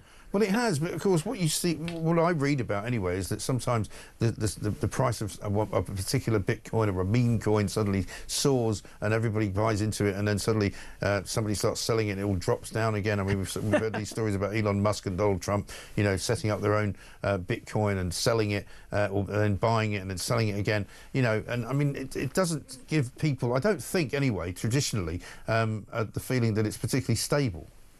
Yeah, there's lots of different types of cryptocurrency. So that's the first thing. So Bitcoin itself is just sort of like steady as you go. It's a bit like Stephenson's rocket. Right. It was the very first thing, and it's a little coal-powered thing that trundles along at very, very slow speeds. And there's only ever going to be 21 million Bitcoin. So it's actually genuinely a really valuable asset. Right. And that's kind of why the US is talking about a sovereign Bitcoin reserve. You heard that on the clip around a sovereign reserve, and we're seeing that being considered in Czechia and Switzerland and Sweden and all sorts of places. Because if you look at all the assets in the world, gold is the most valuable asset. Bitcoin's number 6, silver's number 8. Wow. So Bitcoin's kind of a special case, and it does make sense to think about it as a strategic reserve if you're already holding gold and silver. Yes, of course. So that's one side of it. And then there's lots of other cryptocurrencies as well, and they all have different purposes. So you've seen those meme coins, and some of them are built for communities, and some of them are scams. Yeah. And the trouble is, where there's value, there's going to be scammers. That's one of the reasons why we have a lot of strict regulation around crypto. And so the FCA actually obviously classes it as a high-risk investment, because you can get burned really badly with this early volatile asset. And so if there was, I mean, how would, if what Nigel Farage says he wants to do is to make London a sort of, a crypto hub, if you like, of some kind or other in the world, would there have to be more regulation then, or less? He's not the first person to say that. I think Rishi Sunak said that in 2022, and I think I've heard it before as well. Yeah. We need more regulation, but actually this is already coming through. So at the moment, the regulations are a little bit sort of nervous, and I think there's only been 51 crypto companies actually authorised in 5 years by the FCA. Yeah. But that's out of nearly 400 applications as well. But there's a new regime coming through, so there's new paperwork coming out from the Treasury, from the FCA, literally in the last week or so, to try and lift that innovation, to try and bring crypto companies into the UK and give them a friendly place to build their platforms and their, and how does it work their businesses. I mean, he says he wants to reduce the tax to 10% from 24%. Is there tax on crypto in America? There's tax on crypto absolutely everywhere, and I'm here to tell you, pay your taxes.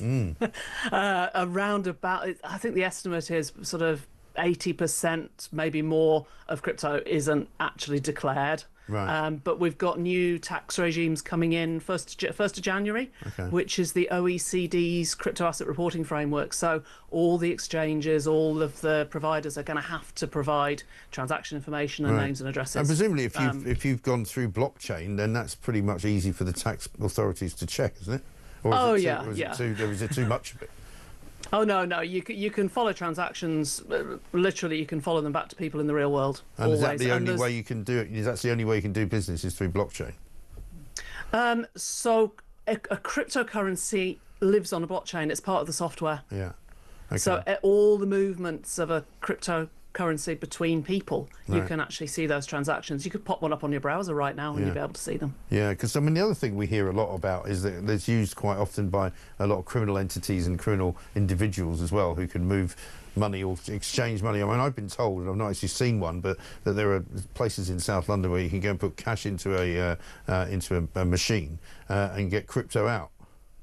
I don't think there's any in the UK because they're not actually authorised. They were all kicked out in about 3 years ago. But you see them all over the world. Bitcoin ATMs. That's like saying there's no drugs because they're illegal, though, isn't it? Yeah, I mean there may still be some machines kicking around, but they're not regulated. Right.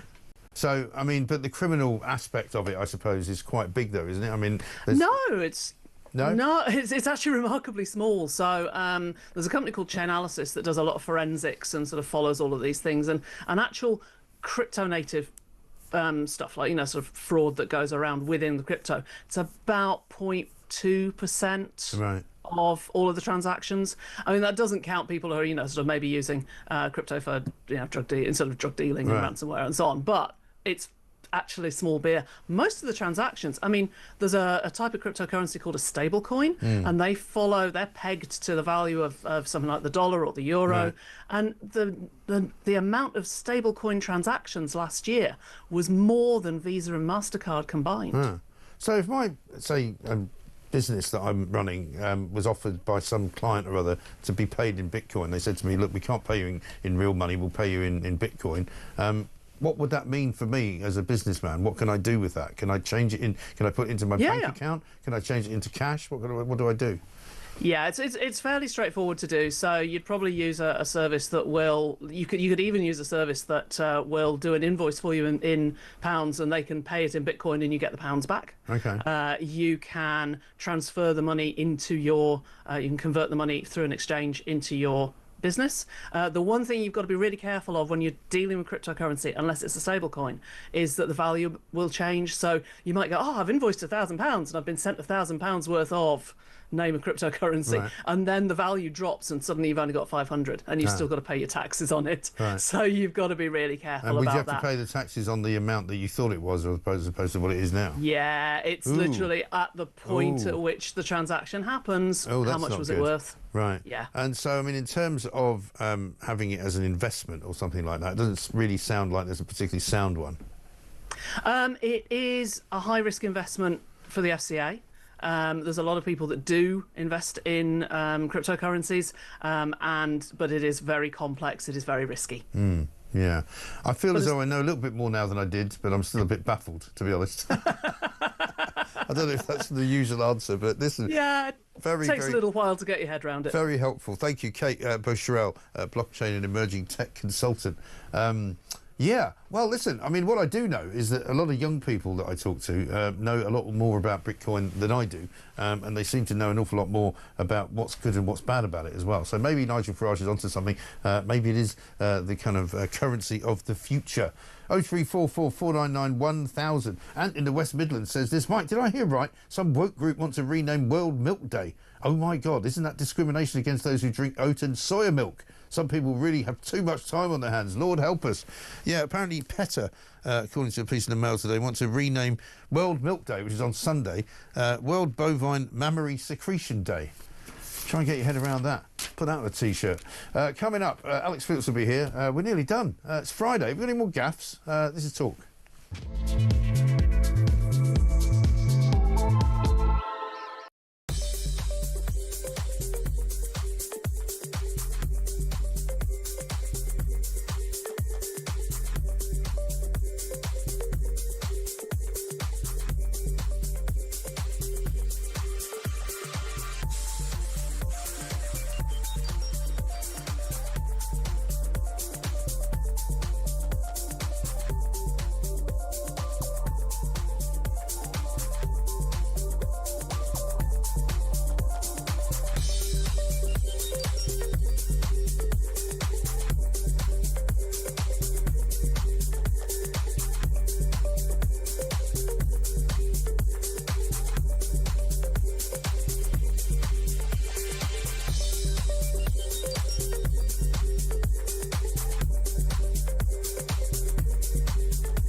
Don't you realise how you embarrassed us? Trump is evil. They were saying that, yeah. Yes, they were saying that.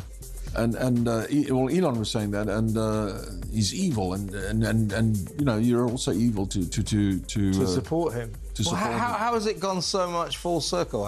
What's his journey they since then? experienced the Biden presidency, and when they experienced the Biden presidency, they realised that this group of people were out to destroy everything of value in the United States, including their own businesses.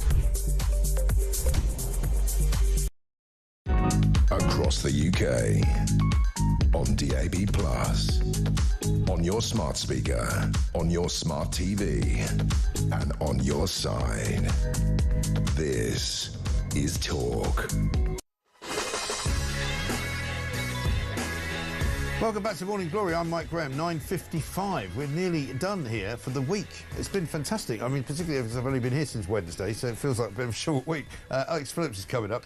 Thanks very much indeed. How about this from Dory in Norfolk, who says this: I'm horrified but not surprised regarding the coroner's verdict yesterday. Isn't it a shame that his Starmer's father wasn't a farmer? Then he would have understood the horrendous toll his policies on farmers' inheritance tax would have on innocent, hard-working class people. How the hell does he sleep at night knowing this news? Great show as ever. Well, the trouble is, of course, he doesn't sleep at night, does he? He's too busy lying awake worrying about Nigel Farage, waking up in the middle of the night in a cold sweat. Let's get a voice note from Joanne. Morning, Mike. Joan from Norfolk. So listening to John Rentoul, oh, he does make me laugh. I mean, it's really come to something when the best way we could determine who's better than somebody else is to say that our figures don't add up as badly as their figures add up. I mean, they were fully funded and fully costed, let's not forget. I mean, this is just ridiculous. It really is. When you can't, I just don't understand these people at all. I really don't. It's just mad. How have we got here, as your other caller said? How have we got here? Great show, thanks, Mike. I mean, it is ridiculous, isn't it, Joanne? You're quite right, absolutely right. The idea that somehow Labour can be defended by John Rentoul because they're not as bad as the figures that Nigel Farage has got, which are much, much worse as well. Just ridiculous. Because it's Friday, of course, we've not only been doing a few gaffes, we've also got Plank of the Week coming up tonight at 7 o'clock. Check it out. Sadiq now wants to legalise weed in London. Yeah. And he's like, oh, it disproportionately affects the black community. They always get targeted for smoking weed. And I'm like, it basically is legal anyway in London. Pretty Let's much. be fair. It's basically legal. But, I mean, we're not slow enough. He wants everyone to be like... But you know what he really wants to do? Again, back to the revenue point, he wants to legalise it. So guess what he can do? Tax that as well. Yeah. He'll be taxing the air that we breathe. He'll be taxing, I don't know what, footsteps, whatever else. If he legalises weed, most people won't notice how slow the traffic is.